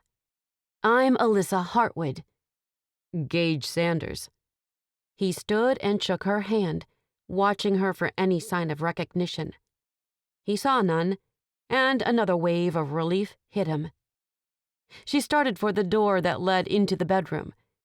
"Nice to finally meet you, Gage." "Finally?" he asked, following her.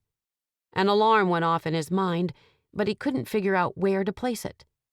"We'll be starting with a taste test," Alyssa said, ducking into the room. Gage strode after her, because she'd practically run away from him.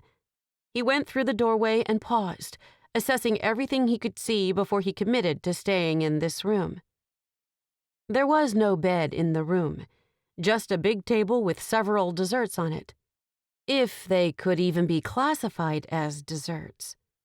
They looked like science experiments gone bad, and he frowned. Looking around the room, he couldn't see anyone else. "Alyssa?" 2 other doors led out of this room, besides the closet, and another alarm went off. He took a step backward, thinking these Hartwoods might be a brand of crazy he didn't want to deal with. "Hello, Gage." He stilled, because that was Cheryl's voice. His attention jerked to his left, and sure enough, she stood there with her hair pulled up tight into that top ponytail, a pair of dangling earrings in her ears, and a fun, flirty sundress in pink and yellow. The breath left his body, and he couldn't form words. Behind him, the clunk of the hotel room door closing registered in his mind, but it was still running pretty slow. "You look great," she said, taking a couple of steps toward him. "Thanks." He cleared the roughness from his voice. "So do you. What are you doing here?" "I was going to ask you that." She smiled as she reached him. Only a couple of feet separated them, and he could easily take her into his arms and kiss her. Oh, how he wanted to do exactly that. Instead, he held very still. "I'm applying to be the head baker here," he said. "Similar hours to the ferry." "So you'd give up the ferry job?" she asked. "Yes." "And are you still Lisa's pretend boyfriend?" "No." "Are you looking to be someone's boyfriend?" Gage shook his head. "Not particularly." "Oh." She sidestepped over to the table. "Alyssa said I could do this interview." She looked down at the dessert disasters. "You have to sample these and tell me what you think it is." Gage walked over to the table, his stomach yelling at his mouth not to taste anything on this table. "This is an interesting interview." She handed him a fork, a sexy smile on her face that Gage wanted to kiss away. He took the fork and moved up and down the table, trying to find the tiniest piece of something that didn't look raw or overbaked. "Who made these?" he asked. If it was the current head baker, no wonder the inn needed a new one. "That's not important," Cheryl said. Gage cocked one eyebrow at her and dug his fork into what he thought was a peach pie. He'd been born and raised in Georgia and knew what one should taste and look like.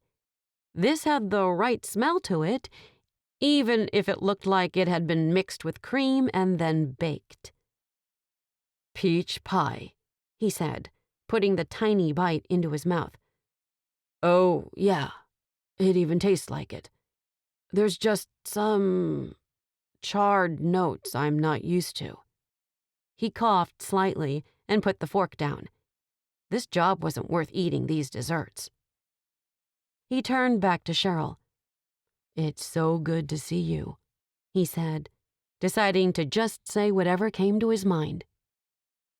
"I made the desserts," she said. "They're all my horrible, failed attempts at baking." She stepped closer to him. "See, I've been trying to get one decent thing made so I could bring it to you and apologize." She touched his chest, the heat from her hand like a brand. Her fingers moved up to his collar, and Gage fought against the raging river of desire moving through him. "I'm sorry, Gage. I've been terrible to you." She looked up at him. "I went to Southport last weekend. That footlong is delicious, and the band playing was pretty fantastic." "You went to Southport?" "My next idea was to bring you a footlong and beg you to take me back," she whispered. "But every time I went by your house, your bike wasn't there. She looked like she was one breath away from crying, and her cheeks held a beautiful blush Gage wanted to see every day of his life. You want me to take you back? He really needed to stop asking questions, but some of the things she'd said didn't seem to make sense the first time. "I'm in love with you," she said, and Gage blinked. Really? "Yes, really." She laughed lightly. "Is that so hard to believe?" A little, actually, he said. Cheryl nodded, but she didn't look away from him. "We're not so different, you and I," she said. "We just need to learn how to communicate." He agreed with that assessment, and his hand came up to rest on her hip. She didn't move away or flinch, and Gage finally caught up to what was happening here. I'm not going to get the job, am I? He asked, ducking his head so his mouth was closer to her ear. "Oh, you'll get it if you want it," she said. Yeah? "Yes," she said, leaning away from him slightly so she could look at him. "The real question is whether you can forgive me, and whether you want me or not." Neither of those are real questions, Gage said. Of course I want you. He closed his eyes and leaned his forehead against hers. I've always wanted you, Cheryl. From the moment I laid eyes on you, I wanted you. And I can forgive you. Heaven knows I'm not perfect. You don't have to be. He opened his eyes, and he saw the truth right there in hers. She was right, and she believed what she'd said. He didn't have to be perfect to be with her. I love you, too, he said, leaning down and touching his lips to hers. He didn't get to kiss her as long as he would have liked, because the door to the suite opened again. He didn't let go of her, though, when he looked to see who'd come in. "Oh, good," Alyssa said. "You two made up. Darcy?" The receptionist came forward, and she had 2 footlongs in her hands. Gage started laughing, so glad when Cheryl joined in with him. "Do you have time for lunch?" she asked, taking the hot dogs from Darcy. I think I can clear my schedule, Gage said. Cheryl started for the door, but Alyssa put her hand on Gage's arm. "You can bake, right?" Absolutely, he said. But we should keep her as far from the kitchen as possible. Alyssa laughed, but Cheryl said, "I heard that," from the doorway. Gage joined her with, "But I said it so quietly. How'd you hear that if I wasn't barking it?" She shook her head, a smile on her face, and said, "Come on, I want to eat lunch with my boyfriend." Gage reached over and picked up her tin foil wrapper before putting the last bite of his footlong in his mouth. This was his second one today, and it tasted amazing. The first he'd eaten in Cheryl's office with her, and that had been great too.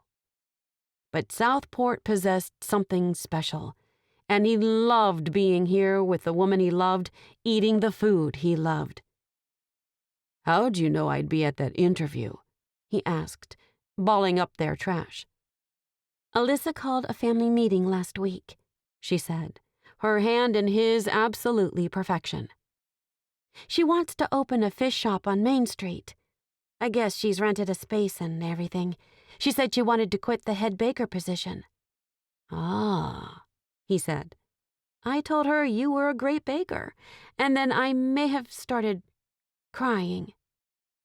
Gage's heart twisted in his chest. He didn't know what to say, so he pressed his lips to the top of her head. "My sisters and I are close," she said, "even if I don't see them every day." "That's nice. Michael left the island a week ago." "I know. He texted me that I needed to go see you." "He did?" "Yeah, but that's the next story." "Okay," he said with a chuckle. Anyway, Alyssa put the job up, and you applied, and she texted me. We set everything up from there." Gage let her words sink into his brain, and a rush of love for her filled him. She'd set everything up from there because she loved him. She loved him. Britta barked, and Gage looked out at the ocean, the sight utterly beautiful. In the next moment, the dog took off, barking at the bird circling several yards away. Cheryl giggled in his arms, and Gage asked, "Michael texted you." "He said you were miserable," she said, tilting her head back to look at him. A teasing sparkle sat in her eyes. "I wasn't miserable," he said, boldly lying right to her. "I was," she said, "and I couldn't think of how to get you back.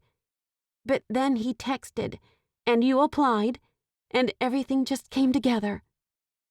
She kissed him, and Gage had never been happier in his whole life. "And I think you were miserable," she whispered against his lips. "Just admit it." She traced her fingers through his hair and down the side of his face. "Fine," he said, kissing her again. "I was miserable without you." And he'd never thought he'd ever need someone the way he needed Cheryl.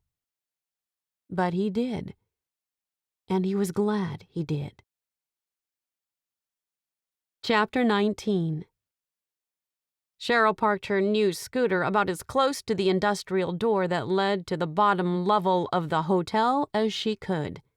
She hung her helmet from the handlebars because she didn't have fancy saddlebags like Gage. One look to her left, and she found his motorcycle gleaming in the morning sunshine, though it was barely 6 o'clock in the morning. He started work earlier now than he had while working the ferry, but he was much happier. Cheryl could see it in his face, hear it in his softer bark, and feel it in his touch.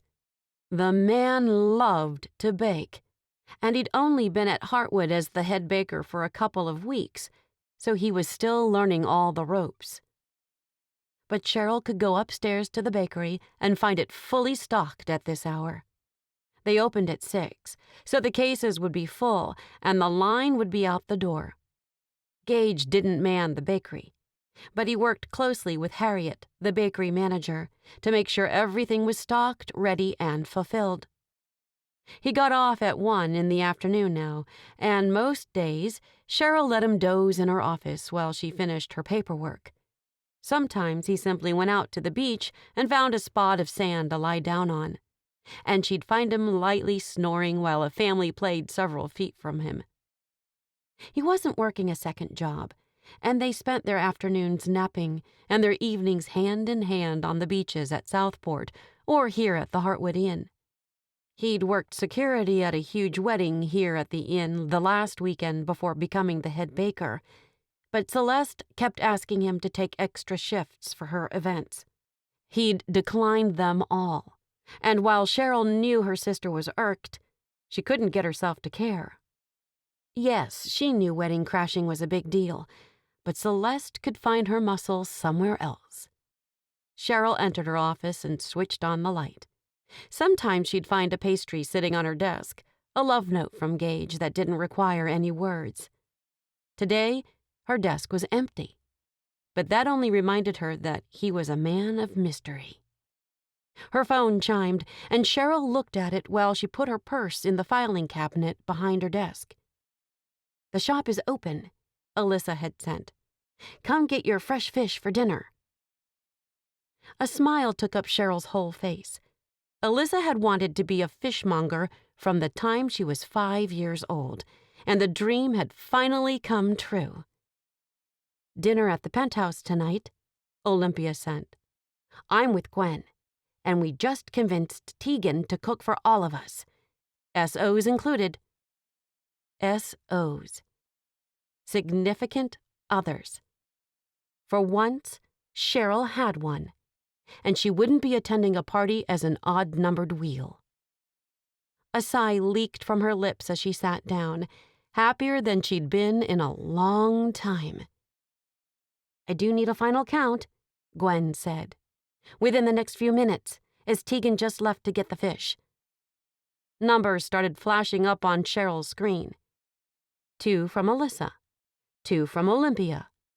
She added her own 2, and then got her fingers flying to invite Gage to a fish fry with her sisters and their boyfriends.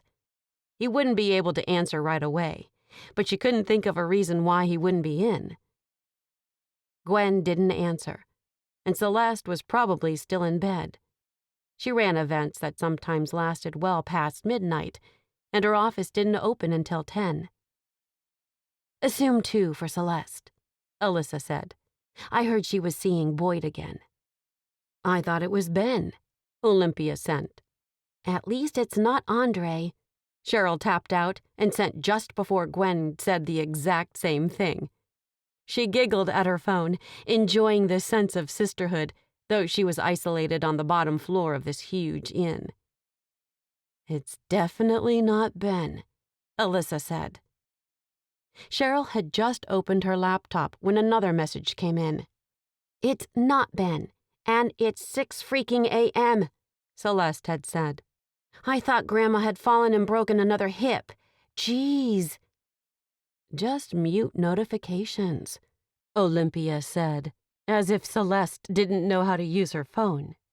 Cheryl opted to stay out of that conversation, because she'd surely hear all about it tonight at dinner. "How many for you, then?" Gwen asked. "Put me down for 2, Celeste said, "since I'm up already." "Who are you bringing?" Alyssa asked, and Cheryl could only assume the fish shop wasn't terribly busy if she had so much time to text. "I'll surprise you," Celeste said, and Cheryl rolled her eyes. Her sister definitely had a flair for the dramatic, and she'd probably show up solo, which was fine. Tegan wasn't going to be angry about one wasted portion. Cheryl got her notes together as the back door opened and shut again. Javier poked his head in and said, "Morning, Cher." "How's the new baby?" she asked. "Growing fast," he said, and she supposed it had been almost a month since the infant had been born. "We'll come see him soon," she said. "Okay." He lifted his hand in a wave as more people started gathering. She picked up her notes and went out to the common area where they held their morning meetings. She handed out assignments and then said, "I'm going to have a lemonade bar here tomorrow.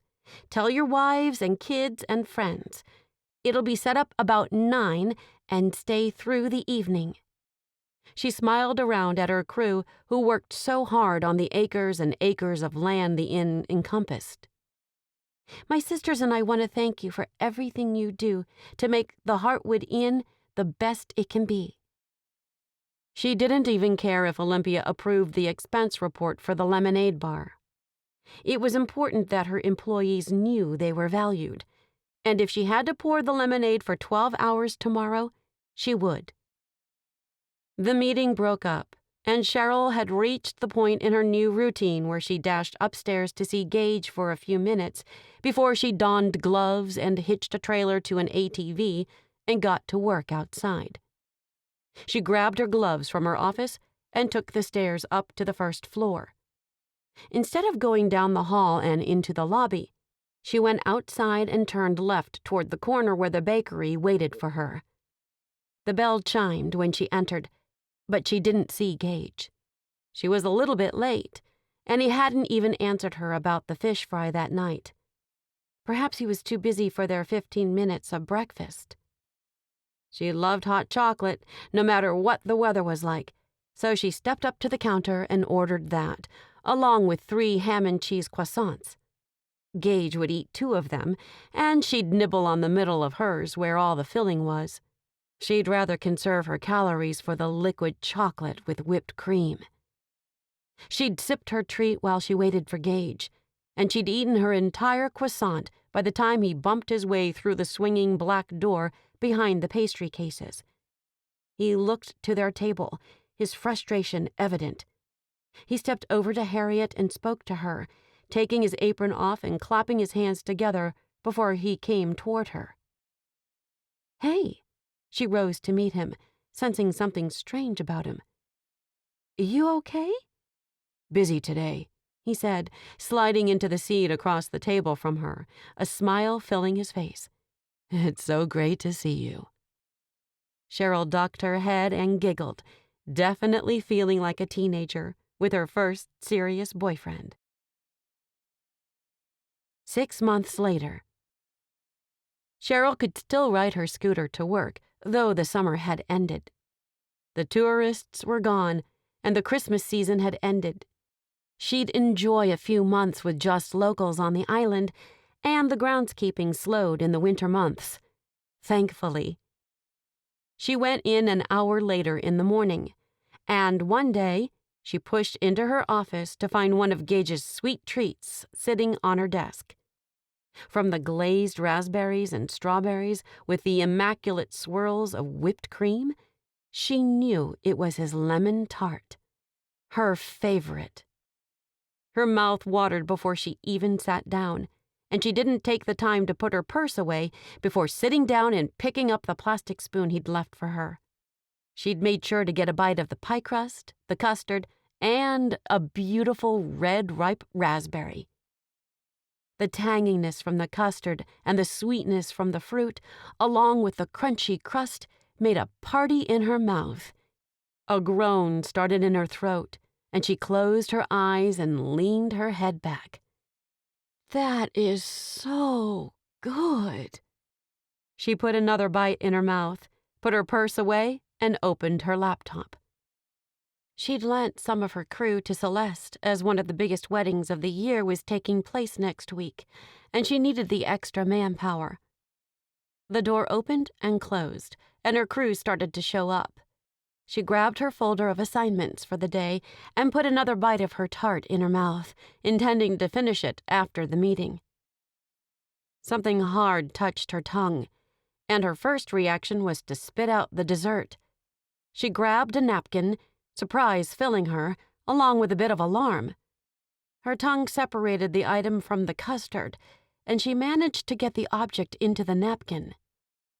She was aware of someone coming into her office, but she couldn't look away from the diamond ring staring back at her.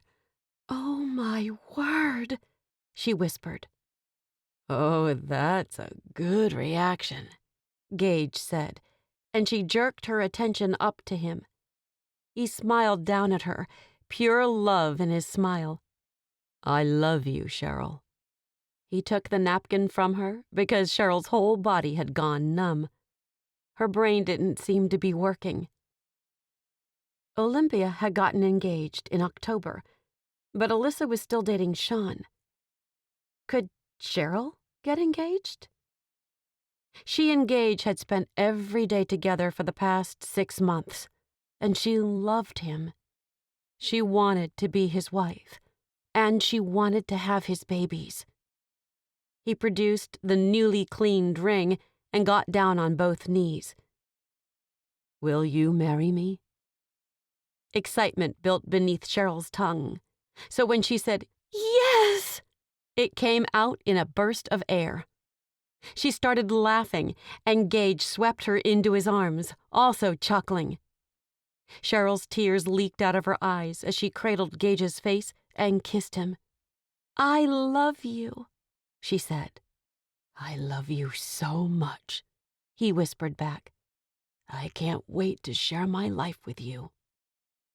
Cheryl kissed him again, because she could only imagine the great adventures she and Gage would have together. She'd never been happier, and she asked, "Will you make these lemon tarts for our wedding?"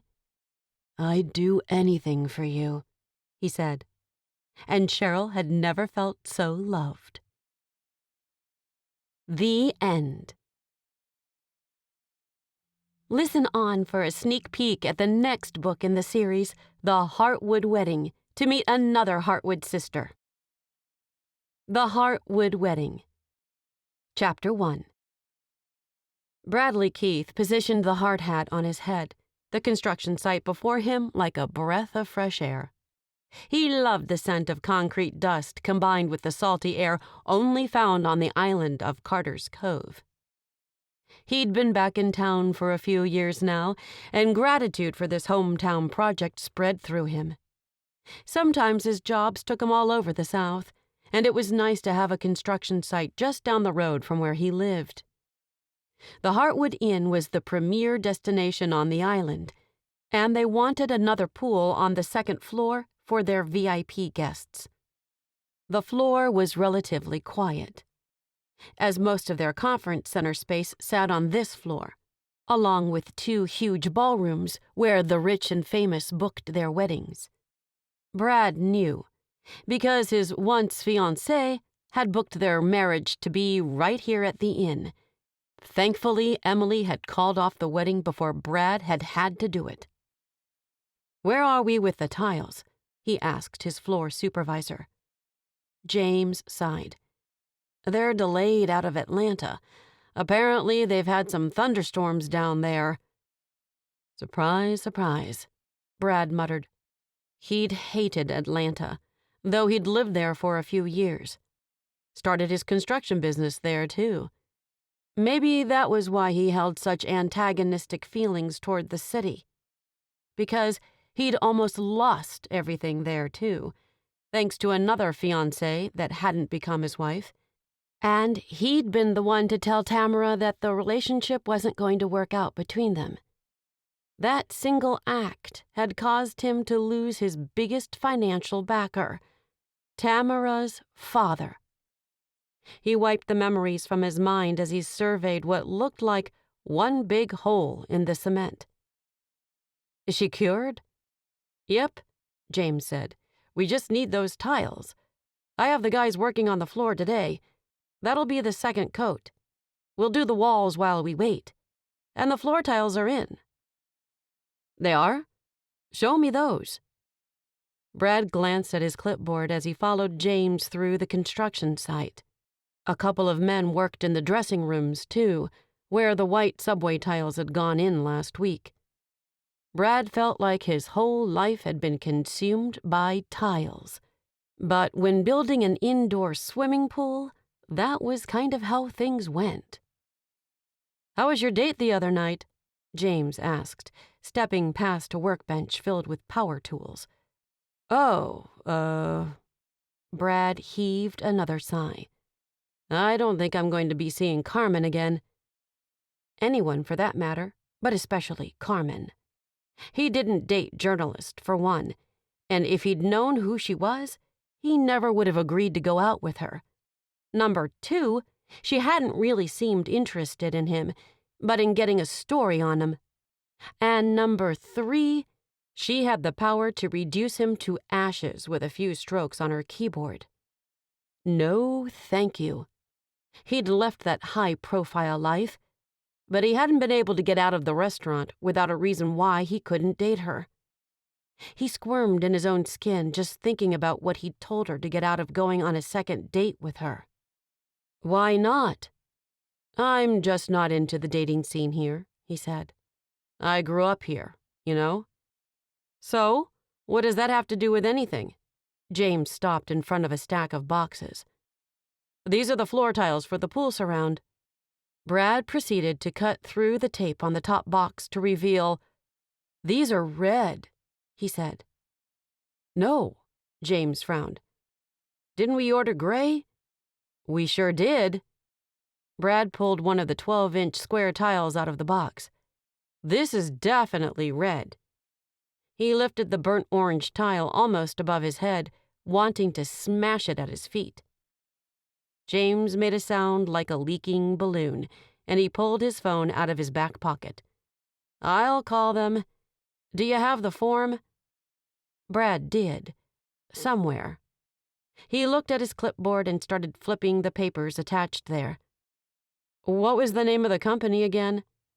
The letters in front of him blurred and rearranged themselves into nonsensical formations. "Castle something," James said. A big C caught his attention, and he pulled that paper out of the top clasp. "I think this is it." No one knew about his reading struggles, and he'd managed to restart his business without help from anyone. Spending 17 years playing professional football had allowed him certain luxuries. He'd returned to Carter's Cove, as there always seemed to be some sort of development going on here, and he'd managed to make a decent living the past few years. "So you don't want to go out with Kelly?" James said, looking at the paper. "No," Brad said. "I'm not going out with anyone anymore." He'd been engaged twice, and he was thinking maybe he'd just stay married to his business, the way Tamara had claimed he already was. Plus, at age 47, he wasn't exactly in the prime years of his life for swimming in the dating pool. James had been the one to set him up with Emily here on the island, and in fact, every date Brad had been on, once he'd reestablished himself here in Carter's Cove, had been set up by James. "You could be missing out," James said, turning away a moment later. "Yes, this is James Long with Keith Construction. We ordered—" His voice faded out, and Brad let him go. He wandered out of the dressing room and back into the main pool area, where a few other people worked. He didn't have a huge construction firm, but he knew plenty of people, and when he got hired on a big job, he could bring the manpower. He loved the beach, but he had a sudden longing to travel to Lexington, where he'd spent summers growing up on his grandfather's horse farm. He'd lived a good life for his 47 years, even if he didn't have a wife and kids to show for it. "You might be missing out," rang in his ears, but he scoffed them away. James didn't know what he was talking about. He couldn't even set Brad up with someone even remotely compatible with him, and they'd been friends for 5 years. A feminine form moved past the plastic separating the construction site from the rest of the hotel, and Brad turned away from the woman. Instant heat shot to his face, reminding him that even 47-year-olds had hormones. But Celeste Hartwood was 1,000% off limits. Not only was she completely out of his league, what with her pencil skirts and professionally pressed blouses, and those heels. Wow, Brad liked those heels that woman wore. But he knew she was out of his league. "Did you hear me?" "What?" Brad spun away from the plastic, where Celeste had been. She wasn't even there anymore, and foolishness hit Brad right between his ribs. "They're putting in a rush on the right tile," James said. "It should be here by the end of the week." "Great," Brad said. "Great." He took a deep breath, wondering where he'd been on his to-do list for that morning before thoughts of Celeste had distracted him. "Are you going down to Southport today?" James asked. "Yes," Brad said, seizing on to the topic. "I do need to go down there."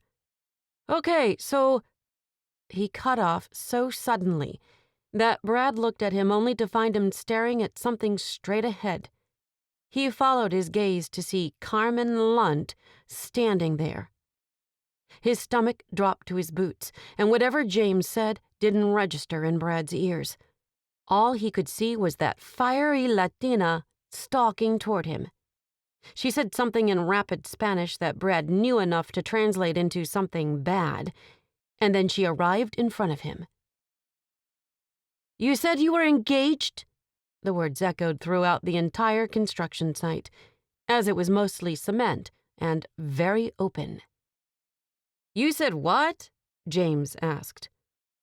"I am," Brad said, his voice a little weaker than he'd like it to be. "To who?" Carmen folded her arms and cocked one hip. Her head bobbled like one of those dolls, daring him to lie to her again. He could see the headlines now. He felt like he was falling for a moment, and his own name left his mind. Celeste walked by the plastic again, causing it to flutter, and he seized onto the idea. "Celeste Hartwood," he said. "There she is. Excuse me." He ducked around Carmen and jogged toward the plastic. He'd known Celeste's family growing up, though he was quite a bit older than the woman herself. Olympia, her older sister, was probably 5 years younger than him, and Brad had competed in the surfing championship right here at the inn before he'd been drafted into professional football and shipped all over the country. He'd spent the most time down in Florida, playing for the Falcons, where he'd ended his career after 8 years there. "Celeste," he called after her once he'd freed himself from the construction site. She turned back, surprise in those gorgeous eyes, as she paused right outside her office door. Gorgeous eyes? Where had that come from? "Hey," he chuckled as he jogged up to her. "Can I talk to you? For a minute?" He glanced over his shoulder and back toward the construction site. James and Carmen hadn't emerged yet. She was his next-door neighbor, so maybe he was trying to calm her down. Brad could hope and pray, and he needed a solution, fast. "I suppose," Celeste said, confusion on her face. "Great." He reached past her and twisted her doorknob, pushing the door in so she'd enter. Another quick look over his shoulder told him that he had maybe 30 seconds inside this office as Carmen stood there watching them now. Celeste either didn't care or didn't see her, because she entered her office, one hand on the door, while he followed. She closed the door and asked, "What's going on? Is there a problem with the construction? I can get the manager." "There's no problem with the construction." Brad pulled himself out of the situation and put himself on the football field. Sure, he'd retired from the league 8 years ago, but he'd never focused better than when playing football. And he needed to focus now on the right things, not Celeste's very feminine form, with all these curves and swells in the right places, not her very pink lips that called to his male side, not the pale blue eyes and the softly curled blonde hair that begged him to run his hands through it moments before he kissed her so completely that he'd forget the look of disdain on her face. He really needed to get control of his thoughts, because he would never be with this woman. "I said," she said, "what's the problem?" "Oh, he glanced behind him. "I need a favor, and I'm afraid I need it right now." Carmen knocked on the door, a string of muffled Spanish following. "What in the world?" Celeste asked, stepping one of those deliciously heeled feet toward the door. Brad jumped in front of her. "I need you to say you're my fiancé." Her eyes flew to his, wide and scared. Scared? Was that right? Alarmed, for sure, surprised, and yes, a little scared. "Just tell her," he said. "Please, Celeste. It'll just be for the next 10 minutes, and I just—" His voice got covered by louder knocking.